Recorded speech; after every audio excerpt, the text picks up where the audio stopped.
On the outskirts of Nottingham lies the small village of Watnall. Off an ordinary trunk road down a muddy track, there's a hidden secret. A giant 15,000 square foot 1940s military bunker. First came across the bunker about 3.5 years ago. I saw an auction sign. Absolutely blown away by the place. It's one of 3 underground bunkers which formed part of the World War II RAF Fighter Command headquarters in the Midlands. Jamie Brown paid just £72,000 for this giant muddy embankment, having never undertaken a restoration before. It was one of those things where I had to have it. When you first bought it, I mean, I thought you were crazy and really thought, what on earth's going on? He was like a little kid, he was really excited, and it was just like he'd found this lost world down here. Jamie, who runs his own furniture business, married Jane, a hotel manager, in 2012, who is now expecting their first child. Jamie persuaded Jane to come on board because he wanted to turn the bunker into their home, but with a long-term plan for them to transform it into a World War II themed B&B. Certainly the most ambitious thing I've ever taken on, I think. And I've, obviously chuffed to bits I found somebody like Jane who was mad enough to put up with a guy like me. I've never seen a conversion and restoration like this before. It's a massive 15,000 square feet, and it's their first ever building project. I'm already apprehensive, but eager to find out more about this ambitious challenge. Hello there. You all right? Yeah, not too bad. Smart, Jane. Hey, nice to meet you. What is this? It looks like it's been hit by a bomb. Just a little excavation, just to sort of get a scale of what's there. You're going to make this into your home? Yeah. That is quite an incredible, ambitious, mad and crazy project. Yeah. Why? For those very reasons. No, it's just something that's very, very unique, very different. It's a one-off. It's incredible. Yes. Can I see what it's like inside? Yeah, let's take you in. What I'm seeing is just the tip of the iceberg. The bunker was built in 1941 and took 2 years to build.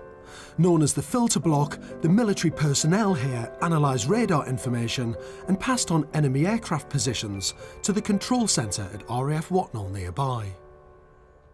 It's made up from a network of corridors and rooms constructed from bomb-proof concrete over 2 floors, and was designed around a large central atrium with ventilation plant rooms at the back. Having been left derelict for 50 years, it's now a dark, dank dungeon.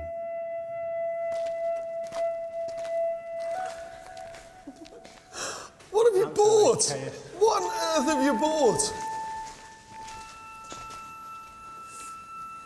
It's a bit dark. It gets darker yet. It gets darker than this. How can it possibly get darker than this? As we explore further, the scale of this gigantic bunker is becoming even more evident, and Jamie's keen to show me the nerve centre of this epic building. This is where the whole project opens up. Oh my God!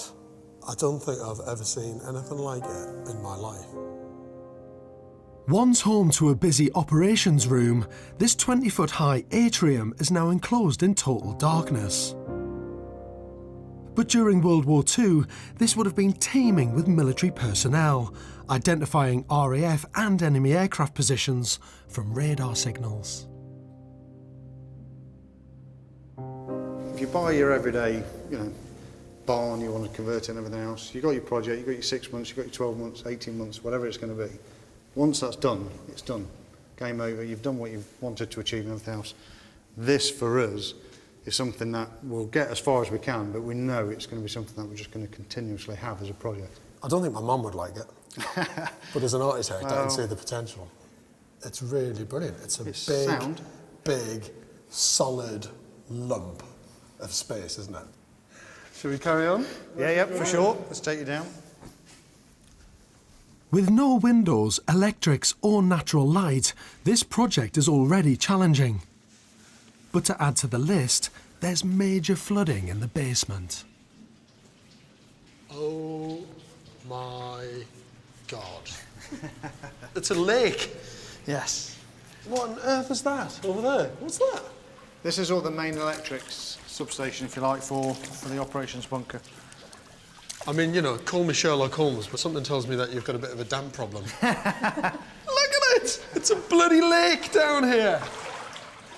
40 years of constant seepage and rising damp has created a candy floss coating of mould on the brick walls. Can I just say something? This is ridiculous. It's absolutely stark raving. Just mind the lip as you step in the room. Oh my God! It's unbelievable. This is the filter rooms. So that's where all the air used to come in or get drawn in from the outside and then pumped around the bunker. I mean, this is tons and tons of metal and ducting and gear and...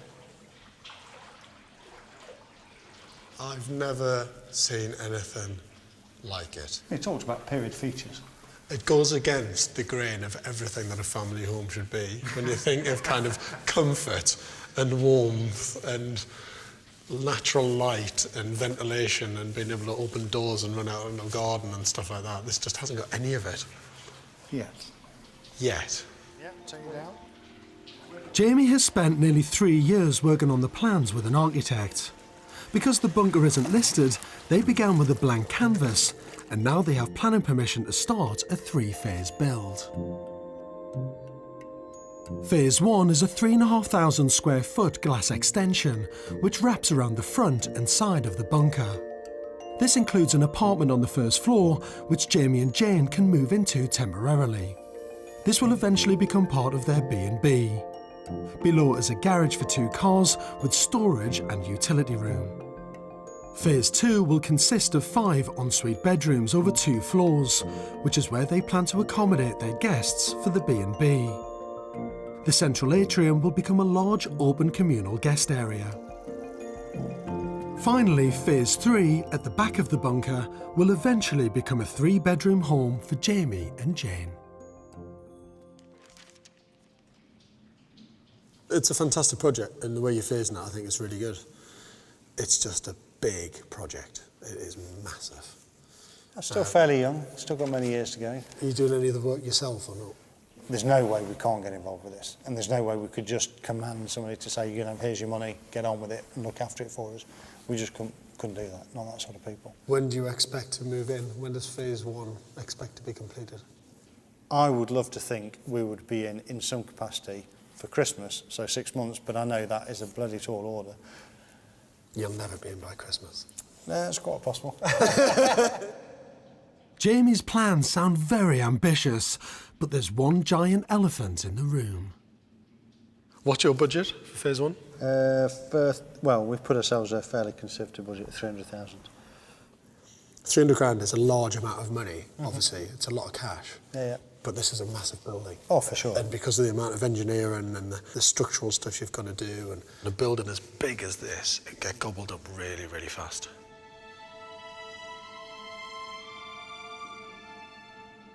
I love Jamie's optimism, but I'm seriously worried that both the finance and schedule aren't realistic. However, this is a magnificent part of Britain's World War II history and a building I hope he can resurrect.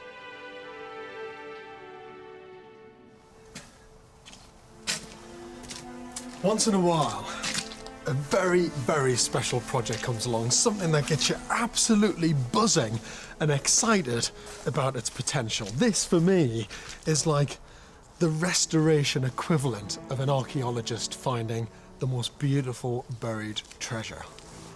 But for Jane and Jamie, this honestly could be the challenge of a lifetime. Jamie and Jane Brown have bought a World War II bunker, which they want to renovate and turn into their future home and a themed B&B. It's a 3-phase project, but for the moment they're concentrating on Phase 1, a small apartment at the front of the building, which they hope to complete in 6 months' time. But before they can start, heavy snowfall throughout January delays any work on this sleeping giant. With the snow finally melted, excavation has begun to remove a staggering 25,000 tonnes of earth that encloses the side of the bunker. Jane has just given birth to their first child, baby Harry, so this couple will have their hands full in the coming months. Crikey. Oh my word, he's right on top of the front door. Still can't quite get my head around it. The bunker was built into the side of an escarpment, and as the earth is removed, it's revealed an impressive protective blast wall with buttressing. The snow and a recently discovered natural spring has caused further flooding to the building. This needs to be resolved before moving on to any further structural work.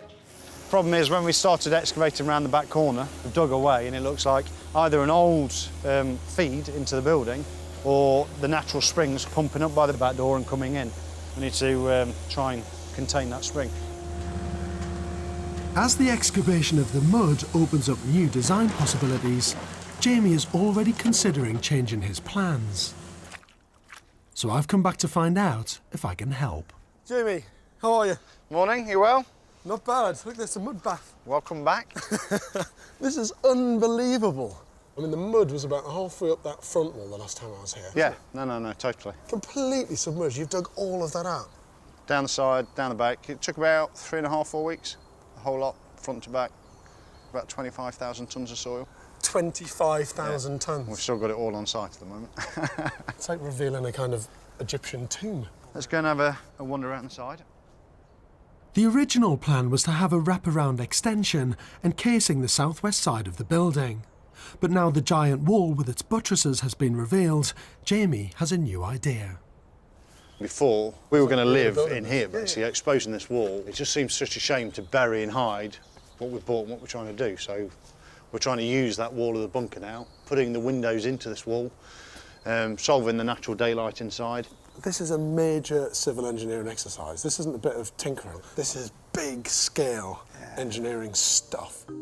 Jamie's new plan is to open up the south-facing side of the building by cutting giant holes that will form new windows and feed natural light into the heart of the building. He proposes to change his original atrium design. The communal guest area will now be single-storey, with the 5 guest bedrooms being placed above on the first floor. Local planning officer Michael Bruce is visiting site to assess the new plans. Particularly with a listed building, you get all your consents in place and then you stick to it. Mm-hmm. This one seems to be kind of adapting and changing as you uncover things. Yeah. Well, it's an unusual case. I mean, that stands to reason. And we were expecting it to change and to evolve as time went on, because I don't think Jamie really knew what he had at first. So is this going to be a minor amendment, or is it a full application? I think we're looking for, well, there's discussions about a minor material amendment at the moment to see whether or not the council can look at it within that scope. If it's acceptable, then obviously we will approve that. Jamie will have to wait for final sign-off before he can start work on the new scheme. Meanwhile, he can spend the time demolishing any unwanted internal walls.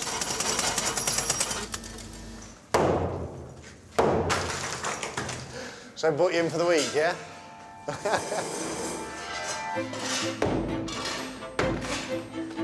It's great to finally get hands-on with the build, but I'm keen to find out what Jane thinks about Jamie's grand plans. She's currently on maternity leave with baby Harry and looking forward to moving out of their small house.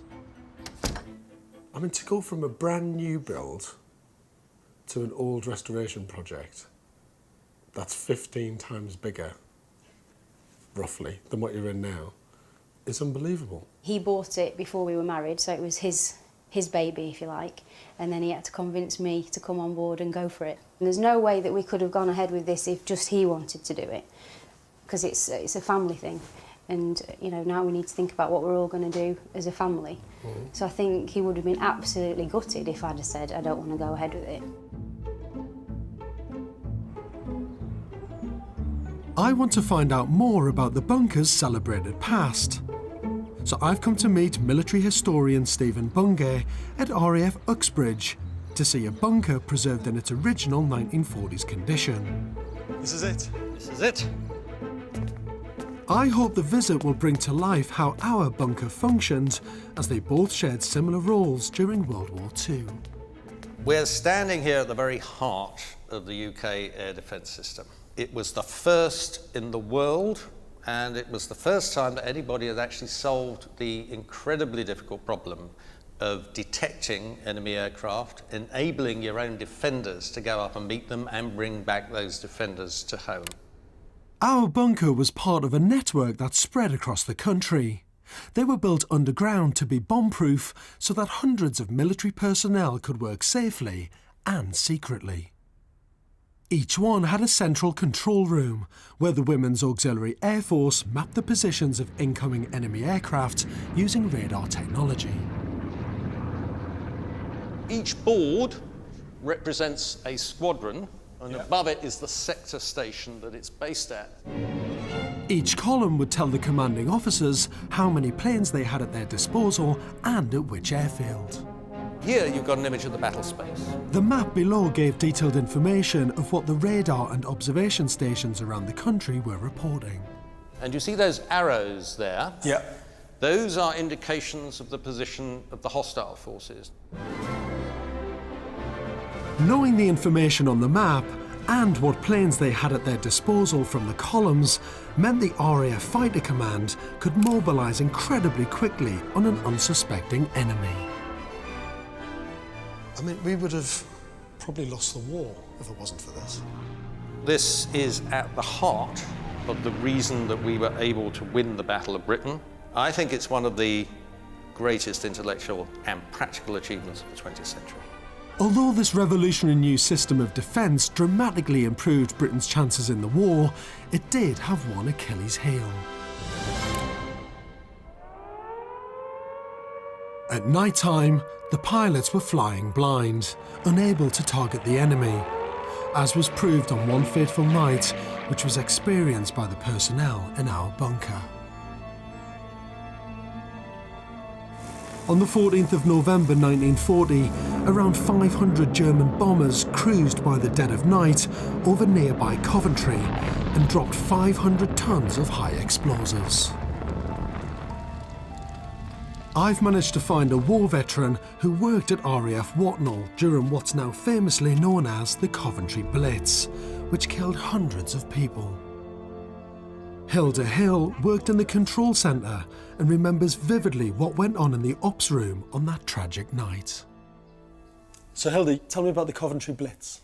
I was on duty the night of the Coventry Blitz. I did manage to peep through and see the plotting table. The girls were absolutely frantic, pushing their crews around. Did you see it? When I came off duty, you could see the smoke and you could hear the bombs going off. It was terrible. The feeling, horror, frightening. It made you realise why you were in the services, what you were doing. And you couldn't do enough. As a consequence of the Blitz, the Air Defence Network improved the technology, which included installing radars inside night fighters.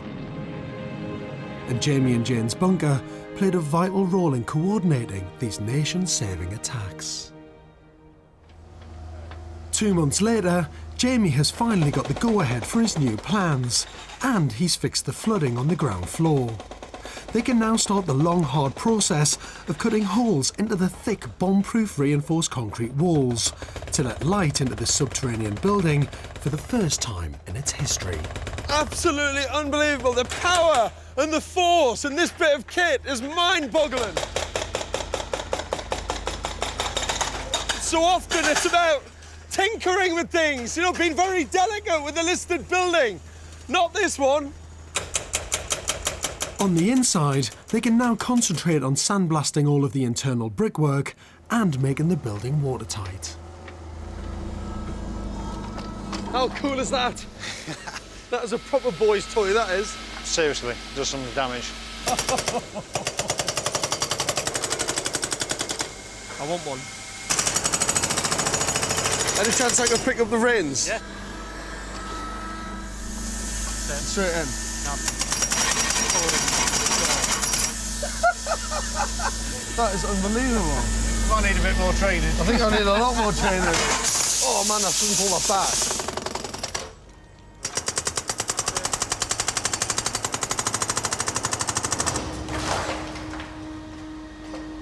To break through a wall this thick with all this, look at that. That's all this is an absolute ton, and all this super strong steel reinforcement gripping all that concrete together.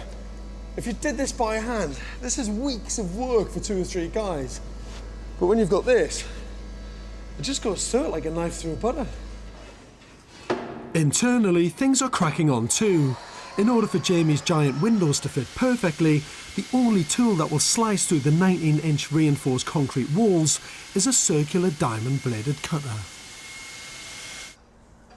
This building has revealed exactly why it's called bomb-proof. It's unbelievable. When you're standing at this highest point of this massive bunker, you just get a real sense of the scale of this thing. It's one giant monolithic structure. It's one of the most incredible projects I've ever seen. Over the next few weeks, they continue to strip out the building. And while the huge window openings are being cut, Jamie is also removing some of the internal walls inside so that light can flood into the former double-height control room, which he now plans to split in 2. However, the more internal load-bearing structure he removes, the weaker the bunker becomes. Pecking it, there's like columns moving. Too much vibration on that beam, isn't there? The builders look worried. I think there's a lot of weight on top of there, hell of a lot. There's a crack that side there. There's a crack this side here as well. It's too risky with the machine we've got. Taking the strength out of the building, yeah. And that could get worse. So I think we're going to have to abort. All work has stopped on site while they investigate the structural problems with an engineer. And until they find out how bad the damage is, Jamie's dream of restoring this bunker hangs in the balance. It's the height of summer at Watnall in Nottinghamshire. And with good weather and no sticky mud, Jamie is keen to push on with the project. But the demolition of internal walls and the cutting of large window openings has created worrying cracks that possibly threaten the stability of the bunker. Work has stopped on site as they await the verdict of the structural engineer. So yeah, the first one is just up here. You can just see just inside of the pillar, it's just like a fracture or crack line. It's just peeling off. Right, okay. So that's okay. It's not a problem. Cool. So that was the main concern, and we've got exactly the same on the next pillar down again. The amount of reinforcement in that beam Yeah. for that span is unbelievable. Yeah. So I don't expect it to go anywhere, to be honest. Because the original steel reinforced walls are so thick, the structural engineer is confident the worrying cracks are just superficial. Obviously, the risk or the worry, if it was something like a fracture and that's going to give, that's, you know, project over. You know, that would have been our dream gone, I guess. But no, it's good news. So all steam ahead. It's now a year into the project, well past Jamie's original 6-month deadline to move into a small apartment at the front of the bunker. I'm back on site to see the giant window openings that are now finished. What a difference. Just all of this has been dug out. You can now feel light coming in towards the building. Oh man, look at that. God, those openings that they've put in are way bigger than I thought they were going to be. They're fantastic though. Tell you what, this is the first time I've ever come to this building where you can actually just imagine someone living in it. Just. Rather than it being this underground, subterranean, dark space with no natural light whatsoever, you've now got an elevation of a building, a facade with openings in it. Jamie had originally budgeted £30,000 for the excavation of all the mud, but he's ended up spending double that. It's also cost an extra £30,000 creating the new giant window openings. That's £90,000 just to get to this point. It's a fantastic transformation, but I'm concerned that with all this structural work, he's not focusing on his original Phase 1 plan. I thought originally you were saying you wanted to get the bit built at the front and finished that you were going to move into by Christmas. Yeah. Is that, have you just forgotten about that now? No, not at all. I mean, you know, with regards to the extension part of it, as much as it's a large cost, I don't think it's that complicated. We'll get there in one way or another. It is amazing when you think about it. It's a year since I first came to site, and Jamie's been relentlessly pushing this build. But in so many ways, he's still just scratched the surface. There's none of the things that you'd expect in a normal building, you know, electrics, plumbing, kitchens, bathrooms, tiling, plastering, decorating. He's nowhere near close to even starting that. And the reason being, it's just so big. Jamie is still a long way off from achieving his goal of converting Phase 1 of the bunker, but some still remember it exactly as it once was. I've managed to track down Jerry Krybick, who worked at the bunker between 1952 and 1954, at the beginning of the Cold War, in the second chapter of this bunker's history. So welcome back, after all these years. God, nice, higher than I. Can you remember any of this? Oh, I can remember going up steps, yeah. Well, this is a new opening, so this I was going to say, I don't remember a space there. No, this is all blocked up, so staircase up. But you remember the stairs, yeah? Oh, I remember, because I was puzzled that you're going on underground and you're going up the stairs first. Yeah. I remember thinking that. Yeah. Go on, lead the way. Yeah. In the 1950s, the bunker was guarding against fears of a sneak attack by Soviet planes on US aircraft bases in Nottinghamshire. Jerry worked as a fighter plotter at the tables in the control room, tracking radar signals. The big overpowering feeling when you came underground, and it was great because whether it was summer, winter, cold, hot, anything, you came in here and it was peaceful and like an aquarium, you know, this nice green feeling, and you felt part of something bigger than you. Can you remember this? Oh, crikey, yeah. There were massive glass windows here that came out in a curve. Really? Well, the officers were up here. They had like big torches on a stick, and they would go boom, boom, and they could signal letters to us. X for unidentified, A for Allied, F for fighter, and they could just flash this. You'd see it flashing on the table next to you.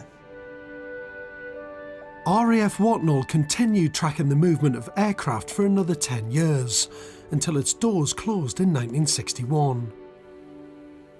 But Jerry has carefully collected and saved all his mementos of his time working in the bunker. And this is the document that says I shouldn't talk to you at all, look.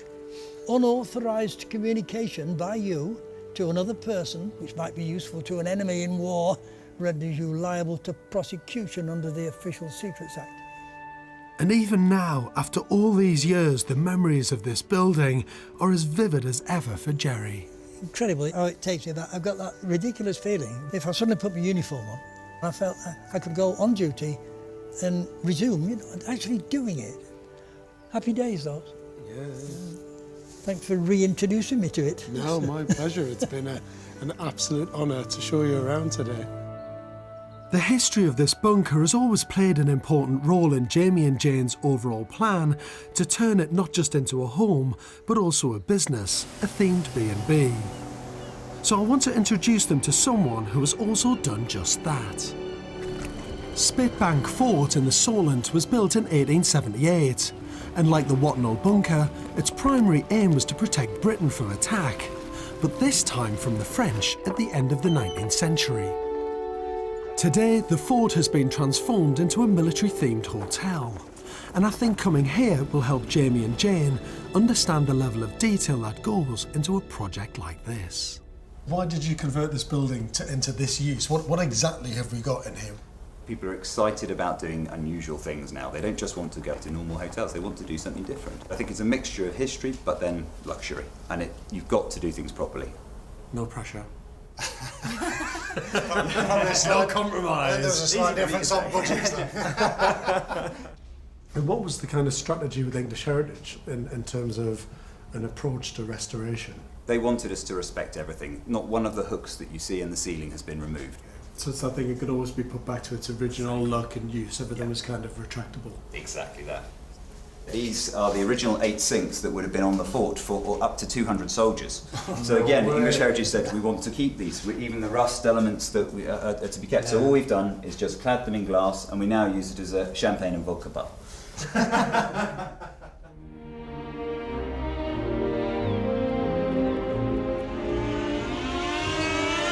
The fort has 8 bedroom suites and has used many of its former military spaces for luxury living.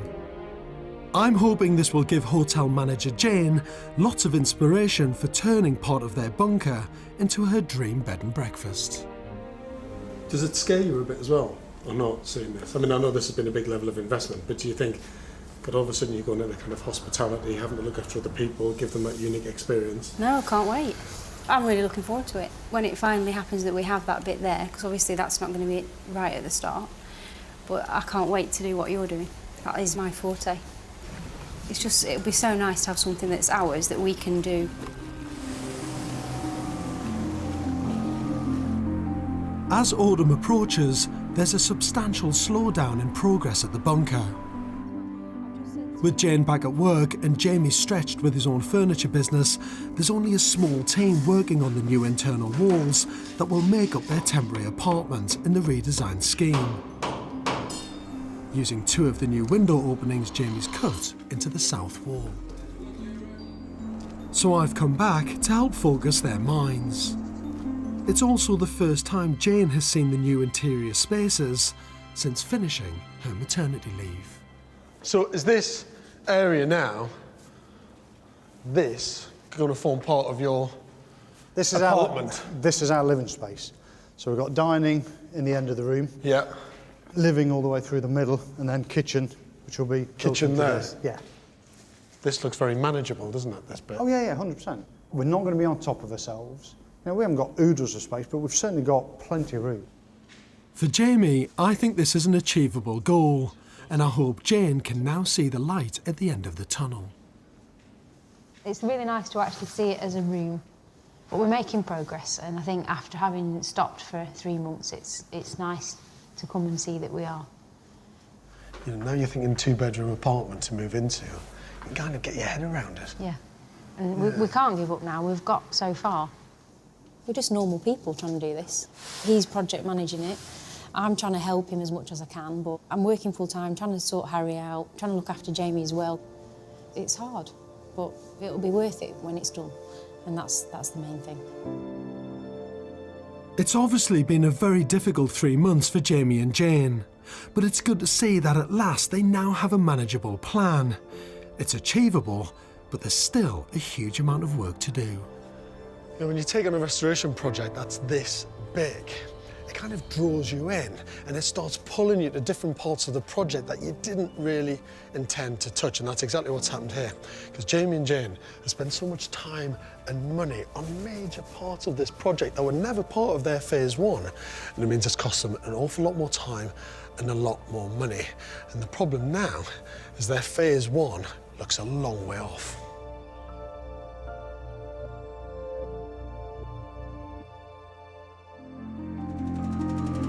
It's been a year and a half of constant battling to convert the first phase of this giant 15,000 square foot military bunker into a temporary apartment. To reinvigorate Jamie's passion for a project that was only supposed to take 6 months, I've got a surprise in store. During World War II, our bunker played a vital role in defending Britain against the Luftwaffe. And nowhere is this more evident than at RAF Duxford, 170 miles away in Cambridgeshire, where more than 1,000 missions were jointly coordinated. So I've brought Jamie here to give him one final experience that will hopefully show just how important his bunker was. There's a letter from a plotter, and she's called Mary Harrison. She says, although so safely tucked away below ground in the bunker, we missed none of the excitement when one of our group fighters demolished one of the enemy planes, and also felt the sorrow when one failed to return. Around 60 Spitfires or Hurricanes could be dispatched daily to repel the German Luftwaffe, and the average age of the RAF pilots was just 20 years old. And it was this plane, the Harvard, that they were trained in. I can't think of a better way to appreciate the critical role the plotters played, assisting those brave pilots who took to battle in the skies.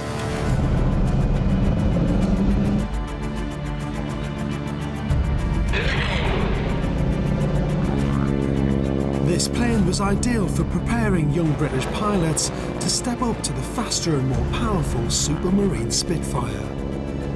Once up in the air, with communication from the bunker to the airfield to pinpoint the enemy planes, they were ready for combat.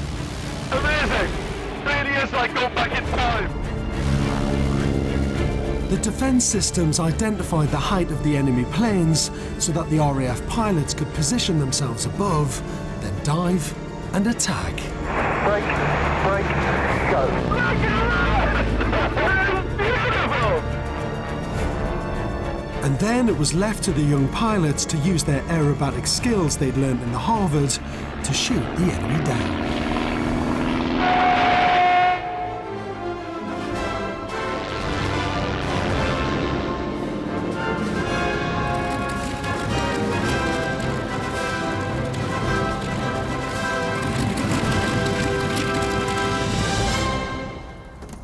Tell you what, that was one of the most unbelievable experiences of my life.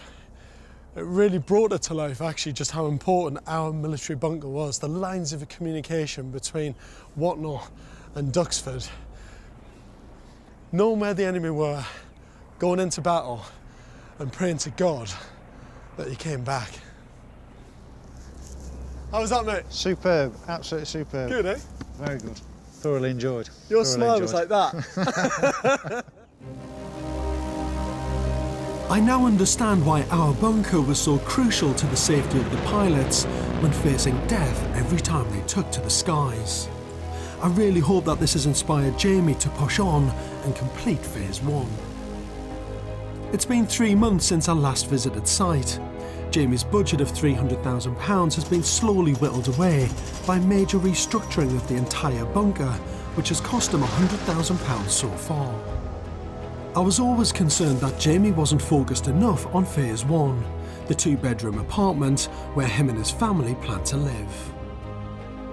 So today I want to know how much progress they've made and whether Phase 1 is finally wind and watertight. Morning! Nice to see you. Hello, mate. On George, you well? You got the glass in? It's in. A little bit different.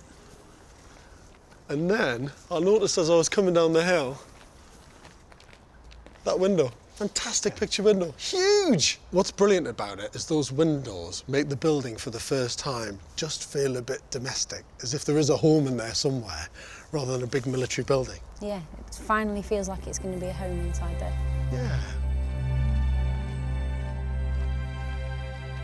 When Jamie excavated the site, he abandoned his plans to wrap an extension around the side of the bunker. He cut giant new windows into the previously buried blast wall, allowing natural light into the building for the first time. The kitchen window's in. Looks really good, actually. Fantastic. Before it was just a solid, monolithic wall all the way through. I mean, you probably couldn't have taken on a more difficult project, really, could you? Let's be honest. 15,000 square foot of space, all underground. Do you have any regrets about taking this on? No, I don't have any regrets. It's been hard, but you know, we're getting through it. But I think it's balancing this with having the baby at the same time and with both having, you know, hard jobs. What were you thinking? We've got something nobody else has got, and it's just something we can play around. Yeah, you've got something that no one else is mad enough to take on, probably. Can we go inside? Yeah, have a look. just go in. When Jamie and Jane first bought this bunker, it was cloaked in darkness, with rusty, dangerous machinery swamped by a flooded ground floor. Something tells me that you've got a bit of a damp problem. Now they've managed to sandblast and restructure the entire bunker, leaving clean open spaces to complete phase 1 and begin phase 2, the new B&B. The space is fantastic, isn't it? Yeah. And the light coming through there, it's just beautiful, isn't it? And actually, even now that you've just kind of plastered and painted a couple of panels of those walls, it really lifts it, doesn't it? Underfloor heating in there? There's all the underfloor heating's in, both floors, top. All the top and screeds bottom. down? All the screeds are down. All the structural work's done. All the civil engineering work is done. I think when I came here the very, very first time, all of this was subdivided up. There was walls up. There's a wall along there. You bashed this wall out. I know it looks kind of very unfinished, Yeah. but knowing the amount of work that you've put in to get it to this stage and how much more you've got to do, there's not a massive amount when you think about it. I mean, obviously, yes, you've got to get finishes in and the kitchen in and things like that, but because you've kind of now decided you're going for a slightly more rugged feel to the space, not the pristine, immaculate finish. Oh, no. When you took us to Spitbank, I mean, just seeing the rusticness of that and then cutting that in with the clean lines that we've got coming in, the ceiling and the roughness that we're keeping, I mean, it just totally worked there. And I think it changed our perspective totally of what we were going to do. Finally, they've managed to break the back of this project. But to complete phase 1, they've been forced to borrow some money from their family, as the bank still hasn't supplied a mortgage, as the building remains uninhabitable. So in the bank at the minute, how much of your own money have you got left? We've got 30 grand of our own money left in the bank. And you borrowed how much from family We've and got friends? another 70. So you've got £100,000. Yep. And how much do you think it's going to cost you to finish all of this first floor apartment so you can move in? And a bit of downstairs, 75 to 80 grand. Oh, well, you're fine, aren't you? Yeah. That's brilliant. 100 grand in the pot, 75 grand to get it done and moved in. Yeah. Even with the contingency. There's a first. Don't do contingencies. You just spend them. I just keep going. It's great to know that one day this colossal bunker will be brought back to life. Meeting Hilda and Jerry, who worked at the base, and understanding how the building played a major part in protecting Britain has been extraordinary. And today, Jane's parents are here to celebrate what's been achieved so far. So first little gift for you, look at this. The RAF bunker. This is your restoration life. Basically, RAF bunker, lovely restored, nearly, by Jamie and Jane, 2012. Also, as a gift to Jamie and Jane, I've managed to find the original plans for the bunker. So there you go, a beautiful framed picture, the original plans of the bunker from 1943. I think they'll take pride of place and here when it's all done. Well, good luck with the rest of the build as well, because I think when it is completely done, it's going to be absolutely spectacular. Thanks for that. Good luck. Superstar, Cheers, yeah? Thanks a lot. Brilliant. Absolutely brilliant. For a building so huge that has been abandoned and neglected for so long, it's fantastic that Jamie and Jane even had the courage to take it on in the first place. This was, and still is, an epic project. 15,000 square foot of dark, dingy and damp subterranean space. And in many ways, to uncover the building and to make the spaces livable, this has actually been more of an archaeological excavation and civil engineering project than a restoration one. But when you think what Jamie and Jane have achieved so far, it's absolutely incredible with such a limited budget and no building experience whatsoever. But when it is finished and they do eventually move in, it's going to be the most unique family home. I can't wait to come back.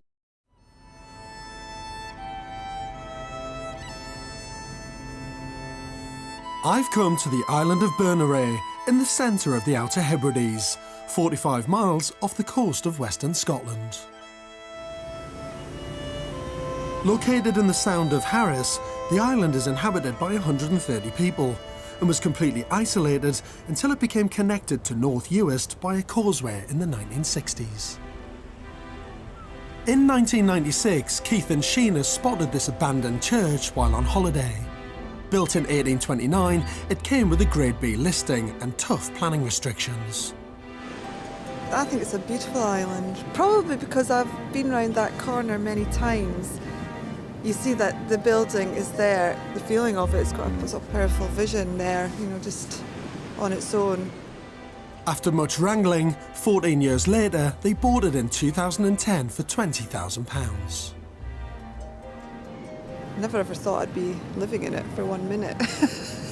Originally from Edinburgh, but now based in Newcastle, Keith and Sheena hope this will become a new family getaway for their sons, Casey and Lewis, as well as a creative studio for artists to be inspired by the dramatic landscape. It's taken me over 12 hours to get to Burnerae from London, but the scenery is just breathtaking. And you can see that this Telford church was designed to be a bold statement within the landscape.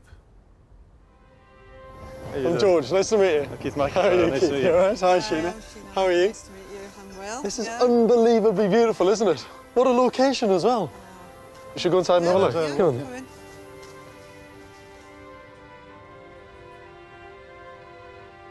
Sitting over 50 feet above sea level in the middle of a working sheep farm known as a croft, the church is 500 yards from the nearest road.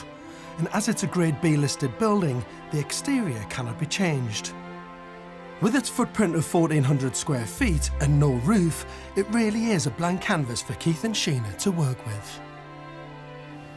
Beautiful, isn't it? Yeah. I mean, all the detailing of the arches over the windows and everything. It's amazing it's still standing, really, when you think being kind of exposed to the elements. I always think that. Each time we come up, we think, oh, I hope it's still there. Why have you bought something like this? It was just that immediate love affair. Quite literally, the hairs. We never thought at that time, though, we'd get it, you know. It's just this little wild dream that suddenly has come to a reality. What are you going to do with this building, then? What's it going to be for you guys? What's the dream and vision for it? Sort of living space, but also working space, studio space, a space where people can meet. It's taken 3.5 years to buy the church and get planning permission. Now they've got it, Keith and Sheena will need the support of their neighbours if they're to be embraced by this very close-knit community. We're having comers to the island, and it takes time to sort of build up those relationships, and one's got to be sensitive to the fact, for instance, that this is a working croft. You know, we're at the height of the lambing season here just now, so you know it's a big learning curve for us as to what can be done at certain times.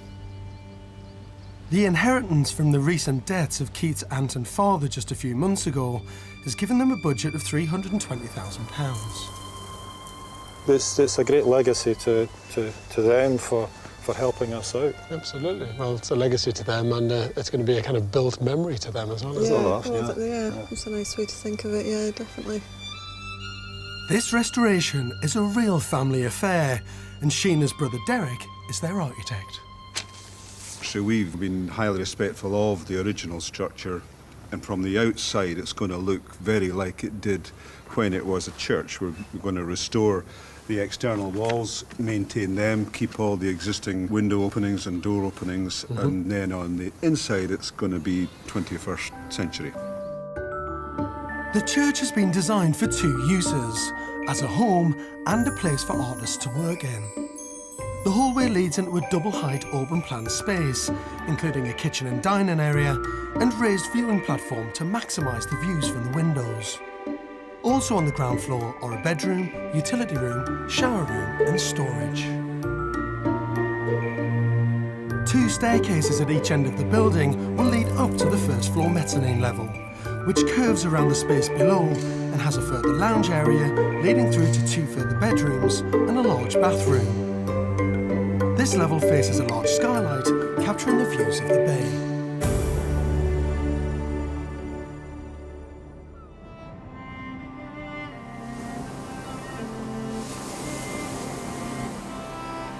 Keith is still grieving after the loss of his father 6 months ago, but is spurred on by his memory and desire to see this restoration project completed. His sort of dying wishes was that we sort of carried it on, and he hoped that it would come to fruition, and I think he's never let that go. More than just bricks and mortar, it seems this restoration project is about keeping alive that legacy. He came and seen the property with you, didn't he? He did. Part of that journey. My father was there the first time the hairs went up the back of my neck, and I said, what do you think of this daft idea? And he just said, yeah, go for it. So I'm starting to get bubbly here. But it's really, really important. Yeah. But, you know, it's... There's a bust that was made of my father when he was a child, just of this little boy, and I'm having a copy of that made, and we're going to have that placed outside just so he's looking out over the sea. It's an emotional project for Keith, which I think is why he's been so committed in reaching the point where the build can begin, 3.5 years since he and Sheena first began this restoration journey. Determined to get this project going, Keith has instructed local builder Angus MacDonald to clear the ground inside the church. It's all he can do while waiting for a building warrant, which he needs before he can begin work on the main structure. The family's passion for the building and what they want to do with it is just unbelievable. But what I'm worried about is, even though you can celebrate the beauty of this building in the most stunning location, what comes with that is the most brutal and tough weather, and they're expecting to get this building project done within a year. And even on a day like today, which is supposed to be spring, we're being absolutely battered. Just think about what it's going to be like when it gets in the winter.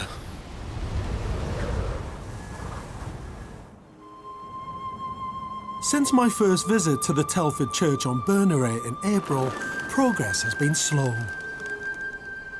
Keith and Sheena have a healthy budget of £320,000, but to make it work, they need the builders to take advantage of the mild weather and the long summer days. Despite living in Newcastle, Keith and Sheena want to push the project forward, so they've made the long trip to Bernary. Until the restoration is complete, they'll be staying in rented accommodation on the occasions they visit the island.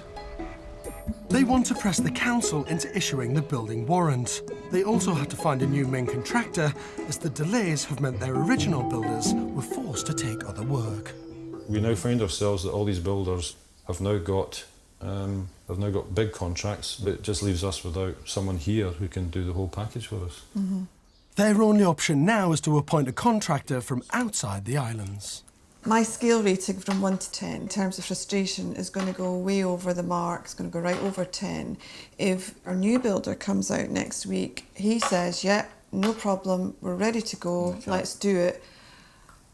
And we can't say, I don't want to say to him, we can't do it because we've not got the building warrant. We'll just have to say we need it next week. We need it next week because we're ready to go. Being their first restoration project on a listed building, Keith and Sheena perhaps have optimistic expectations about their start date. So while they struggle with their building warrant and contractors, I want to discover more about the acclaimed engineer who designed our church. One of Thomas Telford's greatest engineering achievements is this, the Caledonian Canal, which stretches for 60 miles from the east coast of Scotland all the way across to the west coast. But what I'm intrigued to know is, why would an engineer for a reputation for such grand-scale projects like this get involved in our humble church? To find out more, I've come to Edinburgh, to the National Records of Scotland, to meet Alan MacLean, a published author on the subject. So Alan, our Telford Church is in the most remote place imaginable. Why were these remote churches built up in the Highlands of Scotland? Well, it was part of a policy of the government to give thanks for the victory at Waterloo, and money was released in order to build churches both in big cities in England but also in Scotland, and they thought that the Highlands had a particular need. After the Highland clearances, much of the population were dislocated, leaving many people and their ministers living far from their local parish church. Following 4 years of petitioning, in 1823 the Church of Scotland received the sum of £50,000 to build new churches. This was sanctioned by Parliament, believing it would civilise the Highland population, who were perceived to be in need of spiritual salvation. So what I'm intrigued to know is why Thomas Telford, this eminent engineer, why did he do these modest churches? Well, I think the whole point was that he already had all the workmen and the surveyors and the craftsmen that he needed in place. So it was quite simple also to take on the commission of building these 40 churches. And what sort of man was he? Why did he feel the need to design and build these churches? Well, he came from a very humble background, and all along he felt that the Highlands were somewhere where he wanted to give as much as he could to the community. So he was quite a humble guy, quite a compassionate man. He was certainly very compassionate, and he wanted always to better his fellow human beings in any way he could, and the church project exactly fitted into that. Eventually, 32 churches were commissioned, and in 1825, the site on Berneray was finally chosen. Well, this shows in the 6th report of the commissioners, which was written up at the end of the work being done on all the churches, that indeed on the Isle of Berneray there was a church built. There were 1,000 people in that vicinity who could go to church there. But interestingly enough, the commissioners, in their views of the congregation, said here that they were poor crofters of the lowest order, mainly engaged in agricultural labour, and then go on to say that they were active, rude and ignorant, but willing to receive instruction. Sounds like me.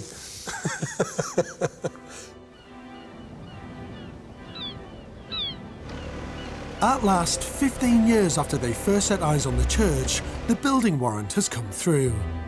And Keith has made the long journey from Newcastle to check on progress. For the first time, he can drive up to the site. Oh my God, they're building a new road. It's in. Oh wow. The diggers are on site. It's extraordinary just to actually see, people working here. Until the warrant came through, Keith couldn't do anything to the structure, including work on the windows, which is what his newly appointed contractor, Jim Cook from the Isle of Skye, is keen to begin. Hi Keith, you've arrived. We've got 4 or 5 weeks to make the new windows, so it's quite exciting. There's a bit of a sweat on to get them measured. I'll not detain you.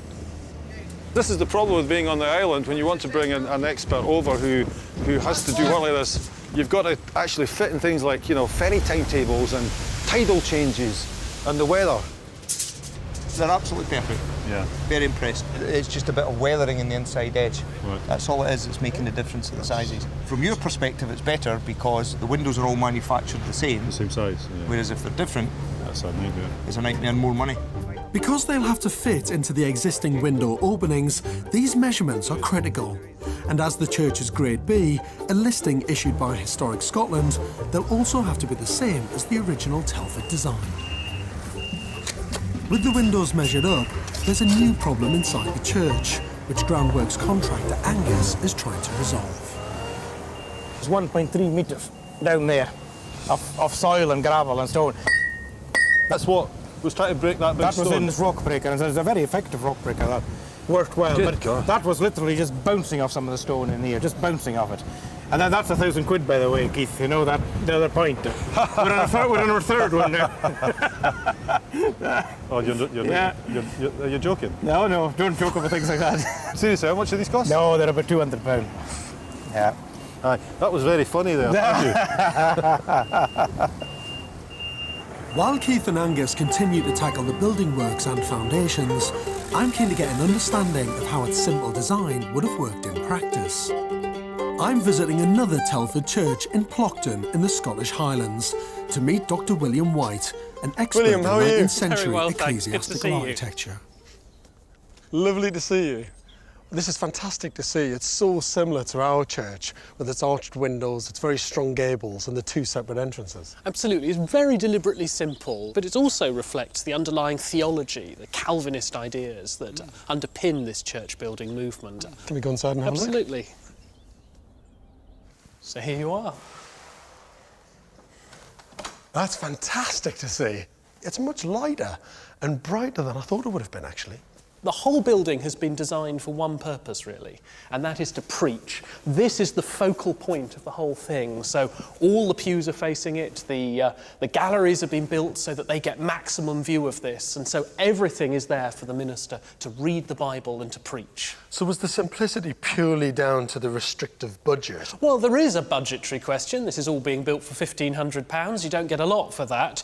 But I think above all, there's a theological reason for the simplicity. The idea is that you're not going to be distracted by images or stained glass. This is, if you like, a machine for praying in. The thing is about these churches is that you can fit what you want into them. You could decide perhaps we won't have a balcony, perhaps we don't need this extra aisle. The pattern book system's actually quite good for a church with limited funds, isn't it? Because you can pick and choose just to suit your specific budget. Absolutely, and you can also, if you decide that you in the end need a gallery, then you can add one. Retrofitting the place isn't that difficult.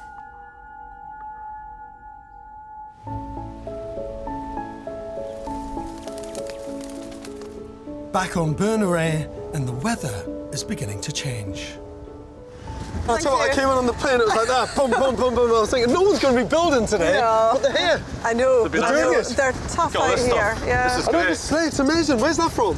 This has come from an island which is like in that direction. There's some beautiful old barns that were falling down. But originally it's from Ballachulish. It's great. We're taking the slate from that island to put on this building. The slate on this building went to another island. It's very ecological. I like that. It's been a couple of months since Sheena visited site, and I'm keen to see what she thinks of progress. Oh my word. Oh my goodness. This is amazing. I can't believe it. I think what's incredible, now that the timber's up, and as you're drawn through this space here to what's going to be that kind of double height space, it just looks amazing. Feels like being in the bowels of an old ship. We're going to have Scandinavian windows here. Thank God, triple glazed up. Triple glazed. Don't get blown away. I'm fine, yeah. Unbelievable, isn't it? But what have you? We like a bit of danger. Yeah, well, we've certainly got that.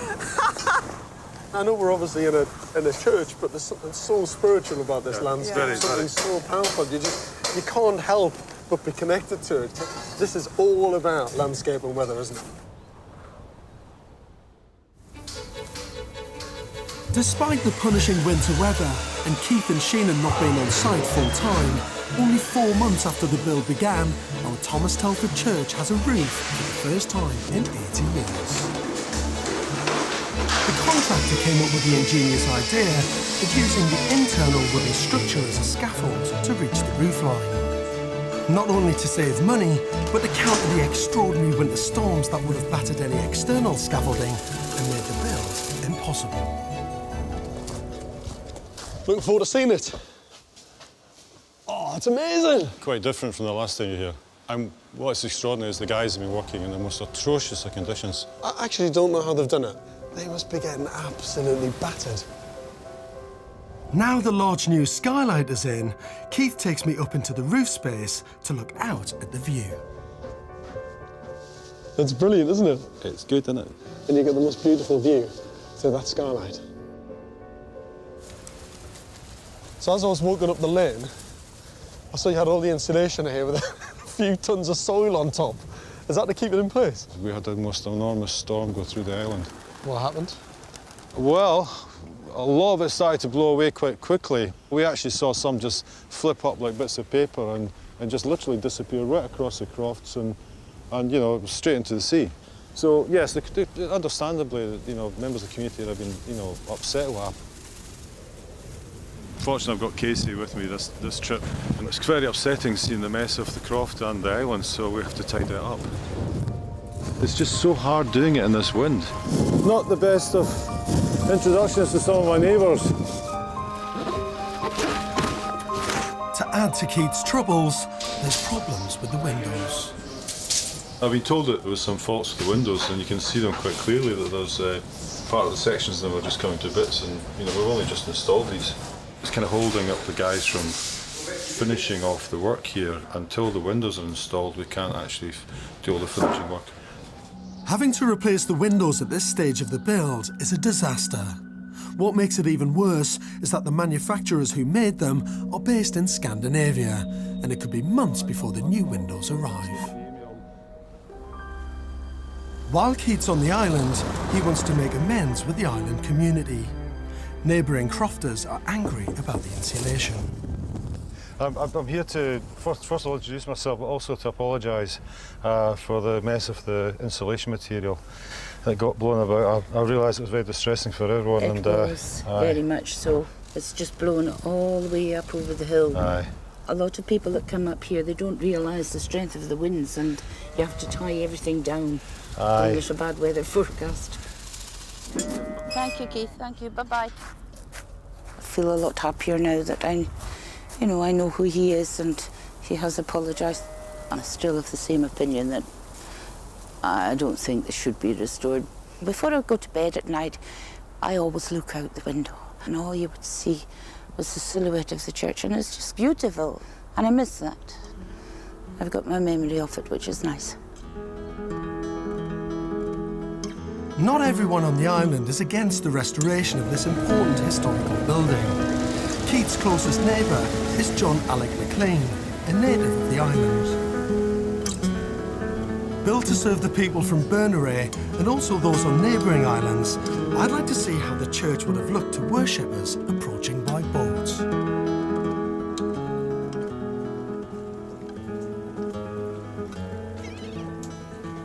Obviously, Keith's taken on this church, and your croft's not too far away. It's on its doorstep. That's really. right, yeah. What was that church like when you were a kid? Well, it was just a ruin, a total ruin. As Keith found it? As Keith found it, yeah. That's my memory of it.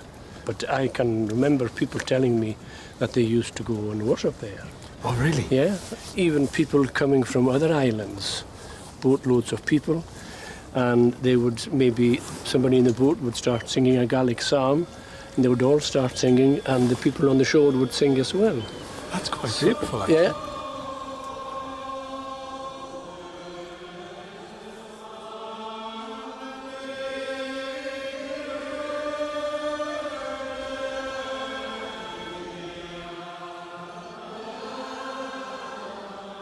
And what do you think about what Keith's done to the church? Because you've only ever known that building as a ruin, if you like, As a relic ruin, on the... Yes, delighted. I think it's just amazing. First night I saw the light there, I just ran in and said, wow, there's a light in the church.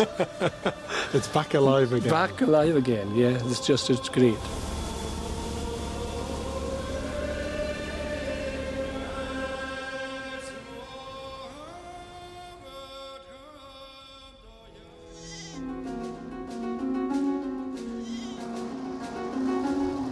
One year after my first visit to the church, I get a closer look at the defective windows.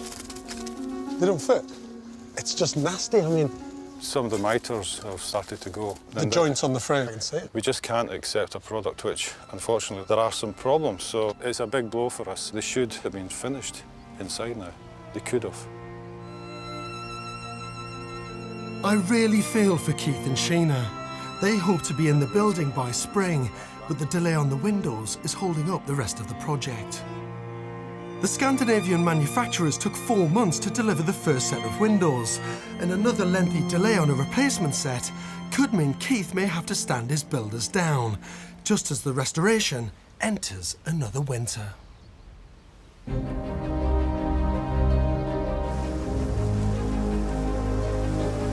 On the remote island of Berneray in the Outer Hebrides, artists Keith and Sheena McIntyre fell in love with this abandoned church 15 years ago.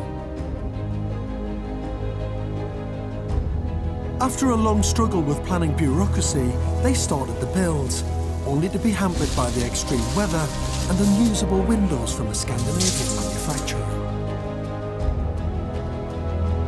Despite encouraging them to take on this project, Keith's father sadly died before the restoration began.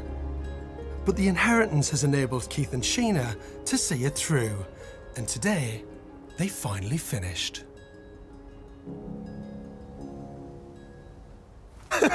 Someone's actually knocked at the door.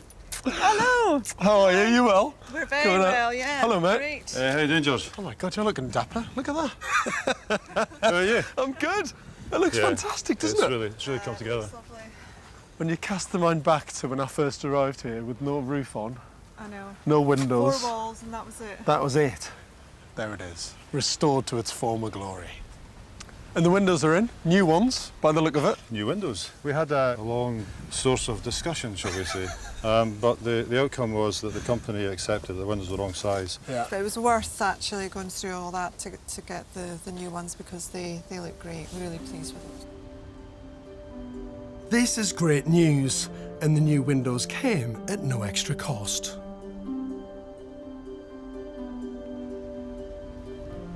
I can't tell you how excited I am to see this after all this time. Oh, it looks amazing in there. Oh my God. It's fantastic. Yeah, you're taking the hard way up. Oh my God, it's brilliant. Absolutely amazing. For over 80 years, this building was a roofless ruin, open to the skies. Today, it's a sublime double-height space for living in and making art. The quality of the light is incredible. The fact that you've just kept everything white gives it quite a stunning, minimal feel, but I don't mean minimal in a cold way. No. There's still so much character to it. You know, the fantastic roof timbers which you've painted. Yeah, even just the beautiful gables. They haven't lost any of the original character. Yeah, you still get a sense of Telford's original design still there. You still get the proportions. As well as being a creative studio space, there's also a kitchen, bedroom, bathroom, and utility room on the ground floor. Can I go upstairs? Yeah. This kind of mezzanine deck was such a key part of the design, wasn't it? That beautiful curve, which kind of contrasts, doesn't it, with the kind of rectangular building. Yeah. And gives you that amazing viewpoint of your artwork at the bottom. God, you can even see all the way through the window at the end. Look at that, with the building in the background. In keeping with its spiritual past, the building has an ethereal quality to it, but it's supremely practical too. I love this area because it's just so simple. I mean, this chair is beautiful in itself, but to just sit up here and appreciate all of that, it's fantastic. The space feels massive. It'll be my place to work because I just like this window and I like the view. So yeah, Keith, you can't use this bit because this bit's mine. You're banned from it. That's okay, I'm downstairs. I know my place, I'm quite happy. So you've got bedrooms and bathrooms and everything tucked in here, which is genius because it frees up all this space, doesn't it? We've got another little surprise for you. It's up Now, here. this space was a complete surprise to everybody, wasn't it, when we discovered it? That's amazing, isn't it? My favourite one here. It's great. To get that view all the way out there, which is miles across the water. Yeah. Beautiful. And built to look all the way down the 3 stories of the space. Yeah. It's stunning. Keith and Sheena have spent all of their £320,000 budget on achieving this homely yet functional space for artists and musicians. Apart from being a really inspiring space, there's also places to relax and enjoy the amazing views.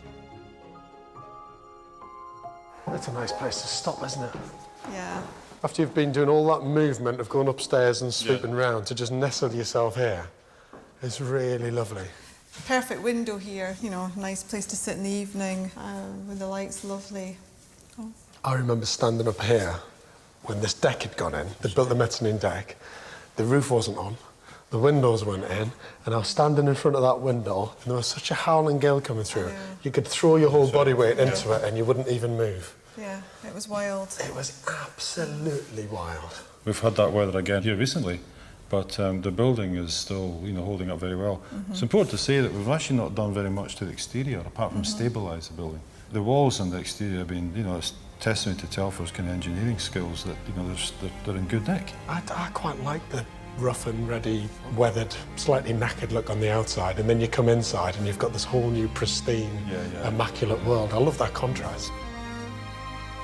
Look at it, the shell-like design. Yes. Very clever. And then you just flow back down to the entrance hallway and back into the original space. And there's that amazing bust of your father. That's what it's all about, isn't it? That's what you talked about from the very beginning. Yeah, it's good the old boy's here. It means a lot because he was in the building as well. So yeah, he did all the groundwork at the very beginning, didn't he, to make this happen? I mean, we wouldn't be here where we are now if it wasn't for Keith's dad. He was the person that really got the whole thing up and running. Not only is this restoration project a poignant tribute to Keith's father and Thomas Telford's 187-year-old church design, it's also a stunning example of how an inspiring space for work can be an intimate family home. Here we have the fire with the doors wide open and the Hebrides out there. You've created a piece of architecture that is about your work, about your home life, about your creativity, but absolutely about your family. Absolutely about your family. Keith and Sheena have invited all their friends and family to come and celebrate this incredible restoration project. Not forgetting Angus, the local builder, who's an integral part of it. All these people milling around. The can whisky and the famous Murrayfield trophy won by my father. I'm saying Gaelic, Faltia, Copandrai, agus am I dog's could be imitach eiche tolitje akos a day. That means welcome you to Bernere, and I hope you have many happy days and nights in the house. Thank you. Now that the building is finished, I can't wait to discover if Keith and Sheena will settle into the local community and successfully use the church as a working studio. It's autumn in the Outer Hebrides, and it's been a year since I visited these islands on the edge of the Atlantic. I just love coming back to this place. It's not only the most idyllic, beautiful and dramatic landscape, but more importantly, I've come back to see a very special restoration project. When I was last here, Keith and Sheena McIntyre had just finished a 5-year-long battle to convert a derelict Thomas Telford church. I've been invited back to Bernere as Sheena has some exciting news. Well, we were entered for the RIS Awards. Which is the Royal Incorporation of Architects of Scotland. That's right. From 75 entries, we were shortlisted down to 25. The judges flew out in this lovely little plane that landed on Solace Beach. We knew we only had about half an hour to try and show them everything and chat to them. They were really nice. They were very interested in the whole project. They were asking lots of questions, took lots of photographs, and I got the feeling they liked it. Did they give anything away when they were here or not? You don't know. You had to go to this dinner in Edinburgh, their sort of annual awards ceremony. Posh dinner. You know, our builder came and his wife, Derek, obviously was there. Yeah, Derek must have been thrilled to bits to have been shortlisted. I'm delighted to announce the winners. Thomas Telford Parliamentary Church on North Hughes. And then lo and behold, we actually won our category. You did not? Yeah. You did not? Yeah, I know, and I can't believe it. I mean, I was quite shocked. You won? Yeah, we won, yeah. That's bloody brilliant. I know we've got an award and everything. That is amazing. Yeah. I'm thrilled to bits, because it's such a good restoration project anyway. But knowing what you guys had been through, the commitment you'd made, everything that Derek gave, I mean, it's just fantastic. It's interesting because it's not why you do something. You know, when we were doing all of it and going through all the ups and downs, you never for 1 minute think that that's going to be ahead. So it was actually a really special occasion. That has made my year. Really honestly, honoured. That has made my year. A restoration award winner. Yeah, we won an award. How good is that? It felt very good. What I want to know is, how much whiskey was drank that night? There was a bit of whiskey, a bit of everything actually. It was just a kind of a cocktail. What do you think the project that you've done and the way it's been recognised has kind of done for the community here in the island? Well, I think it's hopefully given something back, because initially when we first started the project there were doubts, and this is hopefully just you know, helped sort of maybe smooth a bit of that over. With the building's successful restoration being recognised by one of Scotland's most prestigious architectural awards, I can't wait to return. There she is. Lovely to be back. Beautiful, eh? Yeah. All done. Right, come in. Oh, it's Welcome. nice to be back. I've missed this place. Oh, look at this, eh? Proper working space. That's what this is all about, wasn't it? Producing stuff, doing stuff. Hello there. This must just be a magical, magical space to work in. And you've got all the family. Oh, yeah, I've got a grandchild now. Hello, you. Isabella. How So lovely is she? They're both quite fresh, just a few months old. Yeah. Grandparents. Yeah. Grandparents. I know, that's yeah. But that's lovely, isn't it? That's all part of the legacy, isn't it? Yeah. When you think about your dad. Yeah. Absolutely. And your dad's influence on this place, you guys creating it, your kids being involved in it, and now a grandkid. I know, it does. There's been one thought that all the lovely. generations of people coming here as well. Look at them all in there. How you doing? Congratulations. Thank you very much. This is Isabella. God, so cute. Oh, look at that little smile as well. That wasn't for me, that was for the camera, wasn't it? Look at that. This is Derek's daughter, Chloe. And Very her nice to little meet you. girl, Phoebe, and her husband, How's your dad? Ryan. He's doing really well, yeah, he's on holiday at the moment, but this is the first time that we've managed to get up to the church, so What do you think? it's amazing. It's fabulous. Beautiful, isn't it? It's a fantastic space. You should be well chuffed. You must be really happy with it. Yeah, I'm really, really proud of my dad. I always knew he was such a good architect, but, you know, actually staying and living in one of his buildings has been a real experience because obviously I've never had the chance to do that before, so. It's great to see that the church is appreciated by the whole family. I'm also eager to discover how the building works as a place to create art. So, This is your domain up Yeah. here now, is it? yeah, lights to be a bit nicer now. What a position to work in, eh? Yeah, it's lovely. It's a nice, Look at nice that. window. That is beautiful, isn't it? That is amazing. What a Sometimes Scots it's word. hard to concentrate. So, what's it like to work here? It's lovely, it's very peaceful. I mean, everybody wants to work here. It's a lovely space to work. The constant changing light is lovely, and then it's just really peaceful.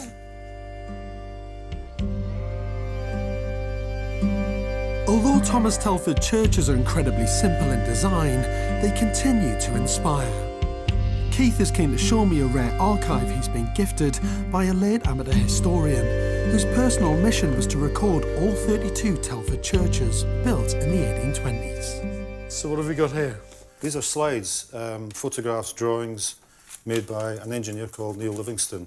He was the kind of driver of all this research into Telford's work. And So he's gone round and taken all these incredible slides and documented every single Telford church. everyone except this one. You're kidding me. This is the one he couldn't get to. 3 times he tried to get to Bernary and the weather was too bad. Well, I'm not surprised about that. Yeah. He's literally gone round and surveyed every church. What's this one? This is the church up in Berriedale, which is way up in the northeast coast, just a few miles really south of John O'Groats. I was fortunate enough to go there recently and visit it. And do you know what? It's all the similar details, isn't it? Look, that the pattern book of Telford churches, the arched windows, the same tracery, similar pitch of roof. That is amazing. And is it still like this when you went to see it? It was still, and it's still in use, I believe. I couldn't actually access it, so I have to go back. You know, I've got this obsession with going around the mall. It's a bit like, you know, climbing Monroe's or so. I mean, this is an incredible piece of history, isn't it? I mean, Oh, for you to own the archive like this, so well documented, what an amazing thing for you to have in this church. That's incredible. That is powerful stuff. With Keith's devotion to putting this church back on the map, and the family proving that the building can be used both as a retreat and for art, he's invited music students from the neighbouring island of North Uist to test out the acoustics. What is really magical about this is, you know, just over a year ago, when I came and visited the finished building project, it was about bricks and mortar and stone and timber. But actually coming back now, you realise it's all about the community and it's all about people. And you've really brought it to life. It's incredible. that was our aim and intention. I think we've done it. Creative people doing creative things, musicians, writers, artists. creating in this space. It's absolutely fantastic. I think we should drink to that. Whoa! Well, this is congratulations, not just to producing a great building, but actually a very special piece of architecture. Well done. Thank you. Honestly, Cheers. absolutely brilliant.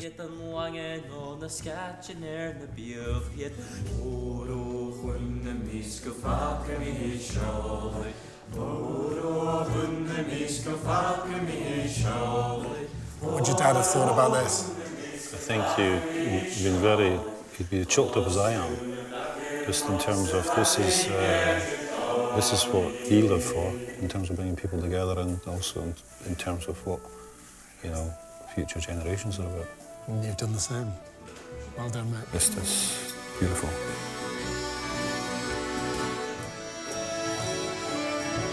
Lewis Castle College brings together musicians from all over the world to learn traditional Gaelic music.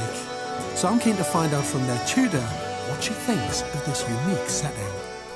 It must be quite unusual to be in someone's home where you've got a kind of kitchen over there and a sofa and a fire over there and then a great performance space over here. That is definitely different and really, really nice. You know, in some ways, that's kind of like back to the old days, you know? So it's kind of like back to the days of what the true Ceilidh was, which was, you know, making music, song, having the chat in people's homes. Yeah.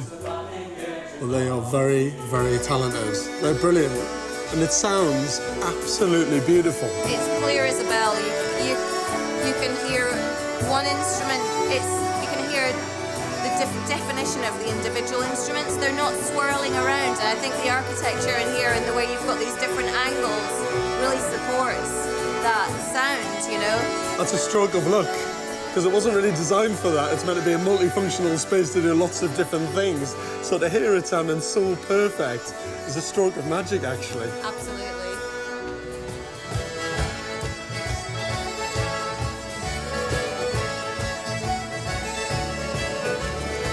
This project, which is kind of a legacy to Keith's father, was all about creating a home for the family to come and spend time together.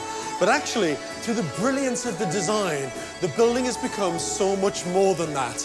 It's a place for Keith and Sheena to work, but also for other artists, writers, and musicians to enjoy this space. In so many ways, this building continues Thomas Telford's dream of producing a building that brings the community together and brings life to these remote islands.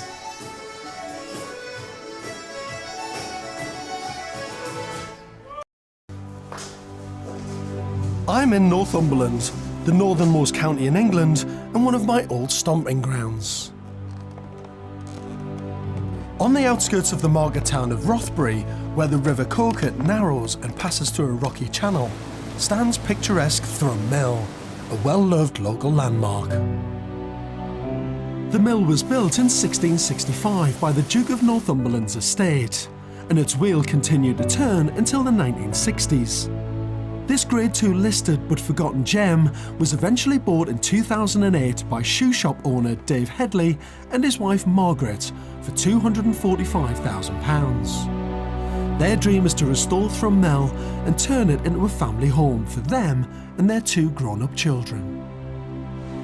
There are no less than 18 separate conservation and planning restrictions on the building, including all original features which need to be kept, no additional windows can be added, and that the watermill wheel itself is reinstated and built using traditional materials. Our friends all know we're crazy, full on crazy. No normal people would buy the mill. Crazy romantics.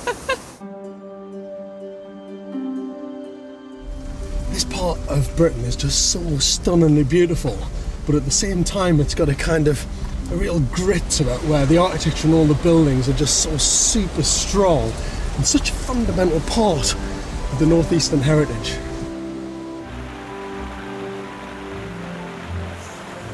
Oh, look at that. What a fantastic building. Trying to find the front door. Is this it? Oh, hey, George. Hey. Hi, George. How are you? You must be Margaret. Nice to meet you. How are you? Yeah, lovely to meet you too. What a great building you've got. Oh, it's fantastic. Super Fantastic. lucky. Come on, we'll show you. Super, it is. Should we go and have a look fantastic. round? Yes. Where's the best place to go? Dine to show you. It's a bit noisy down here, mate. That's incredible, isn't it? Yeah. You couldn't have picked a more difficult site, could you, really? Good, even putting the scaffold up must have been a challenge. It was. Oh, lethal. I'm not even going to ask you why you went for this property. Sat here all this time. Somebody could have done it, but they didn't. It waited for us. I think it's not just about owning it. You know, you've got to have your input into it. You know, you've got to have had the blood, sweat, and tears. You know, and then when you've had the blood, sweat, and tears, you know, you will feel it is yours, and you've earned it. Dave is planning to do most of the work himself, and he's got the luxury of not having to finish it by a particular date. One of his biggest challenges is going to be reinstating the mill wheel. It's a key condition of their planning consent, and Dave also wants to use the wheel to generate hydroelectricity to power their new home. So how high would this wheel have been? 14 foot.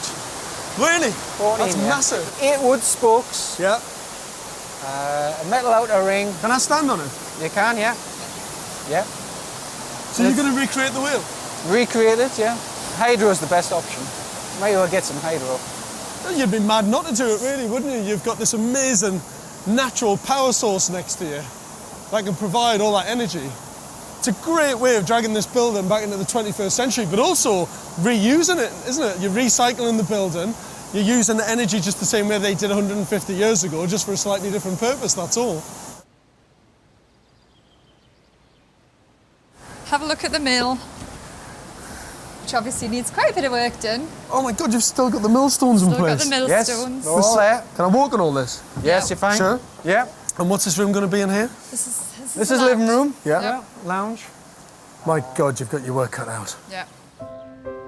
The millstones take up most of the far end of the ground floor, but it's written into their planning permission that all of the original mill machinery must be left in place. Well, that's the challenge. You've got to make all these, you know, artifacts work for themselves. You know, they've got to be unique room features. Up to the bedrooms. Up to the bedrooms? Yeah. I love the way you're saying it as if it's all finished. I love that. This So this is the bedrooms. All it takes is a little imagination and we're there. So this is going to be the view from your bedroom? Yep. That's the one. Oh my God. Look at that. We watch the salmon leap right from this spot. Yeah. The lower floor of the mill is currently accessed by some rickety stairs, leading to its own entrance. So here we go down to the kitchen. It's a rustic finish. The rustic look. Yeah. Where's all this come from? From the floor? That's come from the firebox. An amazing amount of stone. That's the spoils. What's the risk of flooding in this? Floods. Well, Really? when we bought, the report come back, balance of probability, twice in 100 years. Twice in 100 years? We've had 2 floods in 2 years. Oh, you're joking. They knew exactly where to put a water mill. Yeah. And then you've got all this kit, all still in place, which is unbelievable, really. You've still got the wooden shaft. Yeah. The wheel itself, it would have had a shaft that size in wood. You don't see them in everybody's kitchen, do you? No, definitely not.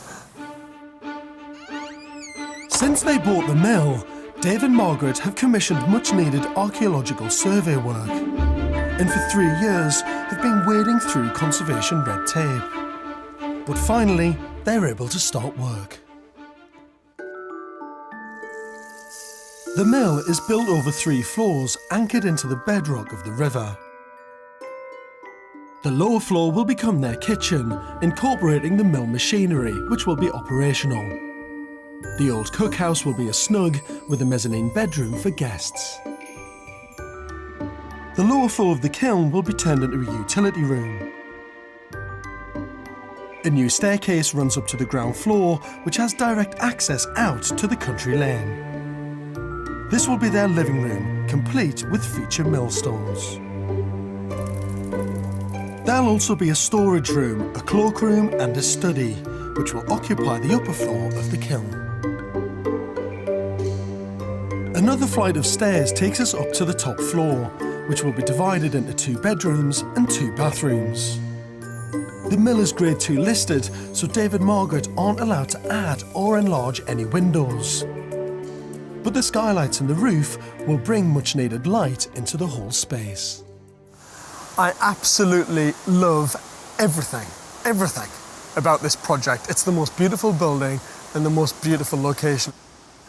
But this is unbelievably tough. They've got 18 separate planning conditions on this building. They've got conservation officers, the Environment Agency, everybody in the local area all having a view about what they're going to do here.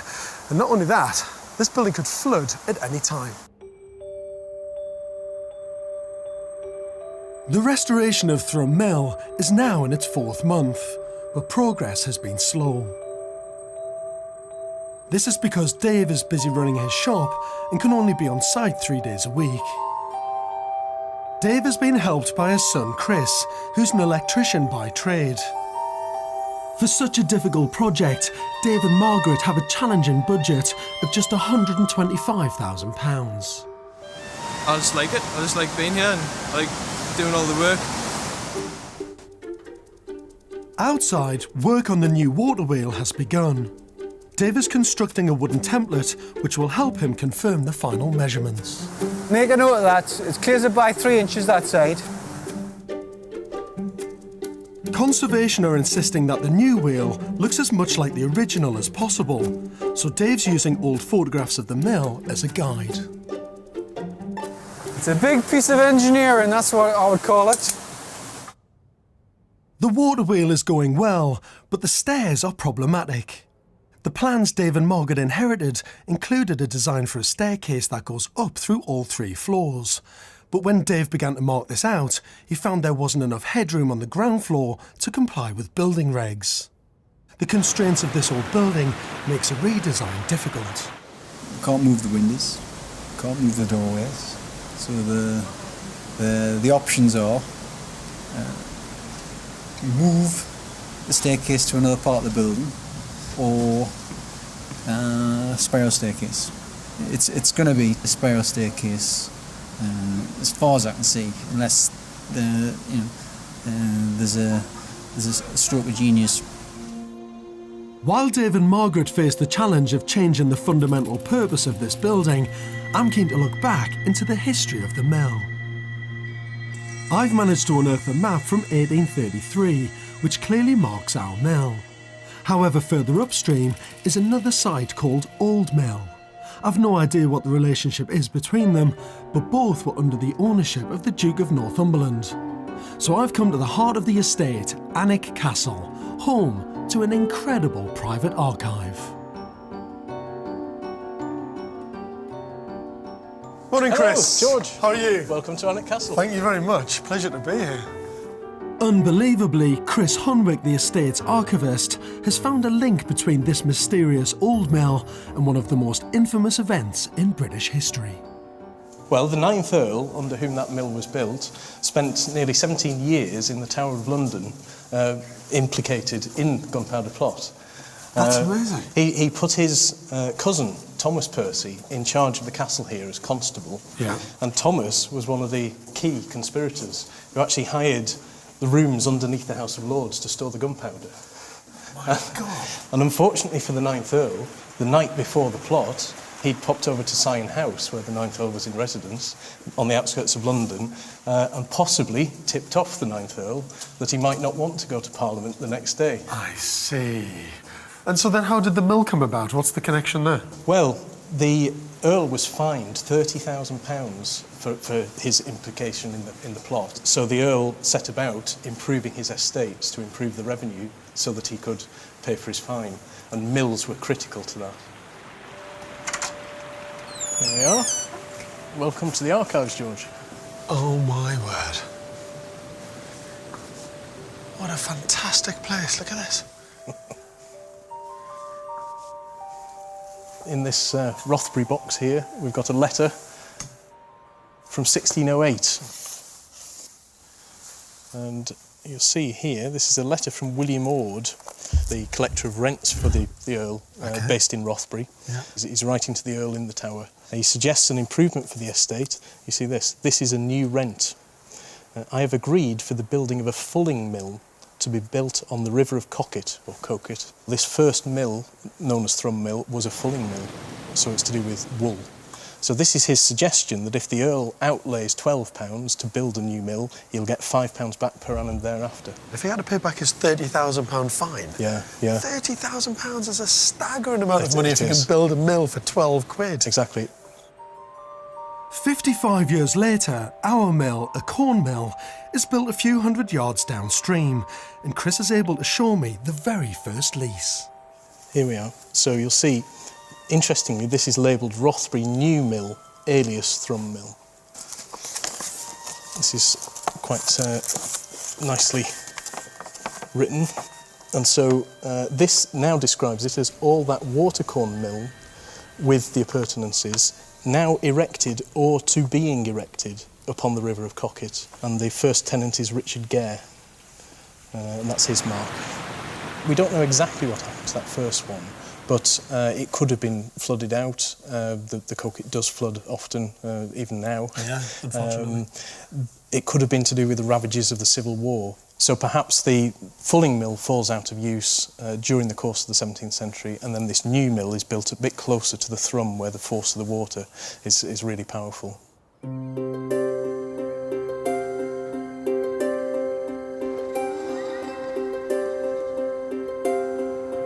It's been 4 months since I was last at Thrum, and I'm looking forward to seeing how things have moved on. Morning, mate. How you doing? Hi, George. And the news is the staircase problem hasn't gone away.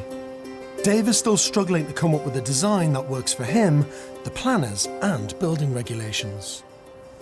Instinctively, and I mean, I've only just turned up on site, so there might be other constraints on the back of this, but instinctively I was thinking, why doesn't the staircase, and it might feel like it divides the room up a bit more on this level, but your upper level would work better, is actually if your staircase went up here, turned, and went up again. So instead of being a long linear stair, which is going to wreck your bedrooms upstairs and your bathrooms and everything else, actually you do a kind of tighter, more contained stair. It wouldn't be a spiral. I'm not a fan of spirals, to be honest, because I think... Not in a mill, especially. Well, the other thing is that sometimes it's pointless, because with a spiral staircase, you've still got to have the same width turning back on itself anyway. By changing the linear staircase to one that turns, it will comply with all the regulations and won't block any windows. I've also suggested that Dave and Margaret move the master bedroom ensuite to the centre of the plan to make the bedroom the full width of the mill. The compromise would be on your bedroom too at the back. Yeah. Right. Yeah? To come along and down, the staircase is then going to have to turn back on itself around here, which means this is the door position that might have to move to make it work. You might have to move that door position from here to somewhere like here. Outside, the water wheel is taking shape. Look at that! That's got the overall dimensions. That's fantastic, that! It's going to be oak spokes for the outer rim, for the spokes. Are you making it? Yeah. Who else am I going to have do my wheel? You know, I think what it is it's literally like a lonely building. You know, it's used to noise. You know, you should come through the door, and there should just be noise and vibration, and there's nothing. It's just it's a living thing, isn't it? Yeah, it is. It's a dynamic piece of architecture. It's not something that's just standing still. It's active, kinetic piece of kit. On the lower level, where the kitchen will be, Dave's been busy. He's cleared the rubble and lifted the old flagstones before installing underfloor heating. Today, he's got the boys together to start relaying the floor and has asked me to lend a hand. And now, that is a heavy bit of stone, that. Well, I picked the heaviest one first. I'm going to have a hernia. I think that's the thickest one. You definitely stitched it. Yeah, good on you, George.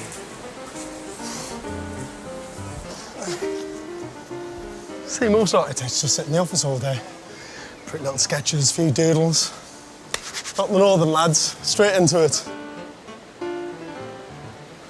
They're all different thicknesses and everything. You're working with a natural material that was here for, you know, kind of industrial use, really. But it's important to try and get those levels right, so when we put a bed of mortar down there, it's going to be like pushing these things in, trying to level them all out. And we just need a very gentle slope from that top edge all the way down to all the mill gear. Because if this place does have a flood, We need to get the water out. Thrum Mill's solid construction and fortress-like appearance is why it stood the test of time. But back when it was built, flooding was the least of its worries. For 300 years, our mill was at the centre of a battleground between England and Scotland. From the 14th century to the beginning of the 17th century, people lived in fear of being killed and robbed, not only by armies, but marauding neighbours known as border reivers, who destroyed anything that stood in their way. Smailholm Tower across the border in Scotland was built in the 15th century as a protection against the reivers. Historian Alistair Moffat is a descendant of a reiving family and an expert on these troubled times. So just looking at this building, I mean, it's incredibly strong, very well kind of fortified, very defensible.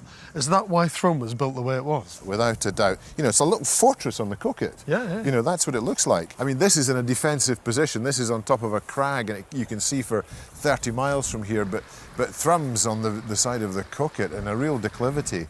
And that means it's more vulnerable. It's amazing how it changes your perception of a place when you understand its history. I always thought Thrum was a really romantic, idyllic spot.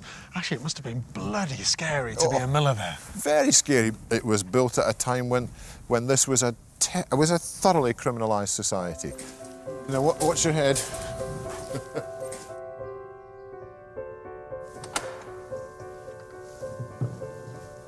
Oh my word, Alistair, this is unbelievable. Rothbury is away over there, just at the tail of the Cheviot Hills. Yeah. There'd be a watchman here, George, be looking for bands of reivers, and he'd light a beacon if he saw them to warn everybody around about, to get their beasts inside, to find their weapons, to hide their women, and all that kind of thing.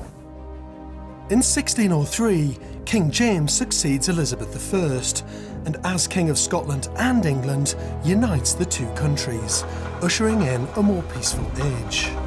But change doesn't happen overnight, and the fear of violence was still present 60 years later, when David and Margaret's mill was built. The building a mill at Rothbury that looks like a blockhouse, you know, all of that certainly was a testament to a dreadful and terrible past. And the reivers, did they die out because of the border changing? They did. They essentially calmed down and took up rugby.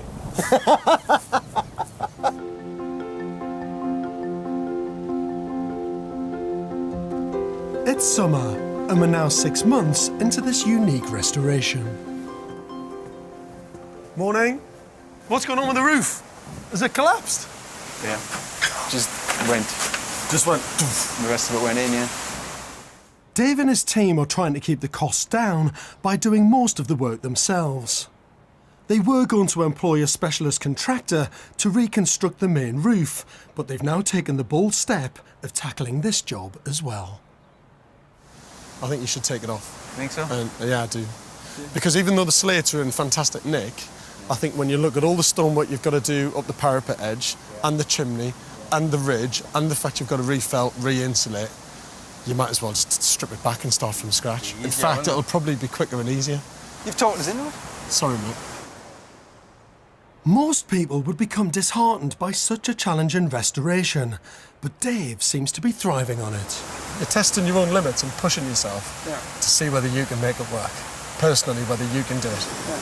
Well, that's true, because I mean, there's certain people who've had out on this and they're saying, oh, you can't have that, you can't do that. And I think, well, actually, I think we can, and I think I will. Dave and his team have now repaired all of the old stone walls and chimneys, and they've reconstructed the roof. But while all this work was going on, Dave's wife Margaret, who already suffers from arthritis, fell ill with pneumonia. Poor Dave got a bit of a fright. I'm not surprised, I bet you did, mate. Yeah, I did. What happened exactly?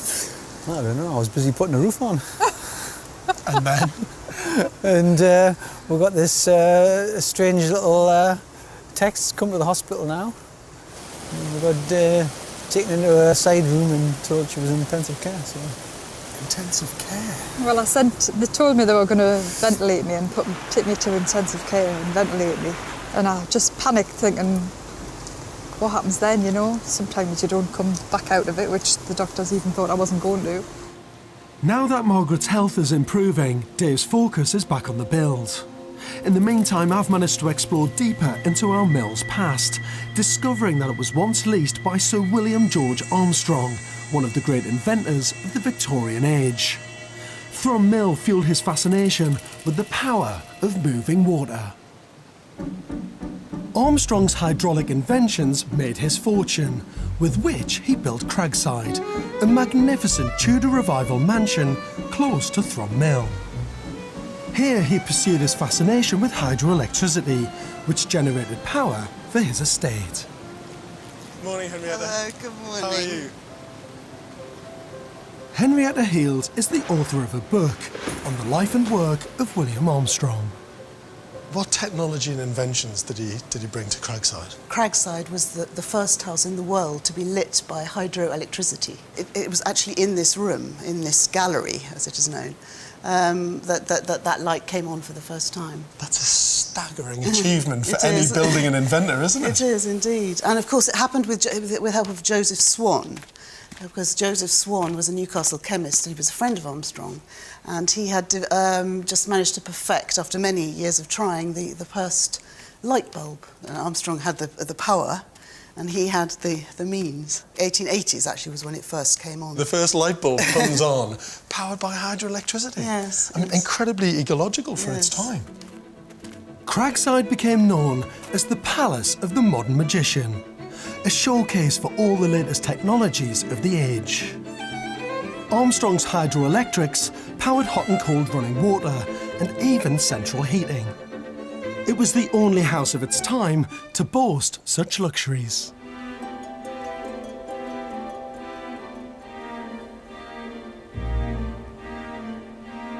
It's now 18 months into the restoration, and despite the improved appearance of the stonework, the scaffolding is still up. However, Margaret is back on site and is keen to show me one major development. Margaret? Hello.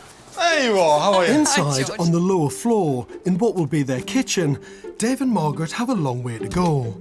But there is one big development. Staircases in? Staircases It's in. 2 staircases. You've cracked it? Cracked it, at last. Slowly, slowly it's coming together, isn't it? Yeah. And how does the staircase look upstairs? Is that one in Great. as well? Do you want to have a look? Yeah, come on. Yeah.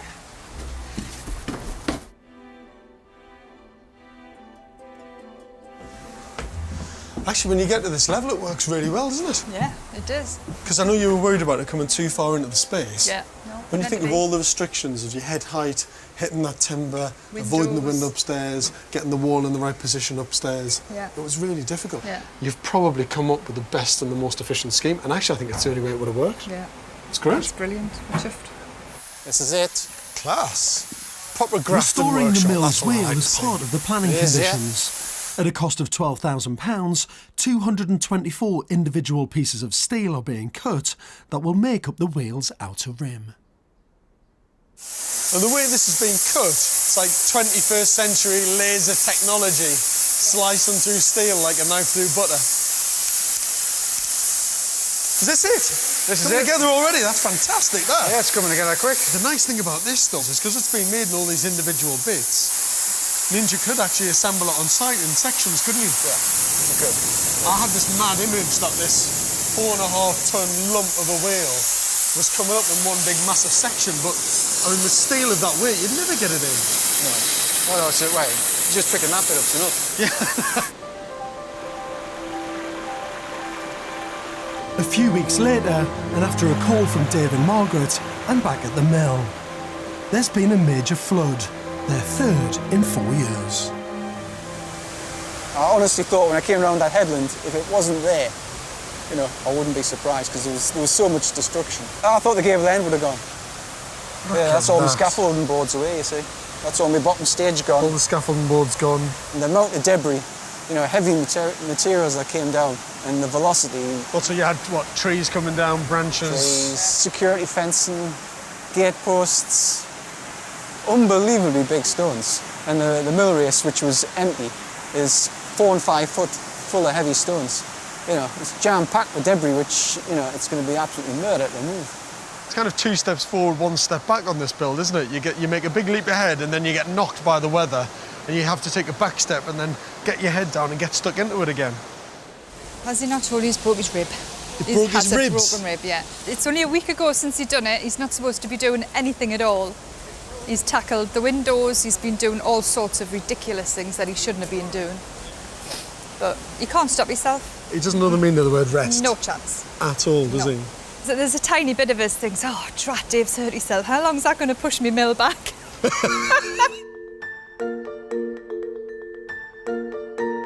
I first came to Thrum Mill almost 2 years ago. Despite the enormous challenges they've faced personally and financially, Dave and Margaret have never given up on their dream. To keep costs down, Dave and the family have done most of the work themselves, but they've still come to the limit of their £125,000 budget. Morning. Hi, George. How are you? Fine, how are you? What a fantastic day. I know, it's gorgeous. Absolutely beautiful. After 50 years of neglect, this building has finally been saved. The entire roof has been restored and for the first time is fully insulated. All the original stonework has been repaired and repointed, a great achievement by Dave and the family. Look at that. The stonework looks beautiful, the windows are fantastic, and the roof, you can tell it's really well insulated because the snow hasn't melted. Come in, George. Before they started the restoration, the lower floor was a mess of broken masonry and abandoned mill machinery. It was hard to believe that this could ever become a home. Oh, look at that. Oh, it's really good, isn't it? Really homely, really beautiful. Everything you look at just feels really rich in terms of the material and the detail, doesn't it? We didn't want to overdo it. You know, you really could overdo it. You had to get the right balance. I don't think it matters at all about how long this has taken. And actually, I have been slightly fanatical. If it took a week to do something, it took a week. You would just have to sign that week up. With a restoration project like this, it takes a long time. But there can't be any shortcut. To celebrate the building's agricultural past, Dave's put the old mill machinery behind glass. It's a practical and elegant way to display the working parts of this building that will one day generate power for their new home. Absolutely perfect, the way that you've kept all the old features and you've just had to build around it, haven't you? Yeah, I mean, I think we still have a comfortable living space, you know, which you have to have. I mean, you've got to live with it every day. And noise-wise, I'm a bit shocked. Because you put the new windows in, fully double glazed, it's so quiet. Have a try.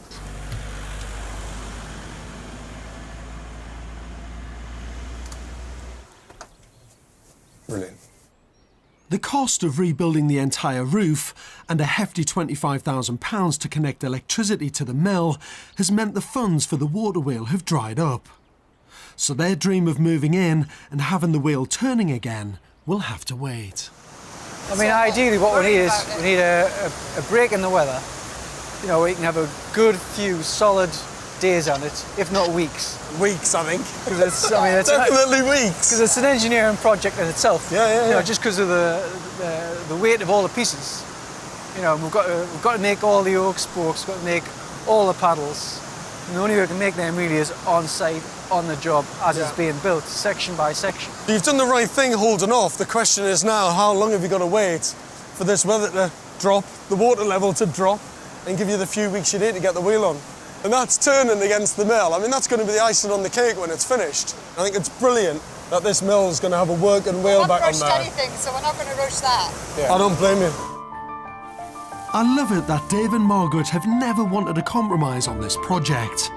Combine this with the 18 stringent planning conditions has meant that this restoration project was always going to move at a slow pace. When I first came here, the ground floor was an abandoned wreck, falling apart at the seams. Dave and his small team have transformed it into a bright, uplifting space. They've raised the floor up to the level of the millstones and have started laying the new wooden floor. Upstairs, the bedroom walls have been constructed with their high glass partitions that will make the best use of the available light. And the ensuite bathrooms are taking shape. This restoration has been a superhuman effort and one that I'm proud to have been part of. Present your Thrum Mill history book. That this is your life of Thrum Mill. All right. Congratulations on your amazing achievements so far. And it is mine. And there it is. There's Thrum Mill. Wow. Full story. Amazing. There's you two. Oh. Look at that in the end. So that's yours. Fantastic. The history of Thrum Mill. Oh, thank you very much, George. That's great. That's amazing. That's fantastic. Cheers. Cheers. Cheers. Congratulations. Thank you, George. To Thrum Mill. To Thrum Mill, yeah. After nearly 2 years of restoration work, Dave and Margaret now need to raise more finance to get over the final hurdle. They still have to complete the bedrooms and bathrooms, but can only move in once the water wheel is under construction, and that remains their biggest challenge. What Dave and Margaret have achieved here is nothing short of being unbelievable. And they've always said it'll be finished when it's finished. And you know what, when it is, I can't wait to come back. 5 years ago, shopkeeper Dave and his wife Margaret bought this 17th century Grade 2 listed watermill. They've battled through archaeological surveys and complex planning and conservation restrictions to transform this abandoned local landmark into their dream home. It's not just about owning it, you know, you've got to have your input into it. You know, you've got to have had the blood, sweat and tears, you know, and then when you've had the blood, sweat and tears, you know, you will feel it is yours and you've earned it. The planners stipulated that before they moved in, construction of a working water wheel had to start. In order for the wheel to be as faithful to its original design as possible, Dave has consulted specialists in every aspect of its construction. They're all-time engineers, so they understand, you know, the complexities of that kind of job. But with only the original wheel shaft left, Dave's embraced modern techniques by galvanising the new steelwork to protect it for generations to come. I'm hoping that, you know, this wheel, when it's on, you know, it'll last 100 years. Now, after 5 years of planning the missing piece of Thrum Mill, this giant kit of parts is being delivered to site. It's absolutely months and months and months in the planning, so it all boils down to now.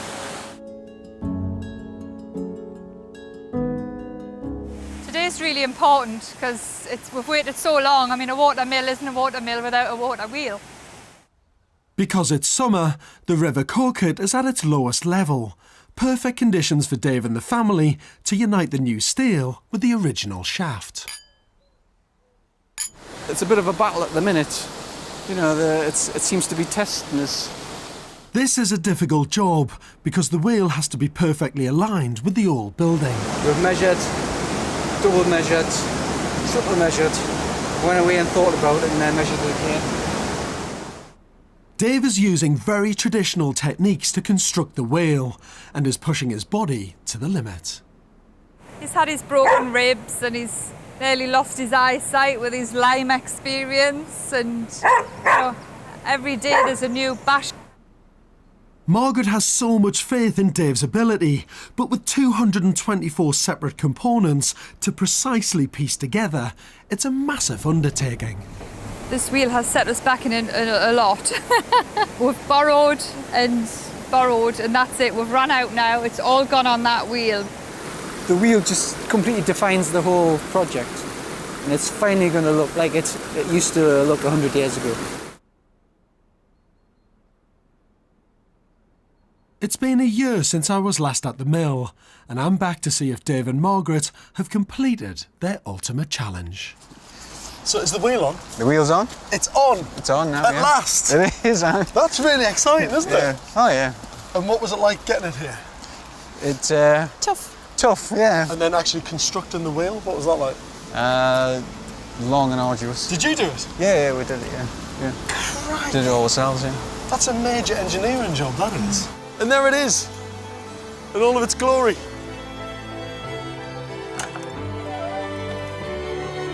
This majestic water wheel, the very heart of the building's original design and function, is turning again for the first time in over 50 years.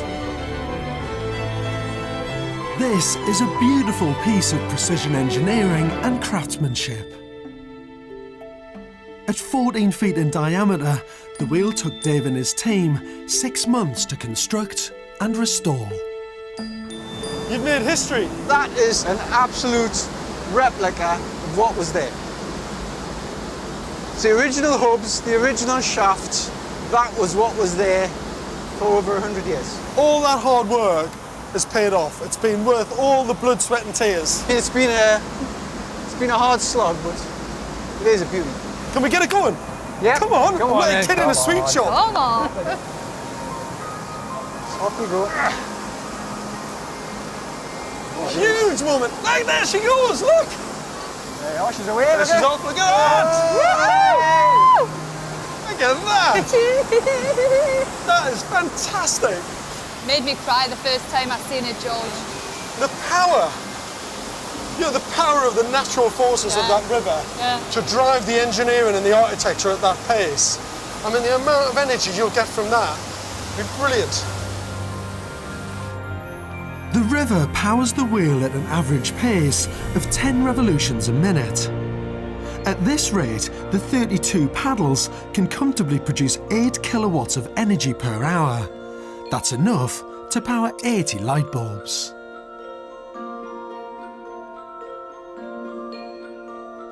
You built that, and that. I mean, it's like... Yay! Oh, well done. Happy days. I mean, no matter what this builder's throwing at you, you just get on with it. You're a grafter. Yeah. Cheers, George. Cheers, George. There's a Do property it. for everybody, you know, and everybody might look at it, but there's always that one person who buys it and has a vision, and they're the people, you know, that see it through. We are just ordinary, normal people, and if we can do it, anybody can. You're going, aren't you?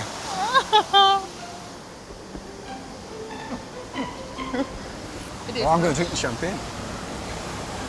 To us. Cheers, Dom. Cheers, you. Cheers. On my last visit, they'd spent £125,000 and the mill was far from being complete. Now they've spent a total of £160,000. The ground floor is now fully transformed with 3 millstones embedded into the floor and the rotating mechanism takes centre stage. Well, George, this is it. And it is Welcome looking to our lovely home. absolutely incredible. Yeah. What Like a great it? space. Yeah. Look at this. Spinning around in your front room. Fall asleep. I know, I could. Yeah. Just dragging my feet around. You can just listen to the rhythm of the wheel in the water. Because you know that that's connected to what's going on outside, Yeah. that's connected to the river. Yeah. Yeah. You know, the building's really engaging with all the natural elements. Margaret has lifted the spirit of Thrum Mill, styling their new home in a sensitive and traditional way.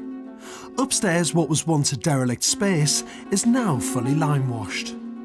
The new bedrooms and en-suites have been beautifully designed using glass in the rafters, allowing natural light into each room.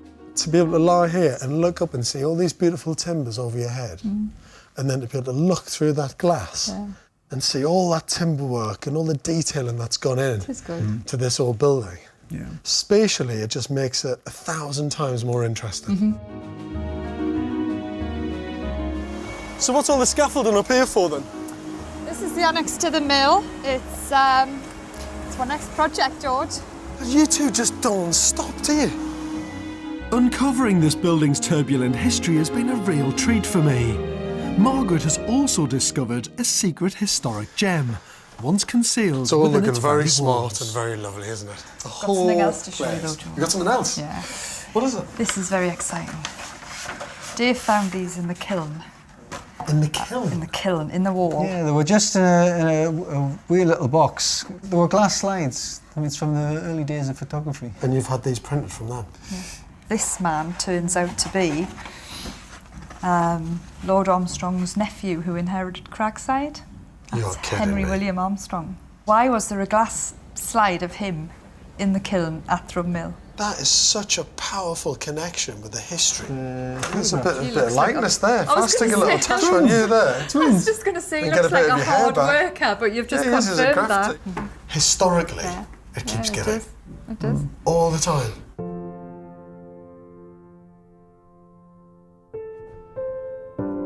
Thanks to Dave and Margaret, it's safe to say that after a 5-year battle, Thrum Mill has been saved. Through all their efforts, endless drive and their ultimate love for the building, they've now earned the right to be called custodians of one of Northumberland's historic treasures. But I've got something to give Dave. You've got a present for Dave.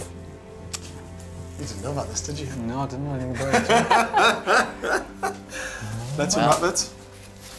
Wow, what's this then? There we are, Dave. This is Let's you. have it. Some people want it to happen, some wish it would happen, others make it happen. All right. All right. And that's me, is it? That's you. All right. Well, thank you very much. Oh, that's not from me, that's from your missus, mate. I think she deserves a hug for that. Oh, come on, Peter. Well, I'm touched. So where are we putting that then?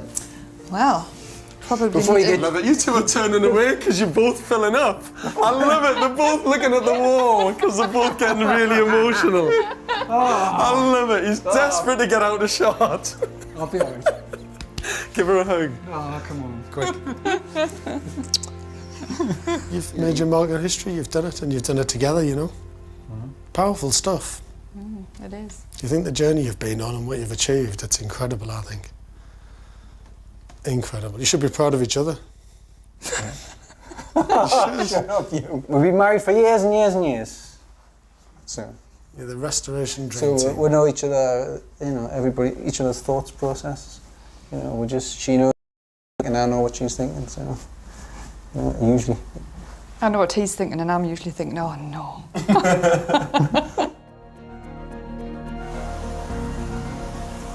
Dave and Margaret are a brilliant team. Dave is the relentless grafter who, no matter what the bill throws at him, he never ever gives up. And Margaret has that magic touch to create a really sensitive period home. Now, they regard themselves as being the lucky ones, having the opportunity to save this building. But actually, it's the building that's lucky, having such incredible guardians. This is one of the best projects I've ever seen. Why? Because it's a restoration without compromise.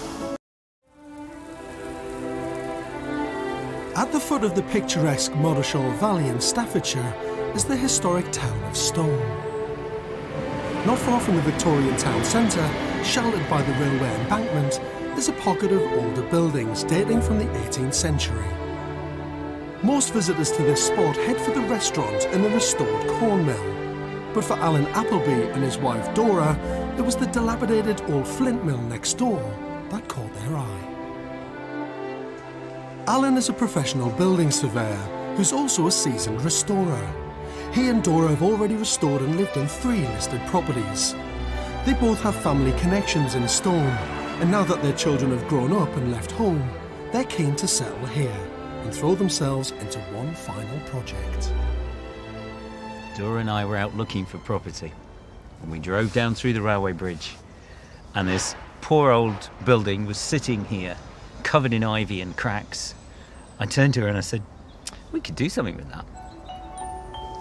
This one is special to me because it's never been a home, so it's going to be quite different. It's exciting to me as a surveyor and a serial renovator of buildings that I think, oh, this is a good one, and we've got one left in us. They paid £100,000 for the Grade 2 listed mill, bought with their savings. They've estimated the work will take a year and have a budget of £175,000, which will be financed by the sale of their current home. They then plan to rent locally until the mill is complete. The one I've got to be really, really careful about is the money. Everything can be solved with another wad of cash, and we haven't got endless wads of cash.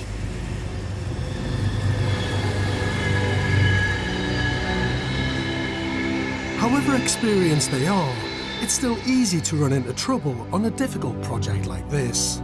So I hope I can lend a helping hand. Morning. Morning, Good to see you, Alan. Nice to see you. Hi, Dora. How are you? George, You I'm well? fine, thank you. Yes. It's amazing this. And like other side of that railway bridge, you feel like you're in 21st century commercial supermarket land.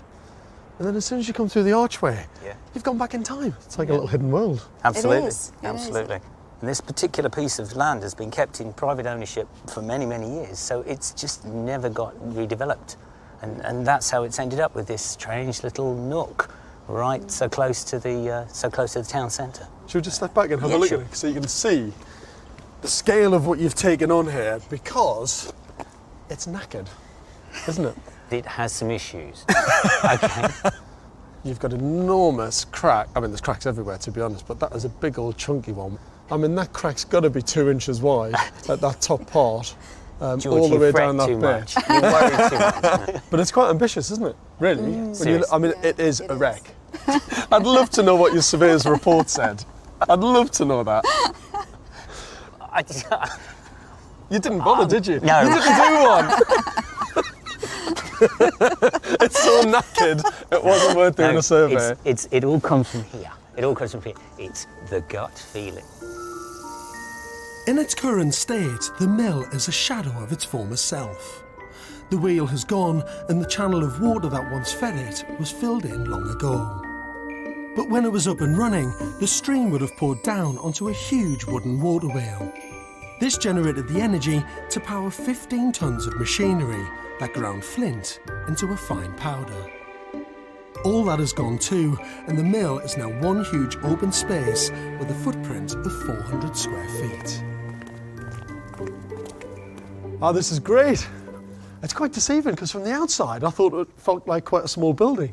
But when you come into it and you look up, this is an enormous volume, isn't it? Cavernous sort of space, isn't it? Very high. So what do you know about the building? It seems, from what we can work out, it was purpose-built as a flint grinding mill, producing powdered flint for the potteries industry. And if you look carefully up into the walls there, you can see that there are arcs cut into the sides of the four main walls. Yeah. And that was to give space for a big rotating grinding pan. But in the 19th and 20th century, it was used as a store, and then later on as a vehicle garage. They chopped a big hole in the front wall to get the lorries in, put a vehicle inspection pit in. Fantastic. Oh, fantastic. If you've got a vehicle garage, you need somewhere to work on your vehicles from underneath. Brilliant. That'll do. So it's literally a maintenance inspection pit. Yep. Okay, lid back Lorry on would quick. come in for its MOT. Yeah. Park in there, and the mechanics would be underneath. Absolutely. So I want to go up on this deck. Is that safe to go up or not? Upstairs, on what remains of the first floor, you get a closer look at the mill's distinctive round windows. The circular holes are quite common in the flint mills in this area, and they seem to have been provided for light and ventilation for the grinding pan area, so that you've got something to work with daylight, and you've got ventilation to keep the silica dust out of your lungs as best as possible. Originally, the mill's wheel would have turned in the open air, but it was prone to freezing up in winter, so it was later enclosed in this lean-to extension. If you look just behind you, that's the centre hub bearing there. You can imagine that's the middle of the water wheel. And according to the records, it was 22 feet high, so that's 11 up and 11 down. So this was full of water wheel. Water coming straight in over the top of there. Is that wall collapsing? Good spot, Mr. Mr. Surveyor. Good spot. There is some rotation at eaves level, yes, sir. I mean, I know it looks pretty horrific to some people, but it is pretty horrific. Yeah, it is. Alan and Dora have worked on the design of their new home themselves and got a local architect to draw up their scheme. The building faces south, and the main entrance hall will lead into a central hall where the wheel once stood. The new kitchen and dining area will be on the ground floor, and a new office and toilet in the new extension. On the first floor, there's a sitting room and utility room, and in the extension, a further bedroom and shower room. On the top floor within the roof space is their master bedroom suite, with access to a balcony that will overlook their garden. The one bit I don't get. Yes, okay. I just don't get it, if you don't mind me saying. No, please. Is your dressing area and your shower room on the first floor next to the living room. Well, that's What's all Alan. that about? I don't like that personally myself. Yeah, it's my fault. It's Alan's fault. It's my fault. I don't like that at all. The reason why it doesn't work, I'll tell you what, there's Go two on. reasons. Go on. The main reason is that why would you have a dressing room and shower room next to your living area anyway, when you're actually going to physically use it, because I think there's a privacy issue. And secondly, where's south? This way, we've got two windows here facing south. Which way? That way? Yeah, straight out the front Which here. is lovely. Yeah. And where you've got all that beautiful natural light and those Yep. beautiful windows, Yep. it's kind of being plugged by your dressing room and shower room. Okay. Do you know what it is? You've fallen into that trap, and everybody does it, is that when you've got a space which is beautiful, you know, you walk into it and you go, wow, this is amazing. There's a danger that once you start making it functional and practical, which I know you have to, because it's a home, you start to lose the architectural quality of what's there, because you start putting in too many rooms, too many boxes, too many walls, too many floors. If Alan and Dora were looking for a challenge, they've certainly found one. And to add to everything else, they've got a major engineering problem on their hands. The mill was built into the side of the hill, and the weight of all that earth is threatening to push the building over. So the whole bank will need to be dug out. This building is absolutely knackered. It's honestly in danger of collapse any day. I don't know whether they're brave or foolhardy. Alan and Dora Appleby are fighting to save a forgotten 18th century Flint mill, which is in a derelict state. One wrong move and the whole thing could collapse. The first job is to install a septic tank across the road, over which they're going to build a new garage. But the excavations have thrown up some early problems. The old mains drainage pipe for the mill stopped right under where the garage is going to be, so they've had to extend it by 20 feet. It's a lot of effort and a lot of money to go to, you know, men here for 10 days instead of 3 days. Alan and Dora have budgeted £175,000 for the whole restoration. A figure that to me always sounded optimistic, even for people with their past restoration experience.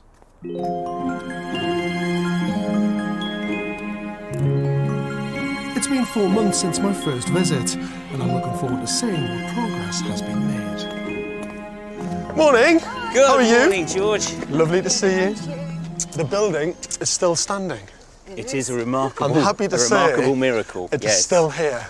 But looking at that, there is no doubt about it. Those cracks are a lot wider than when I was here the first time. Not only are they wider, they've been joined by another one just about 300 mil to the left of that vertical. Yes. Yeah. So, yes, the building is continuing to move, which is a concern. But we've taken down the bits that were about to fall down. Right. And we're keeping a very careful eye on the rest. Because this building, on a simple level, just needs to be strapped together, doesn't it? It needs just a good belt, doesn't it, really? It needs a, big it needs belt. a good belt. Just tighten it up and strap it in so it doesn't move again.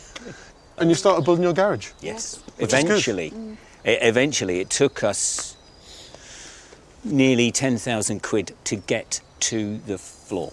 You're joking? No. That's £10,000 extra than you'd budgeted for, isn't it? That's the contingency fund. It's just that it happened at the beginning instead of in the middle or at the end when it feels nice. Yeah, it's a little bit worrying when the contingency disappears that early. Correct. Because you've still got a lot to do on the and we have got a bit more contingency, but we've used up some of that on this hole in the ground as well. I see. 3 full concrete loads, 24 cubic metres in the ground. More money again. More money again. Okay, see you in a bit. But there is some good news. Where they needed to relieve pressure on the back of the building, they started the enormous task of digging out the bank, and they found something really exciting.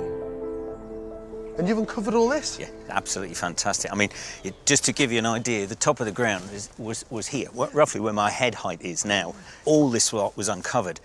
And I'm assuming that this, because of its shape, was funneling the water... Correct. ...down to the wheel. Correct. Which is fabulous, isn't it? What a discovery that is. Yeah. That it's still here. Yep. It's been sitting under all that mud. Under all that mud for about 150 years, we think. And there's one more little thing to show you up there. Come on, let's have a look.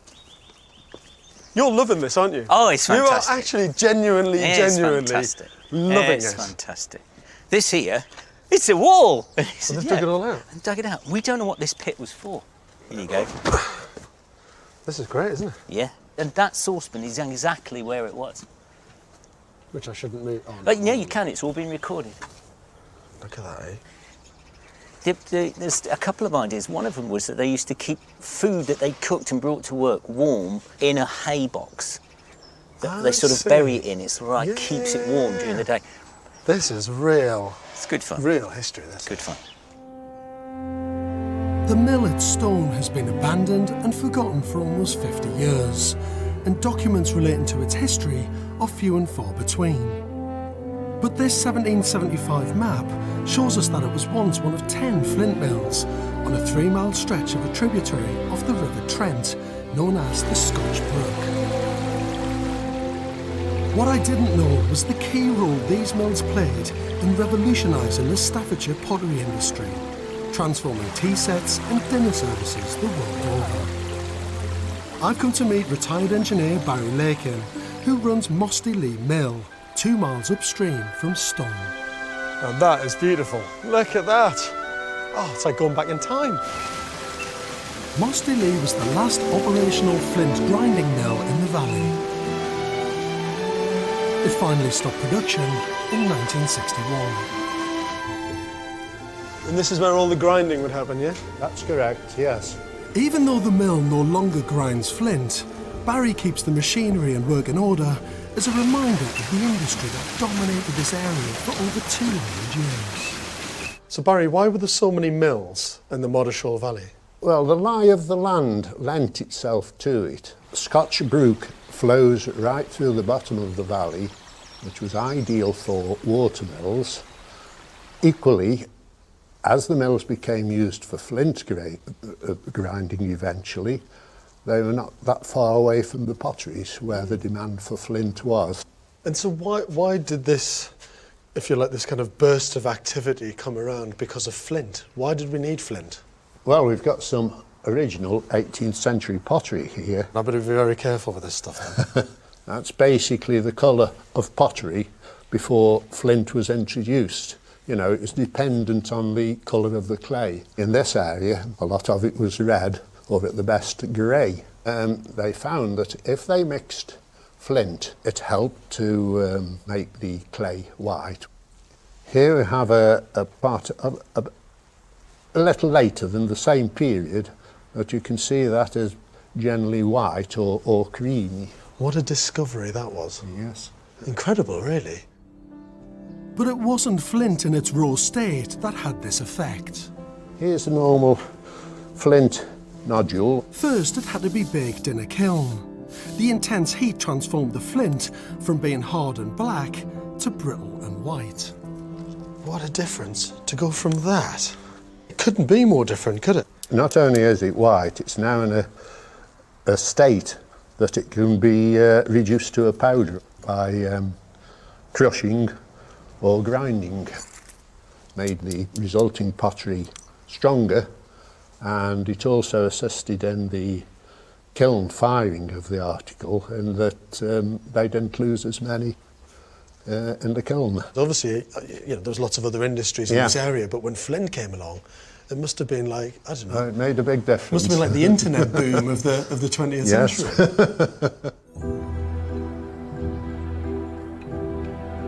Back on site, the garage is up, and so is a boundary wall to give them a bit of privacy from the former corn mill next door.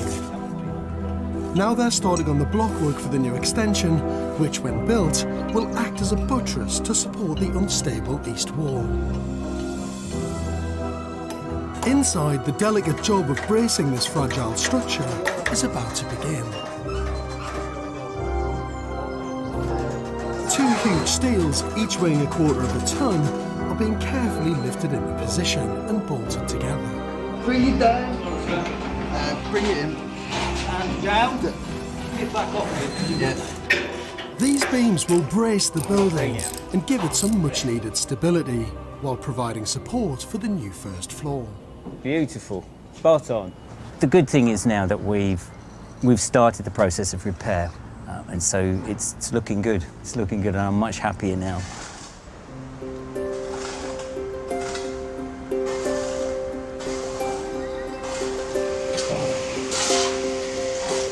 It's 10 months since I first came to the mill, and I'm back to check on progress. Morning. You all right? For the first time in years, this derelict building is getting its strength back, and the new extension is giving much-needed support. Morning. Anyone home? Good morning. Hello there. How are Can you? you use the doorbell in future, please? It looks amazing. And this is all new. This is a fantastic new opening through here. Yeah. And you've got steels in, you've got the first floor beams up there, which look absolutely brilliant. It's looking really good, isn't it? Yeah. You happy? It's come back together. It's all in one piece. And the garage looks good. It's a nice little timber-framed shed. It gives the illusion of being timber-framed. It's actually a block construction. Is it? Solid block construction with insulation and weatherboarding outside, that being the construction design for the extension. So the extension will look similar. See, my only worry about that is it looks so good and so comfortable. The boys are just hanging out in it all day. Look at them sitting there doing their cups of tea. They'll never come out. It is very smart, though. It's really, really nice. It is nice. Can we go upstairs? I'm keen to know if they've taken my advice and removed that unnecessary shower room that was ruining their living room. This is the first time I've been up here. I haven't been up here. The first time? What do you think? I think it's brilliant. And I'm so glad that shower room wasn't in here. You've changed it all. Woohoo! You got rid of your shower room. It's gone. Yes. So this is The nice sitting room. space. Lovely, sitting room, lovely yeah. sitting room. Proper open plan space Yeah. without a little shower tucked in the corner. Him walking out with a little towel wrapped around him, you know, semi-naked with guests around. It's never going to live this No, down. I'm never going No, is it? You were absolutely right. And when you said, what the heck is that doing here? It just made us throw everything up in the air and think, whoa, we lost the plot. But I think going for the open plan feel when you stand here now and you see the two beautiful round windows there and the two beautiful windows at this side, it just breathes.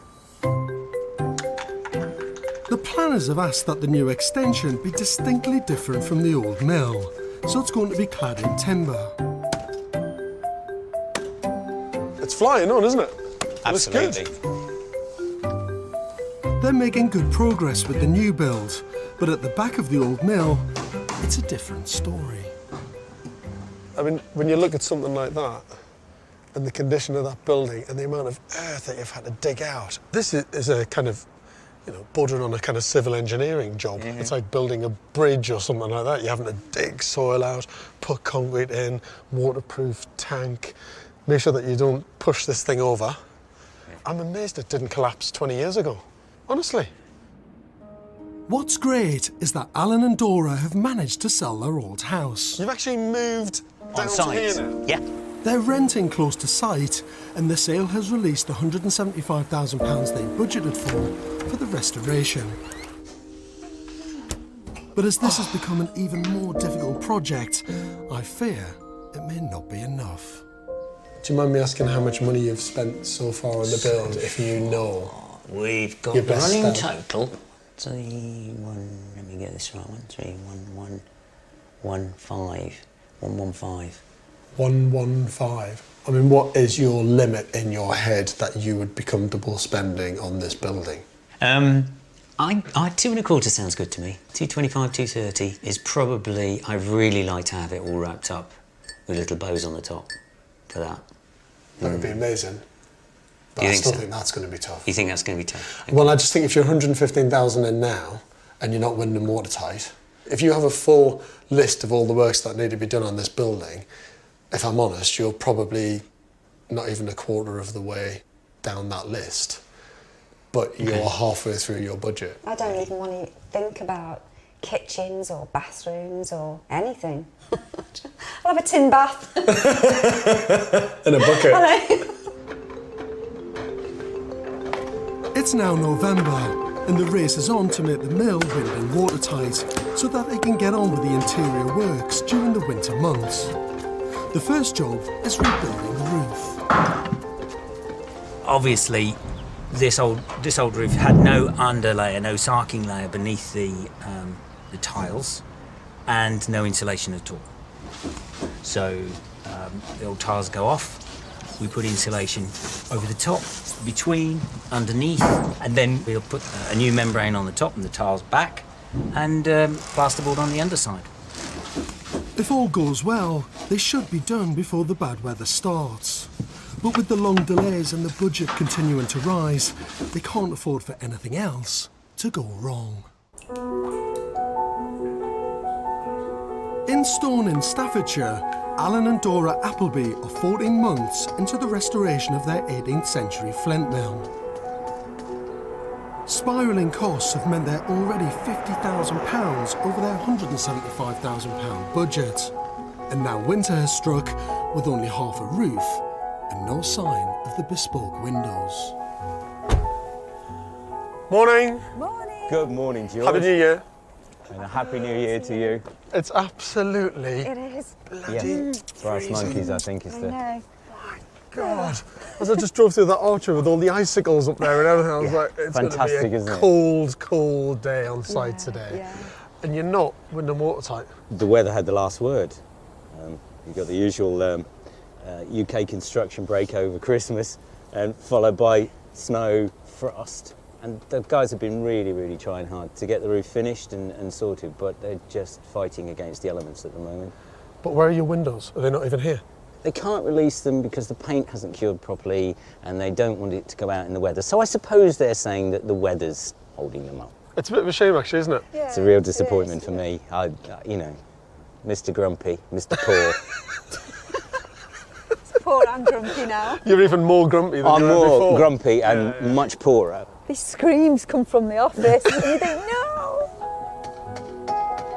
I always thought their budget was optimistic, but the reality of how much this build is actually going to cost is beginning to hit home.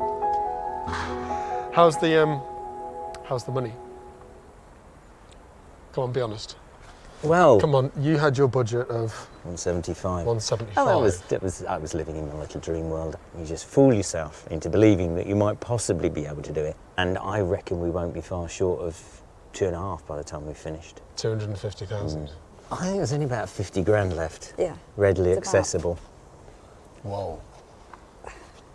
So you spent 200 grand? Yeah. Yeah. Crikey. Yeah, no.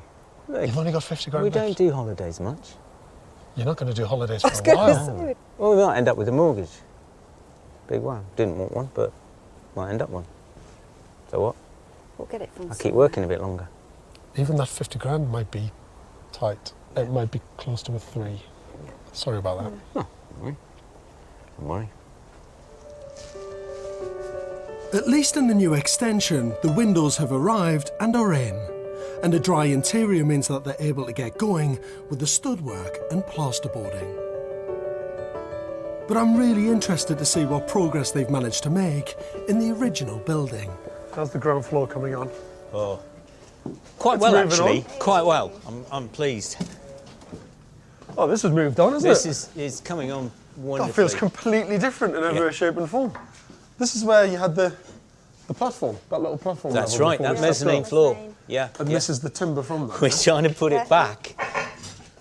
The planners weren't particularly fussy about them keeping that, but Dora liked the fact that it gave her a sort of kitchen area underneath the mezzanine, and I felt it was part of the history, it was part of the garage use of this building, so let's try and hang on to it.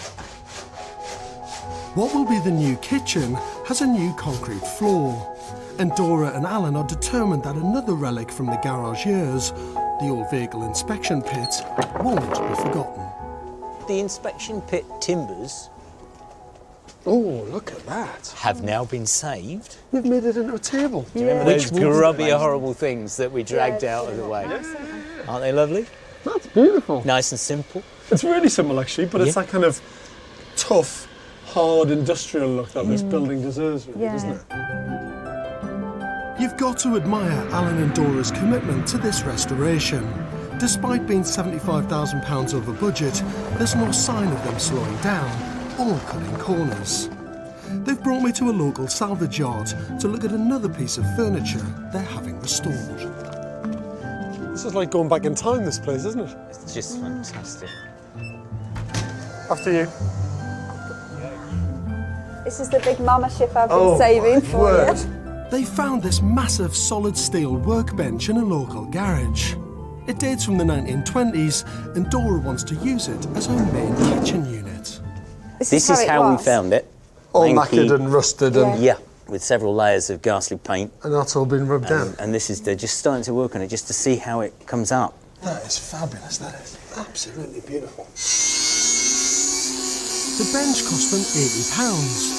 But Alex Plant, who also created their inspection pit table, will spend 2 months grinding off the paint, sandblasting and finally waxing it. After its restoration, they'll have a one-off piece of furniture, but it will have cost them around £1,000. Comes up beautifully though. When you take it back, you can't replicate that look on a new no way. piece. It's all the old patina, isn't it, and texture that it's got in there. Even all the bits where it's been knocked and bashed a bit, it doesn't matter really, it just adds to the character of it, I think. I think it's amazing. It does. Alan and Dora have always been determined that their restoration of the mill will celebrate its industrial past. Every year our mill, and the others in the Moddershall Valley, were sending 6,000 tonnes of ground flint on the 10-mile journey by canal to the potteries of Stoke-on-Trent. The heyday of the Staffordshire pottery industry is long since over, but Stoke is still a centre for ceramic production. I've come to meet Emma Bridgewater, whose designs sell all over the world, to ask her what prompted this mid-18th century demand for paler plates. There was this raging craze for Chinese porcelain imported at enormous cost, and that's got a lovely creamy white consistency. And the potters here, they wanted to be able to produce something like that. Suddenly what was required was something much more refined and pale. The man who really capitalised on this craze was Josiah Wedgwood, the great innovator of the Staffordshire pottery industry. He was committed to coming up with the perfect recipe of clay and ground flint, and in 1763 he launched creamware, a beautiful and affordable creamy white tableware, which immediately went into mass production. Wedgwood had much bigger dreams, and what he wanted was to be able to compete with the Chinese. He wanted to sell to royalty and the great big growing population in London. He was really focused on that. He moved his showroom around the West End to be where it was all happening all the time. I really do think that creamware, that late 18th, early 19th century creamware is some of the nicest stuff. It's potted like eggshell. By the mid-19th century, most of the big factories had started grinding flint themselves, using steam-driven machinery.